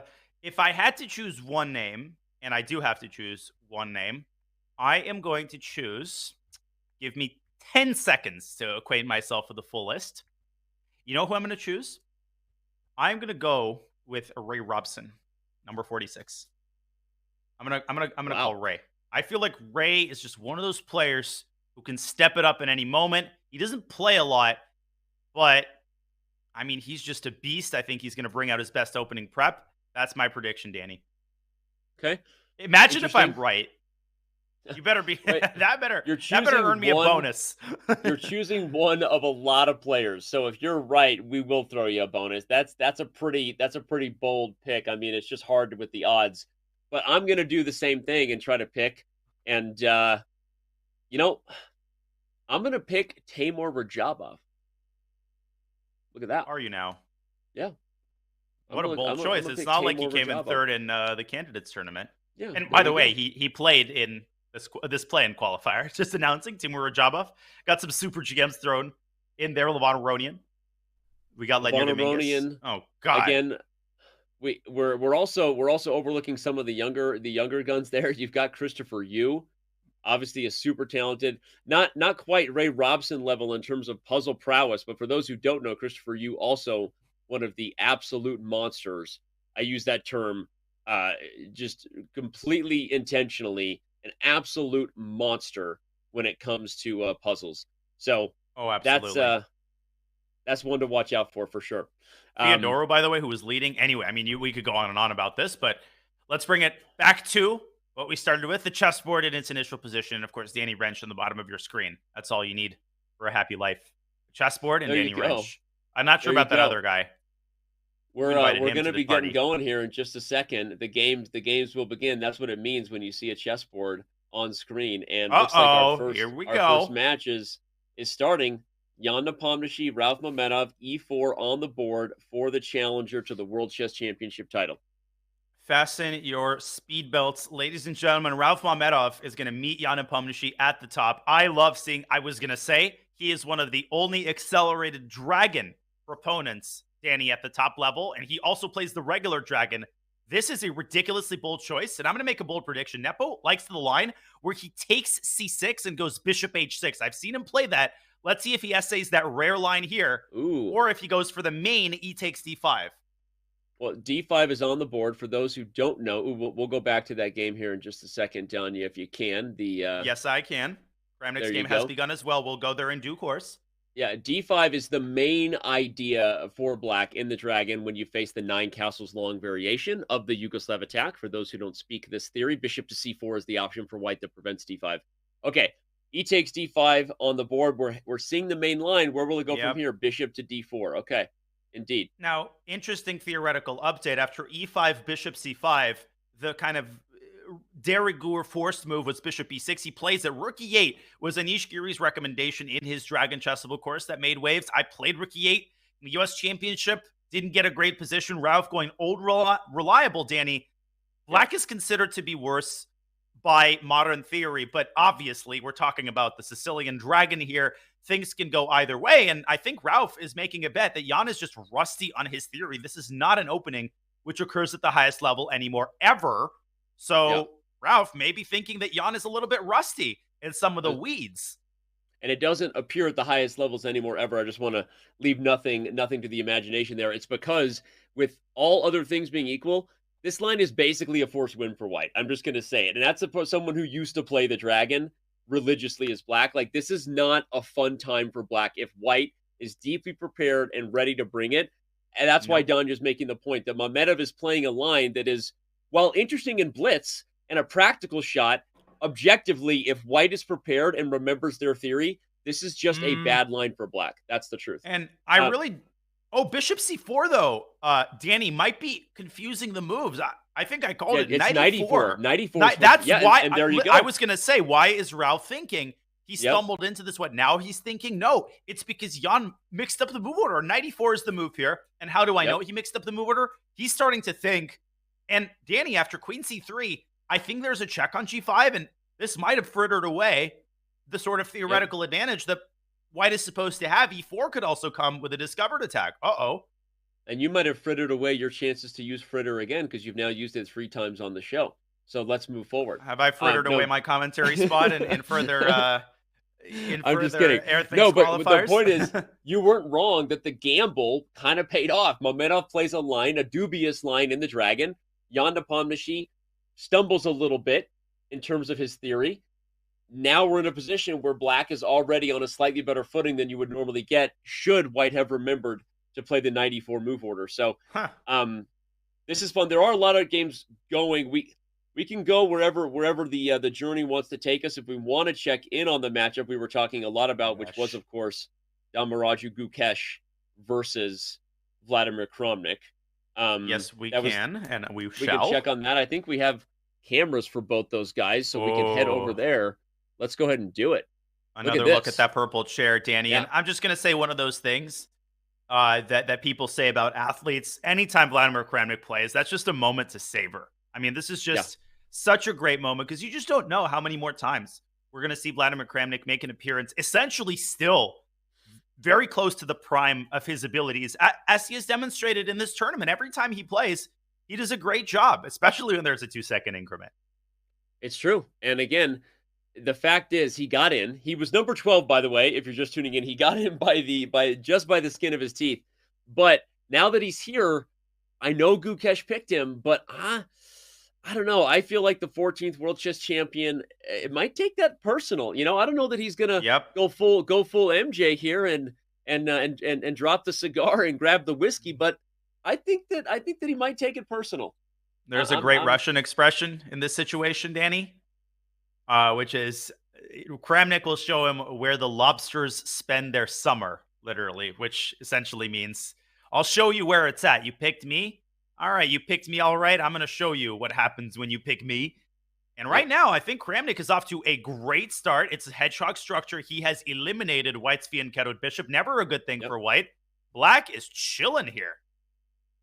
I like black's position. And again, if you were in that spot, Danya, regardless of the the hype and the reference to The Last Dance, spend their winter, by the way. Sorry, not their summer. I misspoke. Okay, where the lobsters spend their winter. But let me ask you, like, how would you take it if you were picked? I mean, obviously you remove your emotions if you can, and be objective. But if you were picked to throw down and someone said like, "Hey, I think I can take this guy," how do you take that?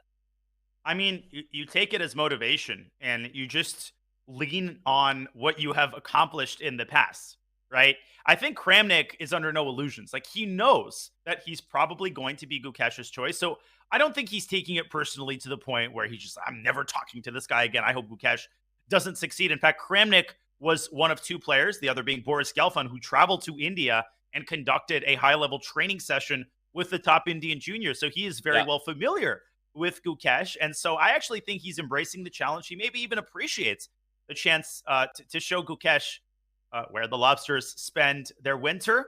And Gukesh trying to show Kramnik what happens when you put a knight on e4 prematurely. Look at the tension there between the knights. Who is better and why this might be a total fizzle out and a draw? I mean, anything is possible here. Yeah. Well, if it's a draw, you got to feel good if you're Kramnik because you have the black pieces. Then you get a second chance as white. Let's remind everybody, it's a 2-game match format, right? So unless we have a tie and we move on to Armageddon, we'll talk about what that process is. It's 2 games to decide the winner and ultimately who punches their ticket to compete in the knockout next week. And the thing about 2-game matches, Danny, that I love is that you essentially create intrigue right off the bat. Because if one side wins, I think we need more situations in chess where one player absolutely has to win.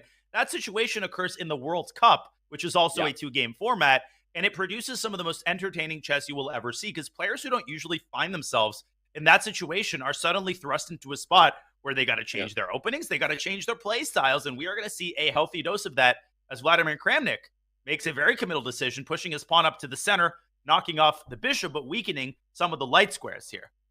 Yeah, that's a big commitment, and maybe he thinks all the knights are coming off. One of the points is that if I just grabbed my mouse like I was going to highlight something instructive. You're in control. My point was, let's say knights on d2 are traded and the knights on g4 are traded. Now you're in a position where the d5 and f5 squares can't really be targeted anymore by a pony, right? So suddenly it's a little bit harder for white to really expose those advantages regardless of how they look. I'm not the biggest fan of e5 because while I agree with you, what I want to show here really quickly is after knight takes d2, rook takes d2, takes first of all, crucial detail, bishop g5 would win the game were it not for the move e3. And yes, you can occupy it with a pony. What you can do is attack d6 with the rooks and the bishop, and you could put a rook on d5. It's the next best thing. You want a knight on the outpost, rook on the outpost ain't too shabby either. I feel like Kramnik might be slipping just a little bit, but obviously way too early to say. Still a lot of fight left. h4 would be a grave error because of knight to h3 check, and then you could get mated on h1. Not desirable for Gukesh. Or lose the f2 pawn. That would be funny. Yeah, white has to play the move king to h2 here. Or not. I wasn't even thinking the queen could slide across. Adding some Cholula to the position, if you will. Spicing it up. And there you go. The queen comes to f5 and guards h3. Just like some needed Cholula. Speaking of Tapatio, Firouzja has some Tapatio going on in his game. If with your permission, we can jump to his affair against Zidwani. I'm all about it. As soon as we can, we will make the plan. But right now, we'll flip it over. Here we go. What's going on? Firouzja's looking fantastic. What happened here? Yeah, sorry to pull everybody away. The Kramnik game is very rich, but Firouzja is completely winning game one in 17 moves. It was a very bad opening for Raunak, who played a weird Dutch. I mean, he was stumbling around while Firouzja was developing his pieces, and that king is on its last legs, but Firouzja is also getting a rook to e7. So whichever way you slice it here, this looks totally lost for black. But Raunak, he's a tricky guy. Firouzja needs a little bit of precision here to finish him off in game one. Yeah. I love that move. The Guess what, Danny? There, what? Knight e6. He's going to go knight f4 anyway, trade, and get the G file. I love it. I was going to highlight the bishop pair is the problem. The dark squares are the problem. Knight e2 was a great way to execute, but the truth is black's problems weren't going to fix themselves, and now you're just really tough. I mean, you could probably also meet knight e6 with just bishop to c3, and black still has struggles. We see Raunak, speaking of struggling, he is head in hand focus. Firouzja given a little bit of a bob there. But knight f4 check is going to be devastating, whether it forces the trade and opening of the G file or not. Yeah, this is very impressive play in the early going by Alireza Firouzja, who I've been saying for a while now is one of the top endgame players in the world, has already established himself as a technician. I think Magnus Carlsen has the top spot, but of the young players, Alireza Firouzja's endgame prowess is very underrated, and I think will be the subject of a lot of praise as he builds his chess career, if of course he ever, plays an OTB tournament. But he is making a case right now that he is not just not rusty, that he is ready to fire away, and fire away he will at Black's King. The eval bar going up even further. Yeah. And where's the crusher? We're announcing some sort of knockout here for the computer. I just don't. Okay. Knight F4, there. King H6. Bishop E3. There is the move G5, intercepting the bishop. You gotta be careful. Mm-hmm. And Firouzja, you can sense the wheels turning. He gives that check. He takes What that is it? rook. He takes. Just gets the and rook then- D1. Play it simple. Rook Okay. E7 coming in. I think Black is just overwhelmed. Black's rook is not playing. White is playing this literally up a rook and a bishop. Yeah, this is This is over. fascinating. If Bishop D7, Rook E7 just wins a piece. Like, Orktown can't defend both. Draw in Nepo Mamedov. By the way, Jan just had to bail out after that opening mishap. Yeah, played Bishop to C4 instead of Knight E4 on move 12 of a well-known line in the Yugoslav attack, Nine Castles Long Dragon. So he just kind of, the gambit paid off for Mamedov we talked about there. We'll talk about it later because right now, Firouzja is picking between. I thought he was going to take F6 and play Rook E8, but then maybe there was Knight D6, right? So he's just going to keep the clamps. Why part ways with the bishop pair? This is horrible. This is terrible indeed. I think we can entrust the rest of the winning process to Alireza. We've got a bunch of other games. Hikaru, we've got Andraken against Aragaisi. Fabiano Caruana is a crazy position. Can we go there? Unless Let's do it. And then Hikaru has a pretty stable equal endgame. So that might bail out. We'll check into him. But I want to show you, y'all, this position. Fabi has the white pieces. Alexei Sarana is threatening checkmate on G2. Yeah, Help me out here, Danny. Happened here? This is a big pawn chain, and somebody knows how to use it.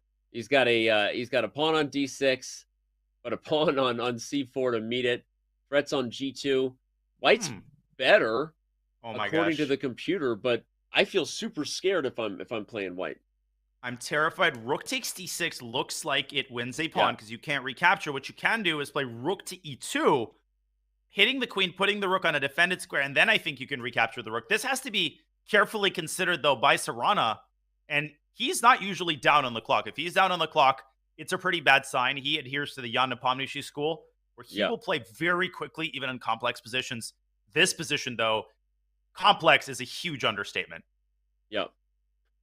Although I like that you highlighted the D6 tactic, because even if it doesn't work right now, that back rank is a problem for Fabiano. So he's using his time partly because he probably knows that there may be something sensitive and tender right now, and he doesn't want to let it slip. Although he doesn't know, the computer says, no, White's fine. Firouzja has won, by the way, as expected, just a couple moves in. And G6 here might be the way for Black to douse the flames of White's kingside attack. You create a little luft. You blunt the influence of the bishop. There's no doubt in my mind that White is better objectively, but the things can turn around instantly here in one move, one little mistake. Yeah. Jeez Louise. Jeez Louise. Jeez Louise. You get nervous when one move could lose a chess game. Is that why you're nervous all the time?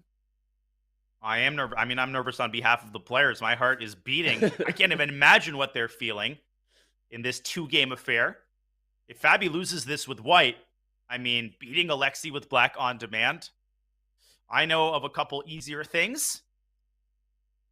And Rook takes D6 here, Danny, as I always like to say, just because a move doesn't work in one position, doesn't mean it doesn't work in another. You have to keep reevaluating the same tactic over and over again. I still think that White's got Rook E2.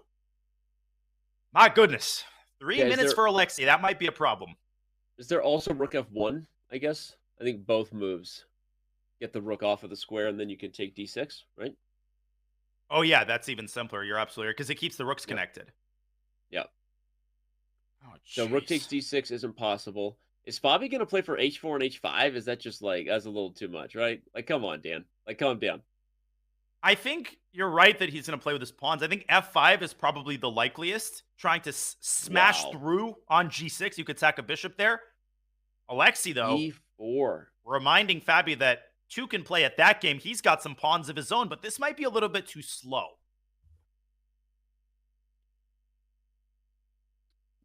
B4. Yeah, the problem is you're going to get C3, but then what? And then right? what? Yeah. White has H4 coming, H5 coming, maybe F5, as you said. Rook F1 probably worth throwing in at some point. Probably now. Just get the queen off of your back. Get a little breathing room for your king. I like your idea. I think F5 might be even stronger, paradoxically, with the rook on F1. Because you can imagine, Danny, after the F takes G6 happens, that rook is aiming at F7. The tactical potential here against Black's king is unreal, but if Fabio doesn't unlock it properly, it could easily backfire. Yeah, well said. And, well, the problem is if you ever play F5, E5 falls too, though. So if you're not delivering the goods on G6 with some sort of crashing through, you also want to keep your whole pawn chain together. F4, E5, D6 is by design, right? And it also is holding Black's pieces back. So again, that's why, as we say it, like the players are using their time for a reason, because this is very tricky. And what a weird swing of a game when you have one side with a massive majority versus the other on two opposite sides of the board.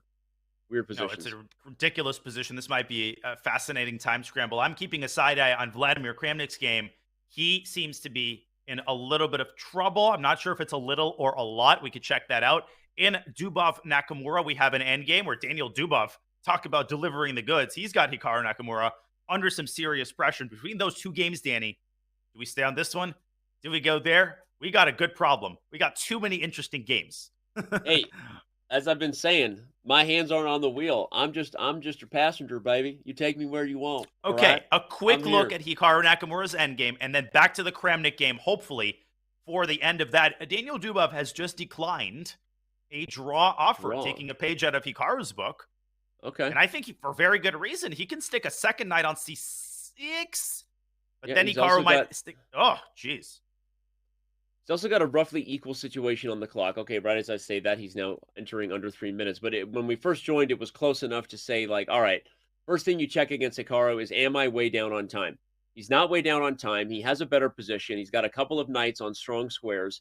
But objectively as well, Black has no positional weaknesses yet, right? It's all activity that favors White, nothing concrete unless he converts. So these positions are also dangerous against a guy like Hikaru. If you try too hard, as we always say, then you get under time pressure. You know, before you know it, the script is flipped. Not the good kind. The bad kind. I did commit the serious transgression of consulting our Silicon Fiend, but the best move apparently was knight 8 to b7. That, talk about inhuman. How do you not put your knight on c6? Not just because the knights are arranged in kind of cool fashion, because you're controlling all the squares. Knight a b7, though, prevents Black's knight from jumping out to its most active square on c5, which I think is what Hikaru should do to exploit knight c6. It was an inaccuracy objectively, but you take everything with a grain of salt. I mean, Black is hanging by a thread in this endgame. Tons of forks, tons of threats. And I think knight c5 might actually be the only way for Black to keep the sort of defensive flame burning here. And he plays it. You don't have to tell him twice. Yeah. Of course he sees it. Well, and if b4, the knight will pop to a4 with tempo on the bishop, I'm assuming. If you give Black another move, is he playing something like king f8, just like, I don't know, inching your way toward defensive efforts in the center? These positions are always so funny, Danya, because, like, everything is completely symmetrical besides the pieces and where they are, and the initiative can get away from you super quickly, but also you can get a snap of the finger and everybody's traded and we just have a draw because no one had any positional weaknesses.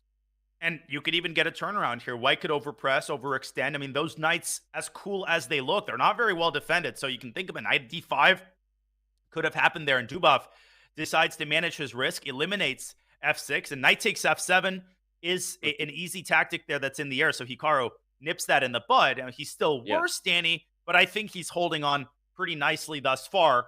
Vladimir Kramnik, though, he is not holding on very nicely. I think he might be losing his game, unfortunately. Let's go check out that game, because I think it's probably the biggest storyline heading into our match play portion if you just tuned in. Why is that the case? Well, Damaraju Gukesh finished #1 after several hours of an epic Swiss event, And one of the people he beat along the way, everyone, was the world champion, Vladimir Kramnik. And we speculated whether he would choose to go back to that well. He says, yeah, it's not dried up yet. Because remember, one of the cool things about our format, Danya, 1 through 6 get to pick their opponents. So Gukesh, just to remind the fans, chose to play Kramnik, and right now it seems to be paying off. It is, but Gukesh, he was on the queen side of the queen versus rook and piece affair in the first round against Fallujah. He failed to win that one. In fact, he almost lost it. So he might be experiencing some deja vu, but this is a much easier position to play. The reason, Danny, that it's winning for white isn't just the material. It's the weaknesses in black's camp, e6 and g6, and the king is exposed. There's forks. Kramnik, his defensive strategy here is to keep his pieces on protected squares. That's why he's gone bishop c5. This game is far from over, but Kramnik cannot afford another mistake. He's got to be perfect here if he wants a chance at salvaging a draw. Yeah, this was a fun move because bishop takes e3 can be met by queen takes e6, and on bishop d4, queen d6 check. I saw it, Danya. Hey there. I know you did. You saw that instantly, Mayan. Hey, Man, I know your tactics are, they're pretty days, almost as good as my lemonade. There you go. Mama's lemonade was always the best, man. Mama's lemonade, extra sugar. Miss you, mama. All right, here we go. Queen a2 hits e6, knight c2, maybe going to follow to kick the rook off of that square. And then, okay, no. Kramnik gets the rook off of the square voluntarily, but now maybe knight. Okay, you went knight c4. I was saying is knight d1, knight c3 the maneuver. Tomato. Yep. Uh-oh. The rook is exposed, though, Danny. Queen c2 comes to mind. Now, you could easily blunder here with white, too. I mean, there's forks everywhere. Gukesh trying to arrange his pawns to maximally restrict black's knight. I'll just point out, Danny, that the pawn isn't really going anywhere. You do not want to play b5 and leave the bishop exposed to a fork. That's the best way to lose instantly. Oh. Yep. That, here he goes. That did not age well.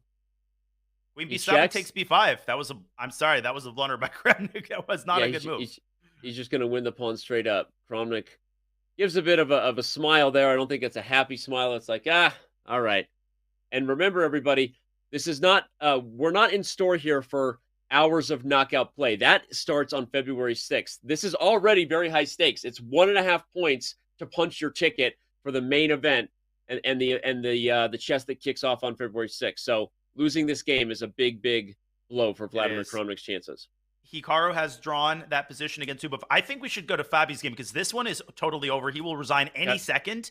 There's nothing left to see here. Let's go straight to Fabiano Caruana, who is in a fascinating time scramble. Alexei Serrano with 5 seconds on his last legs. I think he might be losing this one very shortly. Yeah, 5 seconds to hold a position when your king is under fiver. I was combining under fire and a flavor, and that's what came out. It's not everyone's favorite flavor. That's what I was going to say. Having a king under fire with 5 seconds is not everyone's favorite flavor. Say that 5 times fast. And Fabiano, that's not my favorite flavor, Fiverr. All right, here we go. The 7th rank is exposed. Here comes e7 and queen e6 check. h6 and queen f7. He calculated the whole thing before he went for it. That's how Fabi does work. Queen f5, you can pick up the rook on e2, but then the queen will step aside and make way for the pawn, and Fabi's got a minute. Oh, rook e3 unless there's a perpetual. Winning. I don't think there is.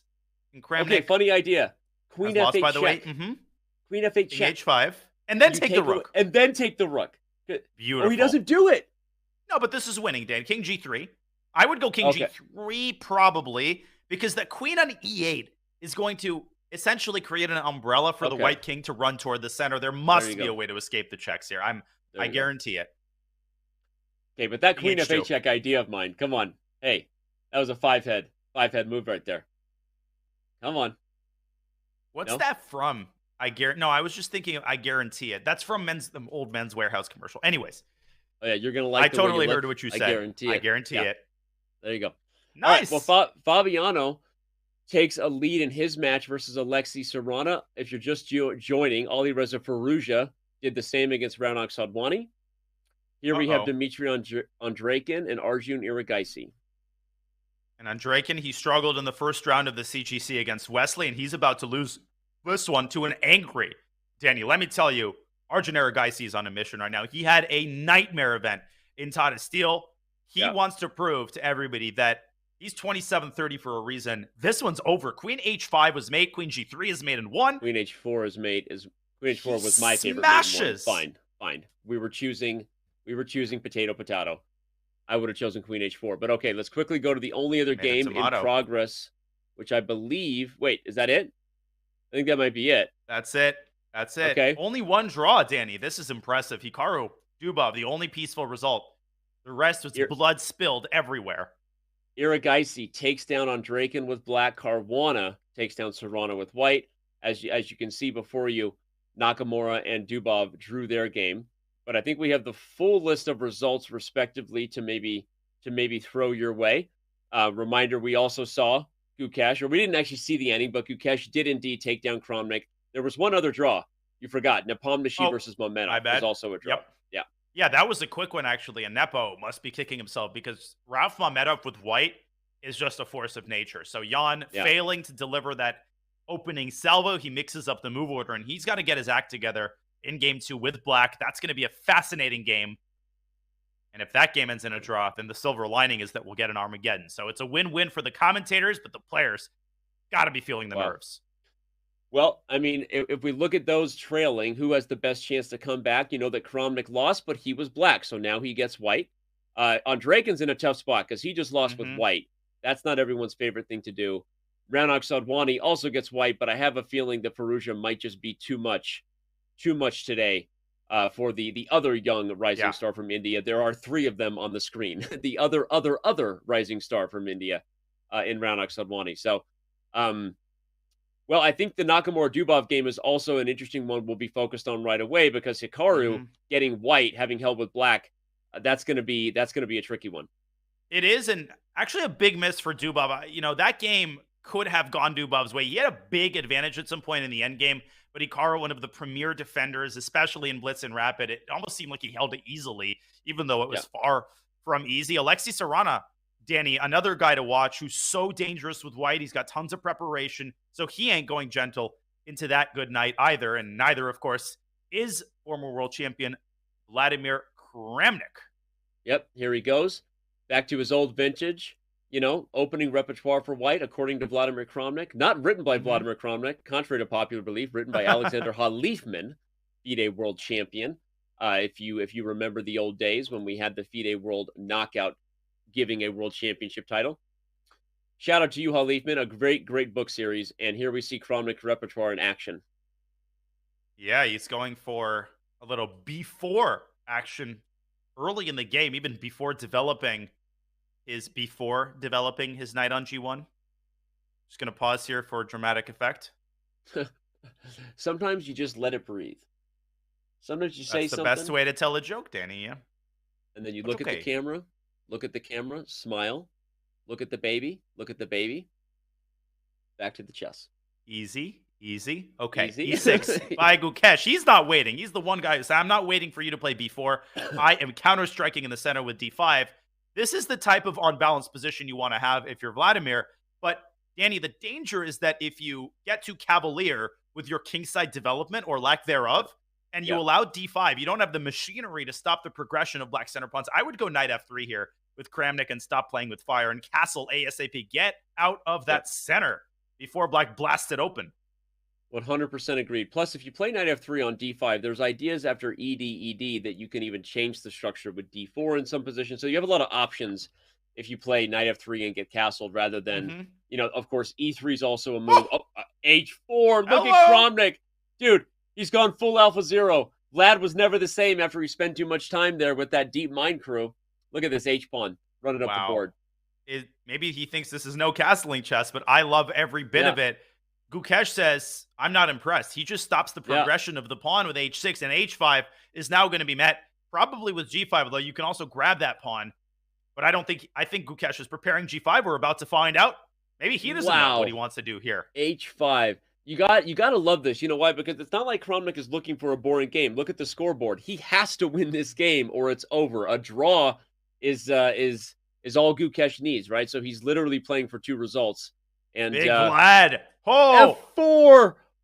Let's go. This is how we play when we have to win. I hate to be Danny. I hate to be the Debbie Downer here, But I don't believe in this. I think Gukesh is going to play d5. And Dude, I feel like White's just too unsound in the center. Whoa, every move dude, is surprising me. in the words of Clint Eastwood, believes Mhm. got nothing to do with it. Okay? Deserves got nothing to do with it. I'm not saying this is good for White. I'm saying let's go. H5 and F4 is epic. That's how you play when you're down and out. He's just going all in, man. I love it. True, and I'm the first person to approve of this kind of play. This is what I've made my living on. But when Vladimir Kramnik plays it, it's a little bit scarier than when some obscure commentator plays this kind of. Again, I'm surprised he plays GF. Danny, this is incredibly creative play. He opens up the G file. So what he wants here, Knight F3, Rook G1, and let's King not forget F2. Black's pawn structure also damaged. So he could potentially play positionally as well on the queen side here. No, let me set the record straight. I love this. I'm just a little bit worried for his own king safety. He's gonna play Knight F3. He's gonna put the rook on G1. He'll play E3. He'll play King E2 or King F2. He'll get the other pieces to the king side. I don't even know. Oh wait, no, he's going E4. Hit the knight. This feels like a game that Mittens would play as White. Can I just Yep. say that? That's how this feels. This feels like a game that you're like, what is going on here? And then suddenly the neural net machine learning engine known as Mittens goes, he, and White's winning. I feel like I joked about this earlier, but maybe Kramnik has a side bet with someone that he can win a game without castling. He's playing no castles chess. Gukesh can do anything he wants, but queen d4, Gukesh might want a checkmate on f2, and then rook d8 hits the pawn on d3. And one of the big problems here for Vladimir is that he can't go rook h3 to cover that pawn because someone is caught with his pants down on the king side. Maybe queen f3 and king e2 is what the doctor ordered, but then there's some crazy tactics with the knight f2. This is going to get incredible very, very shortly. I wish I could just play King D2, to be honest. I can't for a number of reasons you don't need to list out. But if I could put my king on C2, I'm just going to finish the thought and deal with the fork. I'd be happy. But not easy to do. You're right. Probably Queen F3. But Yeah, even this. I'm just going to make the moves here. And I Yeah. thought this worked for a second, but then I realized there's no mate on D1. The knight covers that, and it covers the rook. Yeah. So sacks on E5, maybe B5, throw some more oil onto the fire. I feel like this position might actually arise, and this is where I'm really, really afraid that Kramnik could just get checkmated with all these monsters sitting around the center and the king side. Yeah. Well, if Back it to was the a live no board. castles chess bet, then at least he'll win his side bet. Whether even if he does go home, it was pretty epic to see him throwing down today. But all right, there's some other games that have also gotten started. Janya, we can go Whoa. anywhere, but you're in charge. Choose the adventure, Hikaru. sir. Hikaru has already drawn. He drew the opening, getting straight into the Armageddon. He offered a draw with white, and He we wants saw the him do Armageddon. this in the RCC. This is his MO in a lot of these 2-game matches. He believes in his ability to pull out the Armageddon, and his record does and has often proved him right. But what a risky call. Jeez. Yeah, when you get the white pieces, normally you push a little bit, but Hikaru is that confident and likes himself some winner-take-all chess. That's what Armageddon is. It's winner-take-all. We like to use that phrase in sports, but in chess, there's always been a caveat. Nothing is really ever winner-take-all because you can draw not so fast when it comes to Armageddon. The most exciting event in sports, of course, right behind sudden death dodgeball. Absolutely. I'm going to go to Mamedov Nepo because the other 2 games, they're both in an Nimzo Indian, but they have just started. So we're going to let Sarana Caruana and Erigaisi Andre can develop a little bit, and we'll go there in a while. Here we have an opposite colored bishop middle game, so it's not a draw just yet as long as the queens are on the board. Danny and Nepo kind of deciding, do I want to implicitly offer a draw, or do I want to keep chances alive but potentially give white pressure on the f7 pawn? That actually looks a little bit unpleasant for black. Yeah, I mean, at this point, because Nepo got to this position facing potential Armageddon different than Hikaru, where he drew a game with white, not in a fashion he wanted, he'd probably be happy to draw this position as black, and he is a little worse here. Knight e5 is coming, as you said. F7 is tender. We're not sure what exactly Nepo's thinking. We'll find out soon, but I have a bad feeling about this, Danny, on Jan's behalf, because that knight is coming into e5, and you've got rook c1. You've got this weird maneuver, bishop f1 to c4. Mamedov one of his strongest suits is his ability to play with the initiative. He is so good at continuing to create problems. And right now, he's got exactly what he wants, a relatively risk-free position with more active pieces and clear tactical chances. Well, Meadow's got a risk-free position. I'm looking at the risk of that fan spinning super fast above Jan Nepomniachtchi's head. He's moving the air around, but speaking of air, by the way, we got an air quality check, by the way. Did you know that I have an Airthings set up here in the office, Danya? I did not. I You find wonder out new things every day. What my air quality is? Right there on screen. Doesn't look all that good. I think I can see the word poor there. Wait, it says poor? Damn, girl. No wonder I'm feeling your so game. tired. Maybe that's why I'm lacking cognitive thinking. Maybe that's why I lack strategic thinking. Maybe that's why I'm not playing chess very good. It's because the air quality in this studio isn't improving the brain waves of this guy. Can we get a full-scale investigation to get to the bottom? Can I get a full-scale investigation? Give me perpetrators of this will be brought to justice. I'm actually not kidding. It does get a little stuffy in here when you've been in the room for 6 hours. But shout out to Airthings. Thanks for bringing us that air quality measurement. You might literally be improving the quality of my life if we start taking these stats to heart and improving the airflow in here. Now I'm going to be self-conscious about it. Top priority. Yeah, this is this ain't good, Danny. This has to be gotten to the bottom of ASAP. Well, I think we should go. Yeah, go ahead. I was going to say the only thing worse than this is that we haven't checked in on all the games yet. So let's dive over and you take us to the next beautiful chessboard to look at. All right. Well, the next beautiful chessboard to look at, and we've got two games competing for my attention. Obviously, Kramnik Gukesh is continuing to go haywire. We'll go there soon.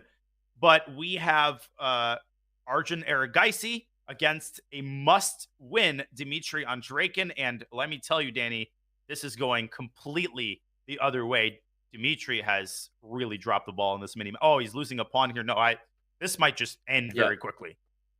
It's we knew he was in trouble because he lost with white in the first game, but it looks like he also might be feeling a little disheartened because this one is just getting away from him fast. That was hasty by Arjun, by the way. F takes c4 was a lot stronger. Yeah, get a big pawn center. Shake what your mama gave you, I always say. If I may, really quickly, F takes c4 might have just ended the match. Not trying to be dramatic, but if I'm calculating correctly, e5 might be what he missed. Queen h5 is coming, baby. I see it. Or this, or queen h5, forking the knight and the pawn. This would have ended it. Yeah, okay. But, I mean, he takes to the bishop, and obviously what appeals to him is knight takes c4. You can take h7, and I'll show this as well.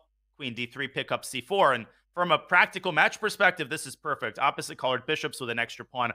Arjun is not going to lose this in a million years. Word. Yep. Word. Not looking good for Dima at all. Phew. Well, we got Mishanik against Caruana, Sarana against Caruana. That even rhymes. And we've got Kramnik's game, which has subsided a little bit in the sense that the queens are off the board, but Gukesh is sitting pretty. Shall we check into Fabi's game and then go back to Kramnik? Let's do it. Fabi first, then Kramnik, and we'll see if the 14th World Chess Champion can pull a miracle or if he is headed home and back to the drawing board. Remember, Caruana up a full game now with the black pieces. Okay, e6, looking spicy. The pawn is pinned. The rook on a8 is undefended. White has queen b3 coming and then rook to d1.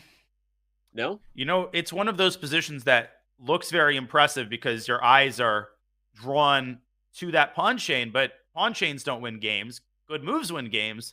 Knight b5 to d6 might be one of those good moves. So black has the equivalent outpost on d3, and Caruana is just salivating at the prospect of sticking a knight there. The opposite colored bishops aren't doing any favors for Alexei either. Black has potentially c6, a nice little parking spot for the bishop. Yeah. I like Fabi here.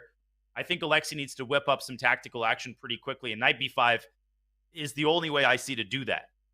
Well, especially because black is playing for two results, right? A draw, and Fabi is dancing on Monday as the main event kicks off. So, yeah, I don't like this.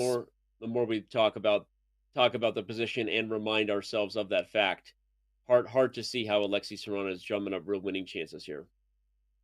Yeah, no, he's Yeah. taking his time. He has been struggling with the clock uncharacteristically in these two games. And Fabiano Caruana, I mean, we've talked about his rapid improvement, Danny, and that's one of the narratives really of his online play the past year. And you can't say it enough. I mean, he is just this is Fabiano Caruana 2.0 who matches his opponent's speed on the clock, who plays his best preparation. But Alexei, he ain't ready to give up just yet. Knight b5 on the board, and he's going to continue trying to whip up some chances. But I think we should go to the board of Vladimir Kramnik because that game might be reaching its climax.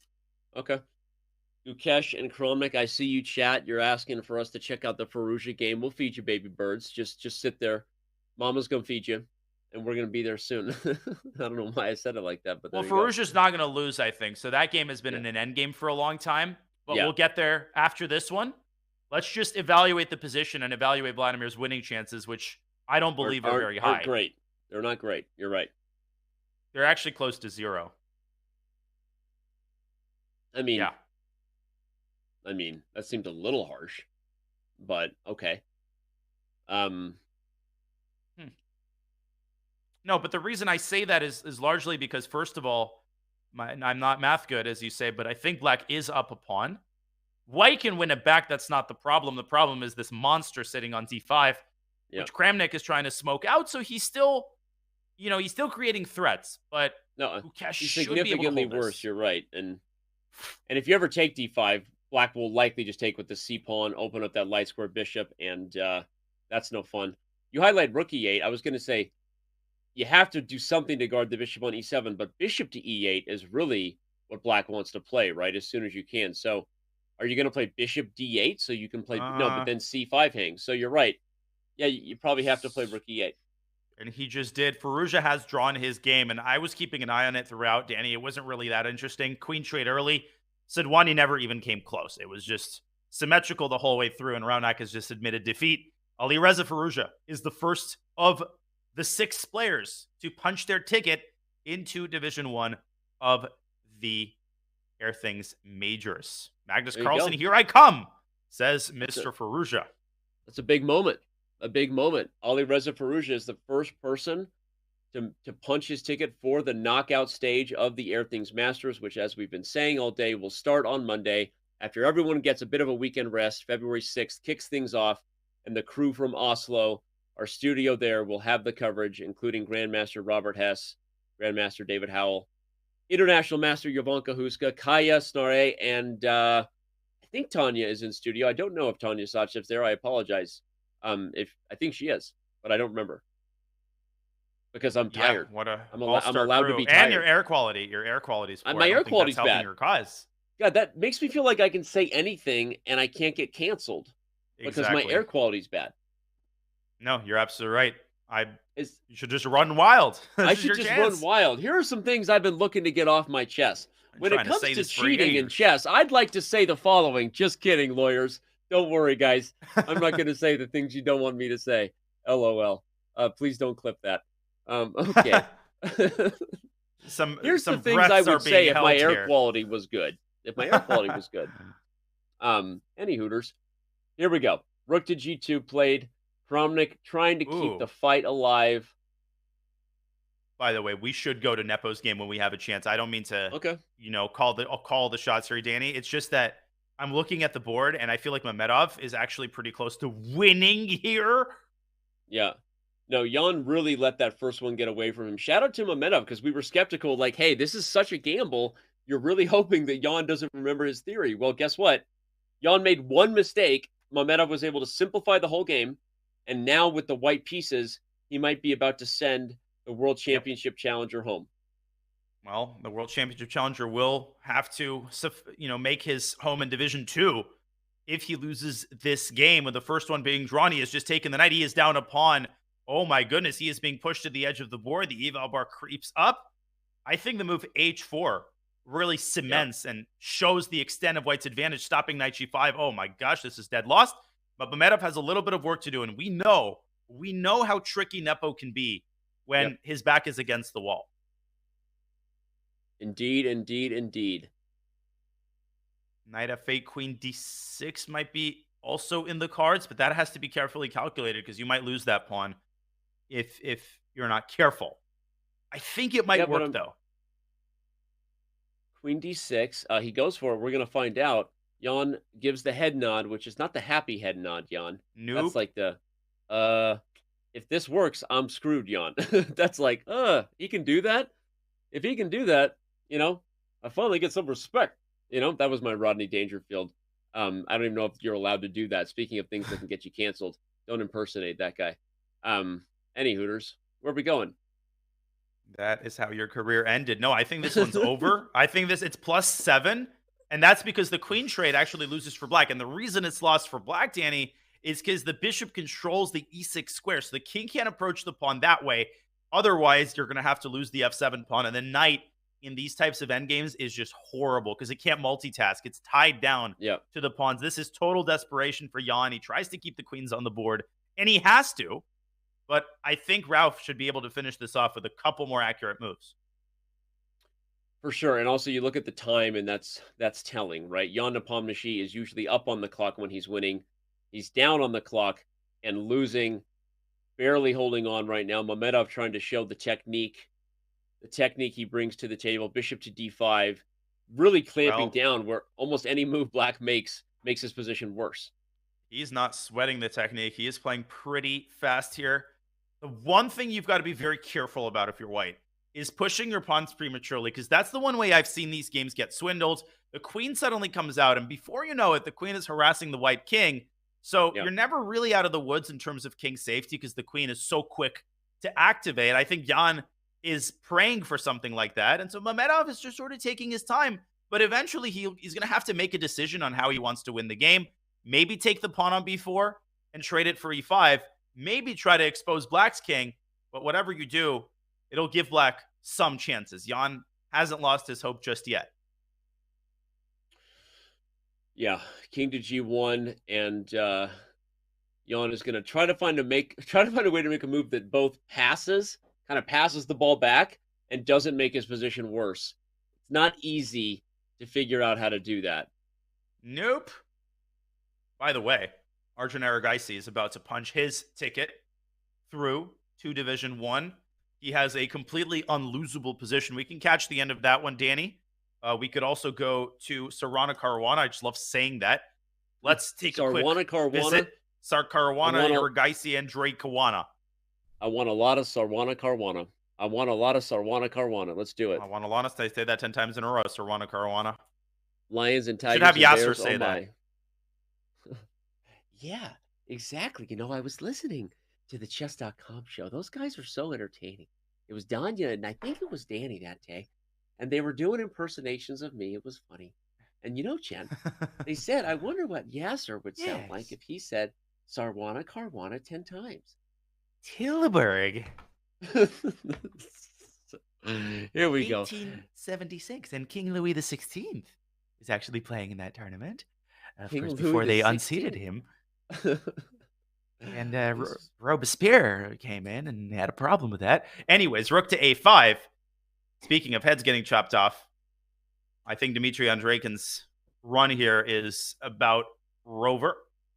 Yep. He gave that kind of look right there, like, all right, this is frustrating. What to do now? Remember, he has to win. It's win or go home at this time. These are two-game matches with Armageddon tiebreaks awaiting. We already know that one match is headed there. That is, of course, Hikaru Nakamura versus Daniil Dubov. And interesting things to unpack there about how Hikaru approached that strategy. He's done it before. Will he do it again and improve what he's capable of in Armageddon? But will any other matches join them is the question. Well, Vladimir Kramnik certainly won't join them. I think he's dead lost against Gukesh, who does have 10 seconds on his clock. This is over, by the way, Danny. I mean, it's in the bag for Arjun, and I'm not jinxing. I mean, it literally, Andreikin should be losing here objectively, but I think Arjun's just going to shuffle until Andreikin might just offer a draw here. That is how hopeless this is. We could go to Mamedov, back to Mamedov, and go to Kramnik. Tons of games reaching a key point. All right, let's go to Vladimir real quick. I think he might be breathing his last breaths here in Division 1, but he's still trying. He's still trying. He's trying his little heart out, man. Mom always said he'd never give up, and he's all in, man. What a move. Danny, Bishop what a move. He E7. sacks the rook. Bishop C5. It's still a game. Yeah, but look at this. Knight F6 check. He wants to win H6 and then go to the 8th rank. I love it. Cold-blooded assassin. Rook takes F6 and Bishop C5 takes G1. Kramnik runs out of moves. It's over. Yeah, Gukesh is finding these moves, by the way, with less than 10 seconds. He's all over it. Oh, King F7. This is what I knew was going to happen. Pack Vladimir your was going to bags. go all in, and then it's it. Unfortunately for the 14th World Chess Champion, he will not be playing in the main event starting February 6th. But that doesn't mean he didn't show up in force today, make his way through a gauntlet of a Swiss. And I have a feeling that Big Vlad will be back in future play-ins for the 2023 Champions Chess Tour. I got a feeling. He most certainly will, and there is resignation. Gukesh is sent him packing. Yana Pomnishi has just been sent packing. We clicked at it at the right moment. It's over. The APOM promotes. What a win for Ralph Mamedov. This is huge. Yep, and that's the first person to win who was chosen, right? Yana Pomnishi chose to play Ralph Mamedov because he finished in the upper half, and Mamedov says, hey, you know what? Maybe rethink those choices in the future because at this point, Ralph is showing that he is ready to play next week. He most certainly is, and he has experience facing Magnus Carlsen in classical chess. I remember he played in Shamkir in a super tournament, and he acquitted himself incredibly well. So he is no pushover in those top tournaments. He's actually a very unpleasant opponent. He's got a creative opening repertoire. And Alexei Sarana, well, his run might be coming to an end here at the hands of Fabi. This is essentially unwinnable for White, much like Andrekin's position. So we might only have one Armageddon, but that's all we need to keep ourselves entertained. It's Nakamura versus Dubov. And zippity Dubov, zippity day. My, oh my, will we have Armageddon What a underway. wonderful day. Thank you. All right, here we go. Sarwana. Sarwana. I want a lotta. It's not a position that's giving White a lot of chances. As we said, Fabiano not only in a great position to draw, given that he's already up a game, he's probably winning this position if this momentum continues. So, yeah, no other games with chances there. Again, huge shout out to Ralph Mamedov. It's one of the cool things about the format is you'll get these matchups we're not going to see every day. You get Mamedov, a creative player, aggressive player, throwing down next week against some of the world's best. Can't wait to see what that has, along with so many others. No, this is fantastic. And this game, it's not over just yet. Andrekin has officially conceded the draw and, of course, conceding the two-game match. Alexei Sarana is still trying. Fabiano has 1 minute on the clock. That is maybe Alexei's only chance if he can mix things up, somehow get to Black's king. But there's no mating construction, Danny. This is not mate. The king always has G7, and White's bishop is really the problem here. If it was on H6 here, we'd be singing a different tune. It's not, though. It's on E1, and it's basically a spectator. At the same time, time pressure does funny things to the mind, right? And it does. He's nervous. We see it ticking away. It may be easy for us to see that the king is safe, but I think he's nervous about that. He sees rook A8 check coming, followed by the rooks coming to the F file. I think he's nervous about a potential mating net. Short on time, and of course, the other big thing that does things to your mind is bad air quality. Let's hope Fabi doesn't have that. If only he had an Airthings device to check that. Rook to F3 on the board. I think he's holding on here, Danny. Very important. Rook C6 and B7. Black can send both of his rooks to the 8th rank and protect B8. Carbon dioxide levels in my room are rising with every passing commentary moment. I'm just checking it out. I think it's the toxicity of your co-commentator usually that causes that. Those toxic gases are being emitted. It's incredibly accurate. The 1203 is exactly what it says on my device. I got to give him a shout out to that. It doesn't make me happy that my air quality is poor. We're going to deal with this later. I'm actually fascinated by this whole topic because I've learned that humans will spend 90% of their lifetime inside. And I'm like, wait, what? So anyway, we got to get on top of Dan's air quality here. I might pass out mid-show one day if we don't. Okay, back to the position. Oh my God, he takes C6. Well, he has to. This is the last. Yeah. What do you mean? Is he winning? He's got B7. Oh my God! Wait, Rook. I've woken up That's suddenly. What I'm saying. No, and he's also got Danny Rook A8 to C8. He can win the pawn on C6 and get connected passers. Fabi might be losing control here. This is crazy. So, as I'm saying, you're like Danny had to. You know, you're yelling at me for getting excited. I think Serrano might be sending us to Armageddon here. I'm on board now. For some reason, I just fell asleep on how close this pawn is to promotion. I apologize. Fabiano Caruana might be choking this game. H4 could set up a mating net everywhere, but he's got 2 seconds to figure this out. 8 seconds for Fabi, though. Uh-oh. Oh, here comes Rook A8. No, he's taking the pawn first. All Fabi needs is a draw. Rook A6 there, I think, was winning. Now it's too late. Well, he plays it anyway, but he's going to lose B7. Oh, that might have been his winning chances right there. And the king is getting out. This is no longer... C6! He forks him! An on-demand win from a dead lost position. Gosh. And Fabi about lost it when that happened. That was not fun for Mr. Caruana, and Alexi Serrana is sending a second match into Armageddon. Serrana Caruana, we're going to be saying that a couple more times. I jinxed him. That was unlosable. He had it all under control. There was one idea, Danny, one, and that was the exchange sacrifice, and it worked to freaking perfection.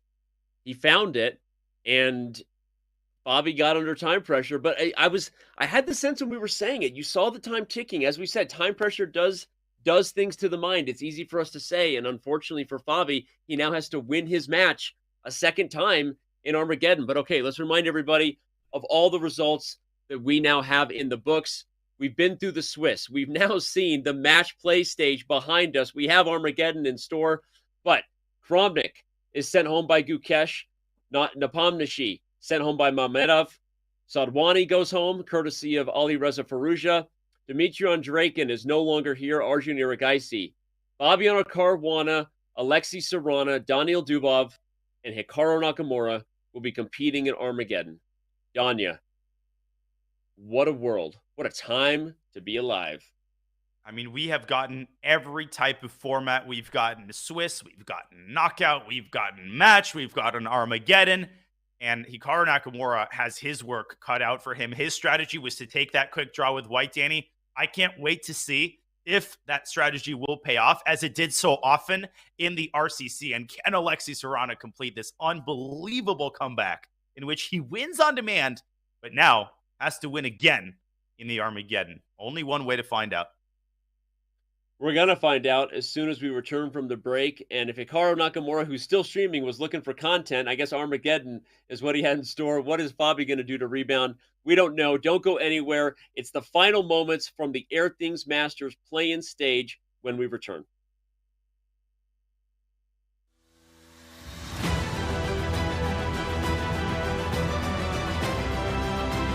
He's going to win the tournament.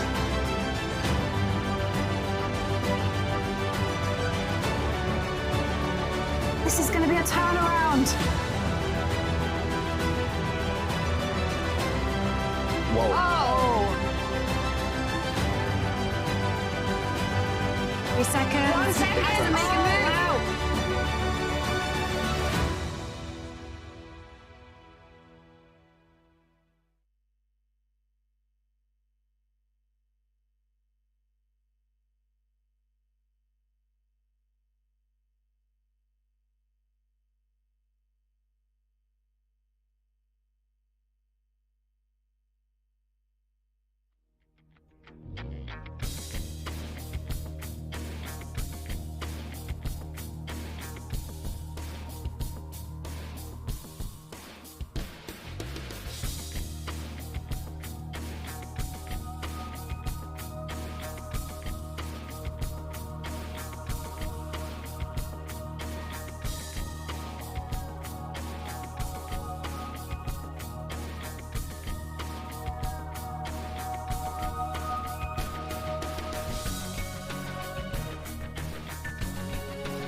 Overtime chess is what it's called, Danya. It's what the fans pay for. It's what they love. We have Armageddon, ladies and gentlemen, alongside Grandmaster Daniel Naroditsky, International Master Danny Wrench.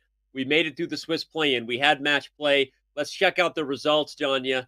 And, okay, we're going to be diving in to the two Armageddon matchups, of course. But before we do that, as we look at the results, who are you most impressed with who punched their ticket to the knockout starting on February 6th? Well, I'm not hesitating at all. Ralph Mamedov. I mean, Jan Nepomniachtchi is the world championship challenger. He has an unimpeachable track record in these types of rapid events. He always seems to come through clutch. I mean, RCC, anywhere you look, Jan delivers, and Ralph Mamedov holds him down with black and then crushes him.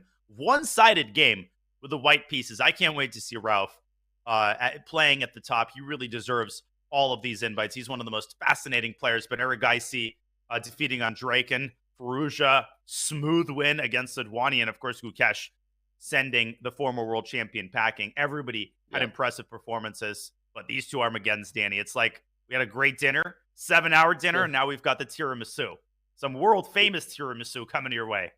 The world-famous tiramisu being served up by Fabiano Caruana versus Alexei Serrana, Daniil Dubov versus Hikaru Nakamura. Those Armageddon matchups are going to go down simultaneously. Danya and I are going to have our hand on the volume mixer as a good DJ does, flipping the script back and forth, doing what we can to stay in touch with both. But right now, let's do what we can to tell everybody how the Armageddon rules work here in the Champions Chess Tour. The tiebreaker is played, obviously, if the score is tied after 2 games in a match. The players bid for their time, as traditional Armageddon bids go. But the cool thing about this format is that the lowest bid gets to pick their color. Normally, the lowest bid just automatically takes black with that color, Danya. But in our format, the lowest bid will get to choose whether they want black or whether they want white, designed to really show that the lower bid can be a strategy depending on the style you're playing. Maybe you want white and more time in those situations. But your thoughts, Danya, on the Armageddon format? Yeah, the side selecting color is a nice little twist. I would say that the actual occurrence would happen if both sides bid very large, like 950 versus 940. And then even though technically you'd have less time, you could still choose white. It won't happen in most cases, but I like that. I'm a big fan of Armageddon in general, not just because it guarantees a result, but because it really brings out the players' styles. I mean, the fact that black has draw odds and less time, it's a very elegant balance between a big advantage on the one hand and a big disadvantage on the other. I think it's one of the fairest forms, Danny, of guaranteeing a result. Well, we do actually have the results in of how the players bid, and I'll just read them here. Thanks to our production team who's crushing it behind the scenes. Let us know. So Fabiano Caruana bid 7 minutes and 50 seconds. Alexei Serrana bid 8 minutes and 20 seconds. That means Fabiano wins the bid because he bid lower and he chose the black pieces. So he will play black with 7 minutes and 50 seconds. Yes. Daniil Dubov, go ahead. No, quick. Just to interject, Serrana has 10 minutes. He doesn't have 8:20, so white always starts with 10 minutes. With 10 minutes, exactly, yes. I'm sorry, I didn't mean to confuse. Yes, so Fabi gets 7 minutes and 50 seconds with the black pieces. Alexei Serrana gets 10 minutes with the white pieces. Daniil Dubov bid 6 minutes and 30 seconds. Hikaru Nakamura bid 7 minutes and 59 seconds, which means Daniil wins, and he chose the black pieces as well.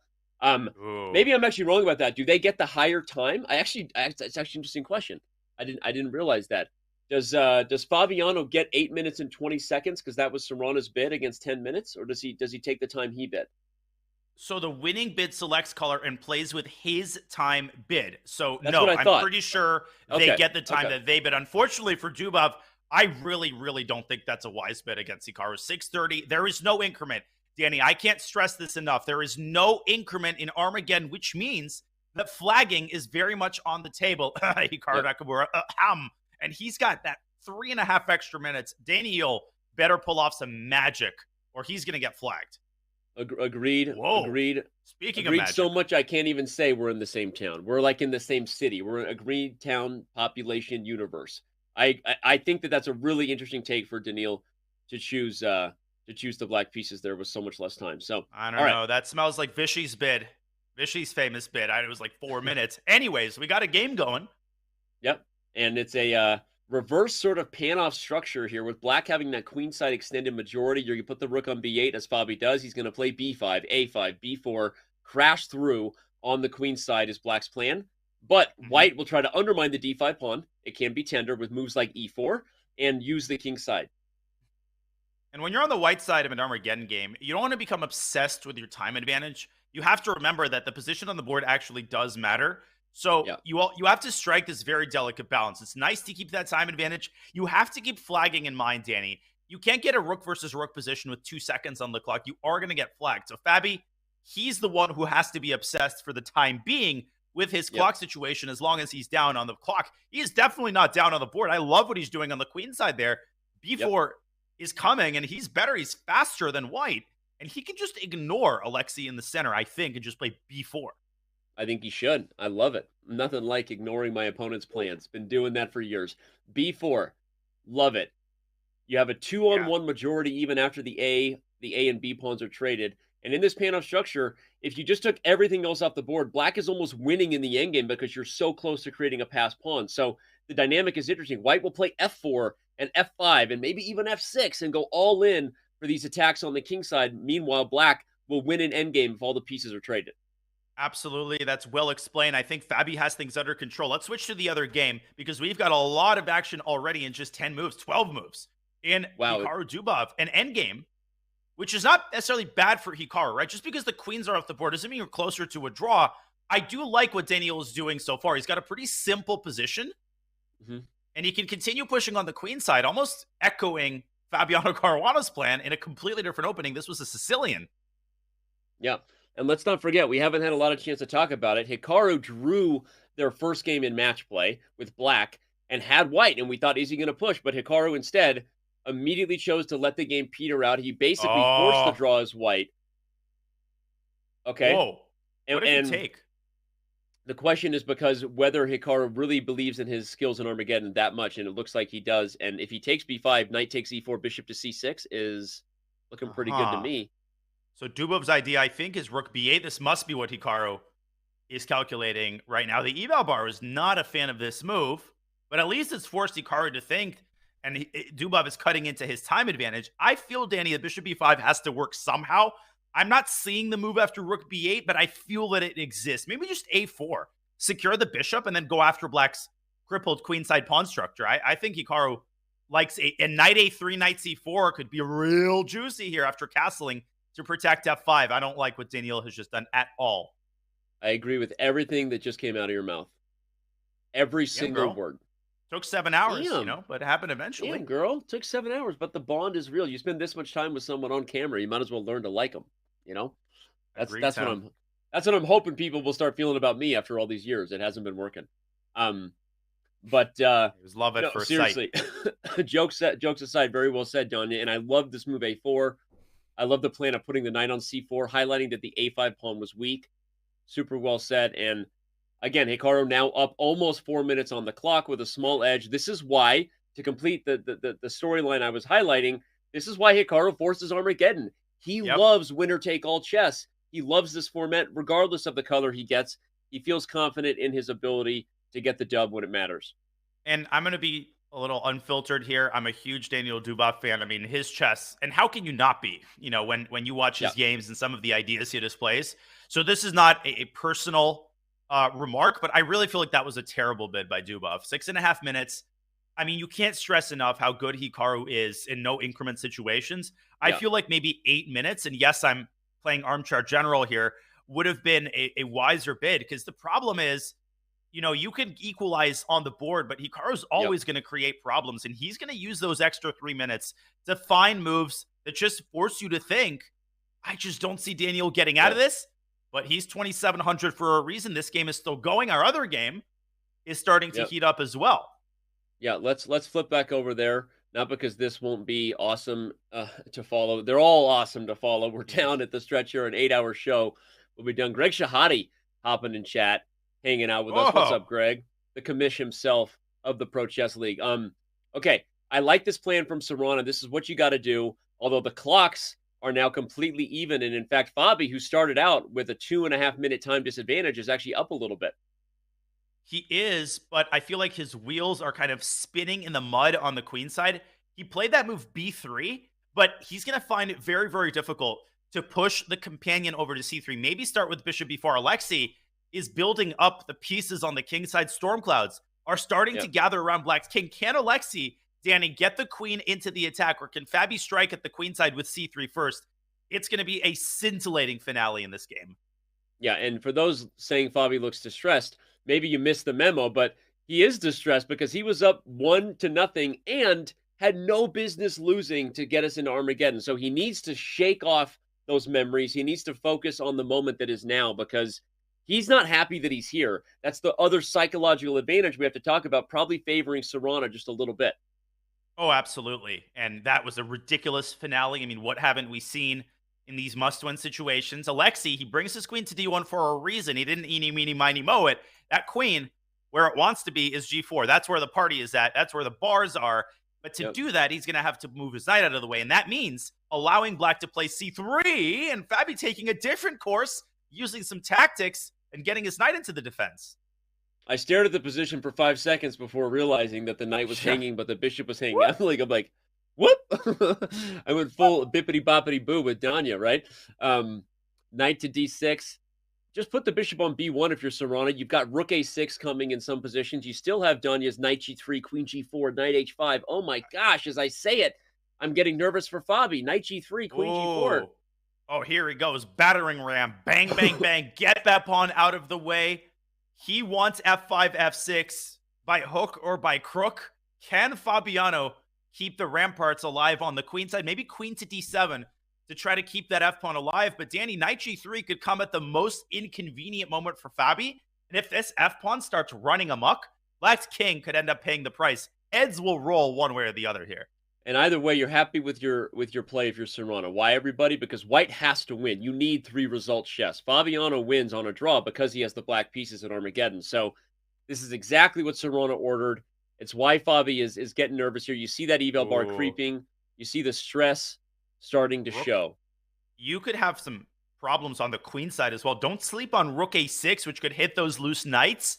In fact, he's played it in this position, and Caruana's defenses, Danny, are stressed even further. You know what the problem is? If you move your knight back to d8, rook takes d6, and then knight f5 picks up a second minor piece, and potentially the game. These are serious problems for Fabi, who is once again behind pretty significantly now on the clock. He needs a turnaround. He needs something like Alexi did in the previous game. Yeah, that was brutal, that last game, that to get us here. And right now, I don't know that Fabi's going to have it. I mean, this is so tough. Everyone's tired. This is how we separate those who will still be dancing in the main event with so much on the line, because it's designed to be a gauntlet. This is designed to be tough. And crazy developments in the other game, by the way, Danny. I'm sorry to cut you off. Oh, he missed it though. Knight d8, rook d6, knight f5. I even think e takes d6 is simpler than wins on the spot. Rook takes e3, and then knight f5 just picks up the full rook. I think Alexi can just take with the pawn and essentially end the game right there. Oh my gosh, Serrano with comeback. Caruana doesn't want any of this with Serrano. Oh my God, we got craziness on the other board as well. Should we go there? We can. You're in control, man. Hey, I'm a passenger. You're driving me, right? Let's go to Hikaru, and I will keep an eye on the Serrano game. We'll bring you back there as soon as we get more clarity. But look at this position. Daniel Dubov has engineered counterplay against white's king. Hikaru almost getting mated there. Yeah, I was going to say without bishop e3. Mate. Oh here comes another strike. Bang, bang, bang, taking the Sriracha to the queen side now. It's Cholula when it matters most, because everyone knows that. Sorry. Okay, we're focused on the chess.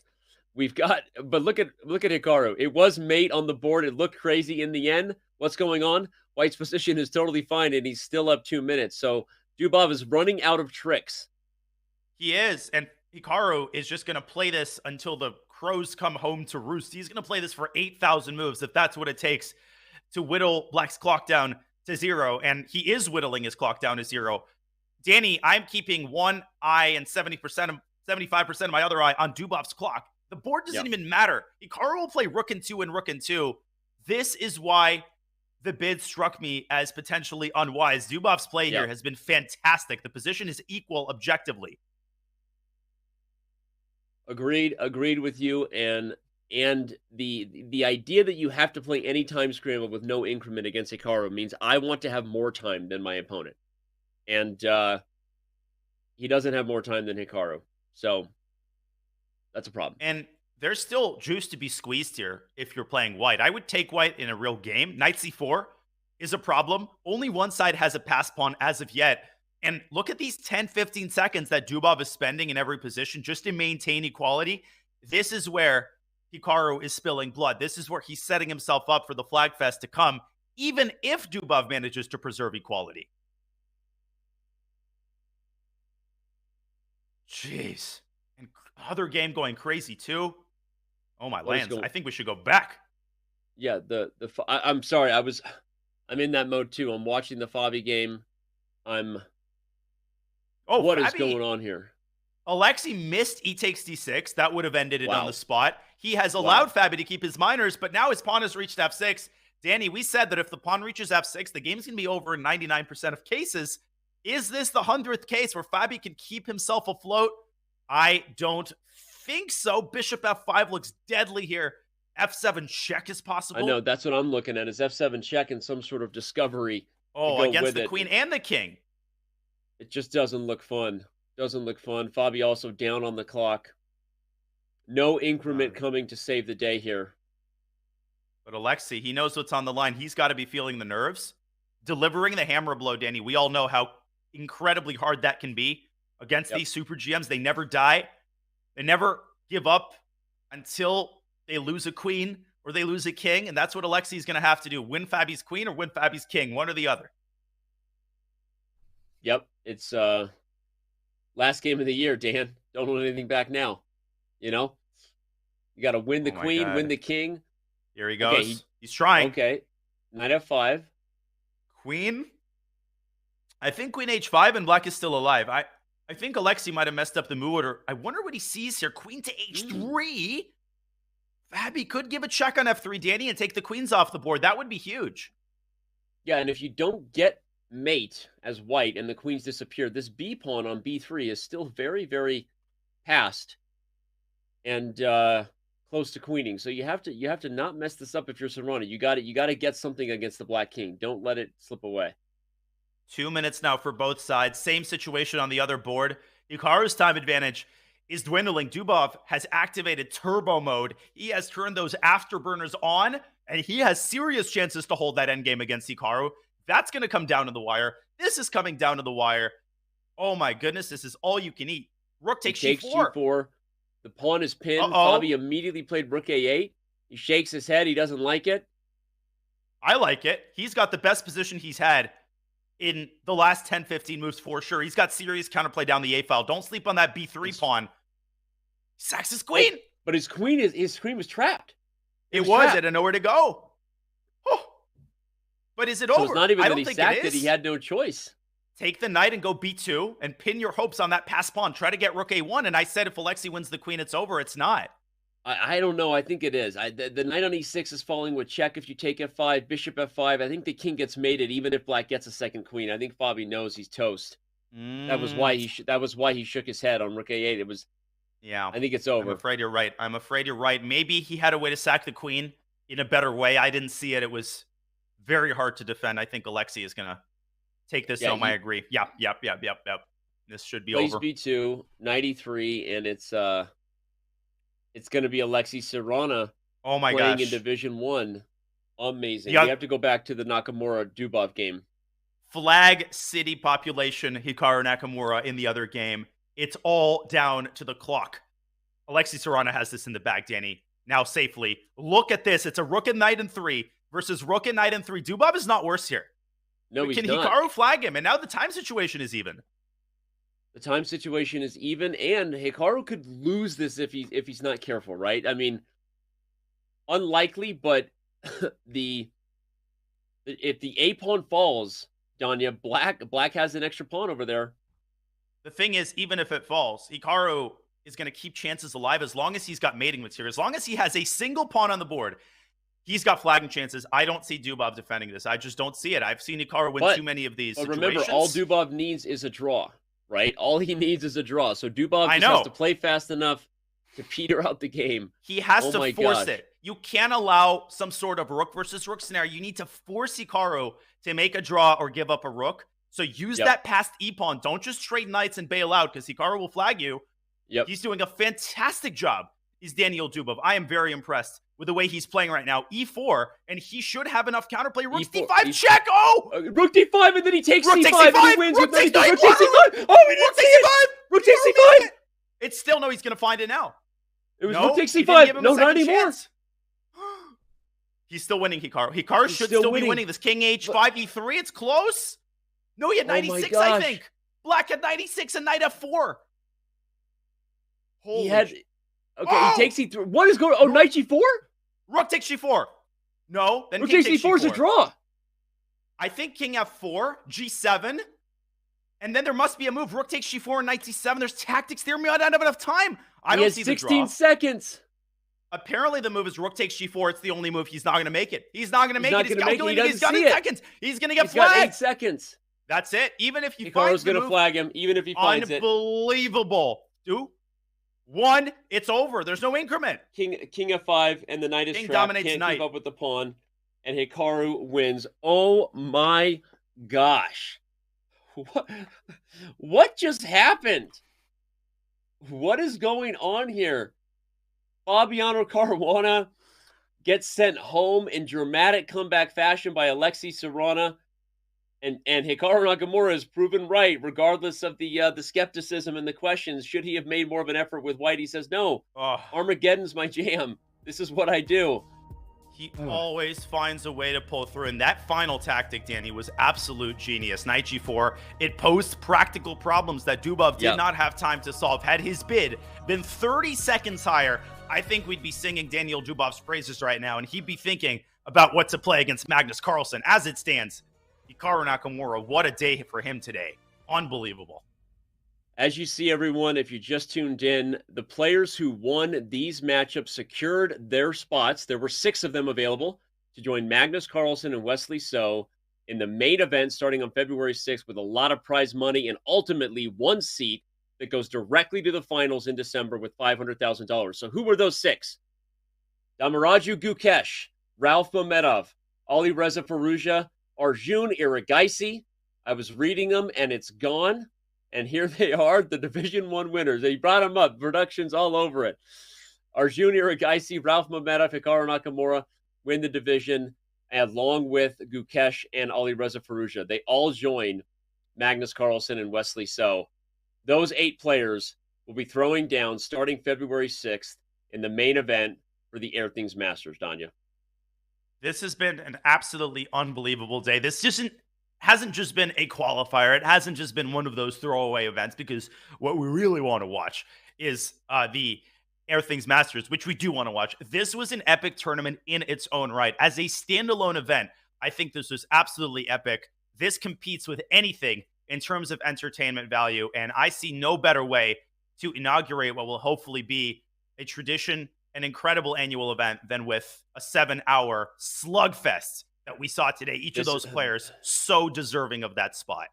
This is how we will be kicking off every event in the Champions Chess Tour. If you liked what you saw today, Russell Crowe screaming in the Gladiator Arena, are you not entertained? This is how every one of these events will be kicked off. The players who lost their match play-ins will still be competing. They will be in Division 2. Jan Nepomniachtchi, Dmitry Andreikin, Fabiano Caruana, Daniil Dubov, Raunak Sodwani, and Vladimir Kramnik, the 14th World Chess Champion, joined the other Division 2 winners that you see to your right. And wow, on that note, let's go to the Division 3 breakdown, because those Division 2 winners sent these Division 2 losers to compete in Division 3. Hate using that word because no one loses here, but let's be honest. It's a competitive game, and you win or you lose.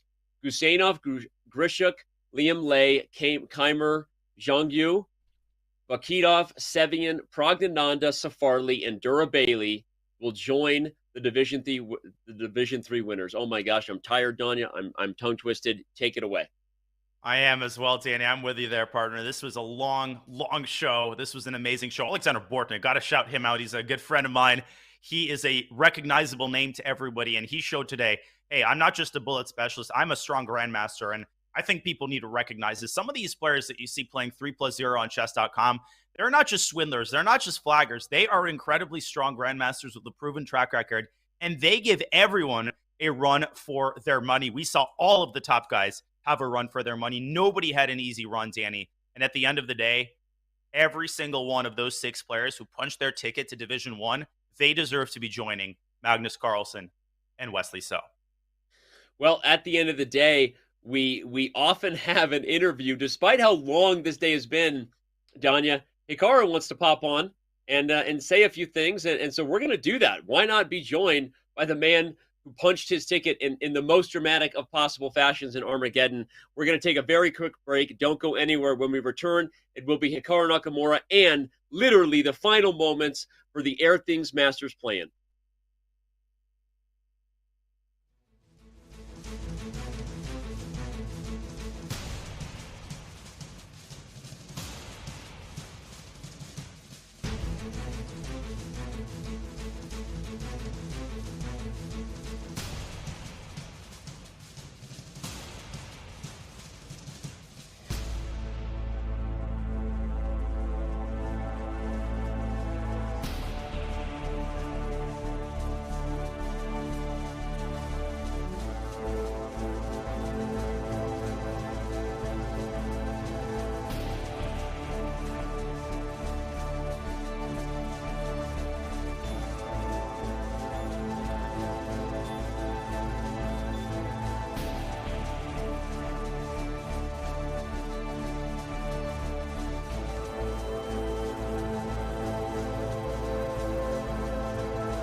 Welcome back, everyone. We are now joined by the man who punched his ticket to compete in the main event starting February 6th, perhaps in the most dramatic fashions of all.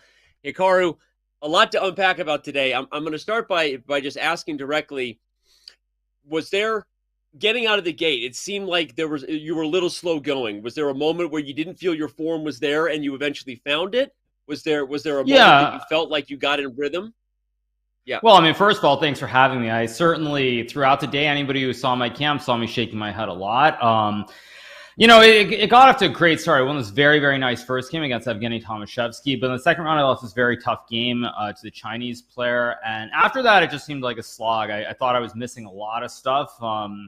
Even in the final game, there's a moment when I actually walked into this tactic, which worked against Laquan, but then after this rook c2, I just missed this bishop d3, rook b2, bishop e5, bishop b1, and of course half a second after I played bishop takes a6, I saw it. So, I think it was sort of just trying to keep it simple towards the end of the event, because certainly it wasn't going my way. I mean, I had many promising positions, but I also had many positions that weren't great as well. So, you take it as it comes. But luckily, at the end of the day, much like in the great event Arena Kings, there was a knockout. And I think in general, I do better in a knockout format than I do I do much better in a knockout format than just a regular Swiss. Mm-hmm. Hikaru, would you say that there's a case to be made that these types of events where the grind is tough at the start are more satisfying in a way when they end well than tournaments where kind of everything goes right from the beginning? Yeah, certainly. I mean, it's at the end of the day, if everything goes right, you feel really good. But of course, there were a couple of moments, the final game, or not the final game, sorry, the final game against Laquan, then of course his final game against Dubov. I mean, things could have been very different, but certainly it's nice at the end, but you feel like you're going to have a heart attack in the middle. So I probably lost some years off my life today, but it's all worth it, I guess. Hikaru, let's talk about that Armageddon strategy you have, because me and Danya are sitting here just, singing your praises and also just calling attention to the fact that you had no doubts in your mind that you wanted Armageddon. It seemed that when you got the white pieces, you knew that you were ready to take it to Armageddon against Dubov. How confident are you in those winner-take-all chess formats, and why do you feel that way? What is it about that format that you feel good, whether you're getting black with the drawing chances or white? Well, I mean, I wasn't intending to do that, but when all is said and done, after we drew our first game, we weren't really sure what the format was. We waited a minute, then Dubov offers a rematch. I accept it. We start the game. Game gets aborted. Then there's we're told 5 minutes is closer to 10. Finally, I'm just like, okay, Dubov's going to send me the rematch. I don't care. I'm just going to accept the rematch and just get out of town. So probably ordinarily I wouldn't have done that, but I was just kind of annoyed about the situation in between the games. So that's actually the reason I did it. I mean, well, then you could have just told out. Me and Donnie that. No, I'm teasing, but no, but we had no idea. I mean, we're like, why did Hikaru go ahead? Well, the point is Dubov sends a rematch, I accept it, and then we get two moves and it gets aborted, and we're told 5 minutes, and 10 minutes have passed, and finally, I'm just like, what's going on? And I see that Dubov's rematch just sitting there, so it's like, okay, whatever. They're not going to automatically start the game, so let's just get this over with. That was actually the reasoning behind it. But that being said, I mean, I felt pretty good going into the Armageddon. I was actually I was impressed by Dubov's play, though, in that game. He had a very good opening that he came up with. And, I thought my bid of 7:59 was pretty decent, because when I think back to the Rapid Chess Championship, I think in the match against Jan in the Armageddon, he bid 10 minutes. I bid something I want to say 7:20 or 7:30, somewhere around there. And I mean, the game went into a long end game. I was okay. Probably should have drawn, but I was kind of getting low on time. Eventually blundered and lost the game. And so I thought that Dubov's bid was way too low, but he played very, very well. But luckily I was able to find just enough sort of counterplay or complications when we had about a minute or a little over a minute left on the clock, and things seemed to go my way. Hikaru, we have a couple chat questions before we let you go. First from Andrew for 48590. For newer players, in general terms, could you describe the rationale behind your rook sacrifice at the end, and how excited were you when you found it? Well, first of all, Daniel, you're a bullet player, and I would say it was actually a horrible decision by me. I was very fortunate that it worked out. The reason that I should not have done that is because we both had about, I would say, I had 30 seconds and Dubov had about 25 seconds. If I keep rooks on the board there and we get to some kind of endgame like rook and knight versus rook and knight or anything of that sort, I can probably flag him. But by playing that move, he actually should have just taken on G4 and then played knight e6 and then figured it out with 25 seconds. I think there's a good chance that he would have saved it if he had done it. But the problem is Dubov did the other order where he tried to calculate the draw and he didn't see the draw. And so then he had 5 seconds and it was just too much. I think that at the end, we both, well, I didn't actually calculate it, but I think when he was calculating it, what he missed is he missed that there's this line where he gets the king to f6, and I played g7, and you go king f7, not knight takes g7, h7, but king f7 to go king g8. And the other one was that instead of playing his pawn to h6 and king f6, I can also go g7, but then he takes, I play h6, and he has knight e8, f6, which also draws. But the problem with that was with 25 seconds, he should have just snapped the knight on g4 and then used his time, and probably he would have drawn the game. That was just a mistake from not having bullet experience. So while I'd like to pretend that it was some great decision, it actually was a really, really bad decision from a practical point of view. I feel like you're playing a meta game here, like 5 levels deep, and I'm just like, it's like Inception. I don't understand the dream anymore. But no, it's good. Well, but awesome. I mean, okay, like first things first, we all know that Dubov uses a touchpad. So in a pure time scramble, I should be faster than him. That's just simply the reality. I should be faster than him in a pure time scramble. But the point is, when I played that, the position's so simplified that he can just he can find those moves. And if I was playing your fellow commentator, I'm pretty confident he would have played rook takes g4 because of his bullet instincts, and then used his time, and probably would be a draw. Danya, he was talking to you in that. He's saying if he was playing me. No, I know. Oh yeah, of course. I appreciate that on your behalf. I'm not talking about you, Danny. I'm not talking about you. All right. Well, let's talk about next week. A comment from chat comes in saying that, hey, you beat Magnus in the SCC recently. We know that Magnus is not your only opponent next week. Ali Reza Farouja, so many others there. But talk about how you're feeling, how confident you are about the format as it stands for the knockout starting on February 6th. Well, I mean, first things first, I don't actually know what the format is, so I'll probably go read what the format is once, like tonight or tomorrow to figure out. It's a knockout, double elim knockout. It's double elimination. Okay, so yeah, I mean. Yep.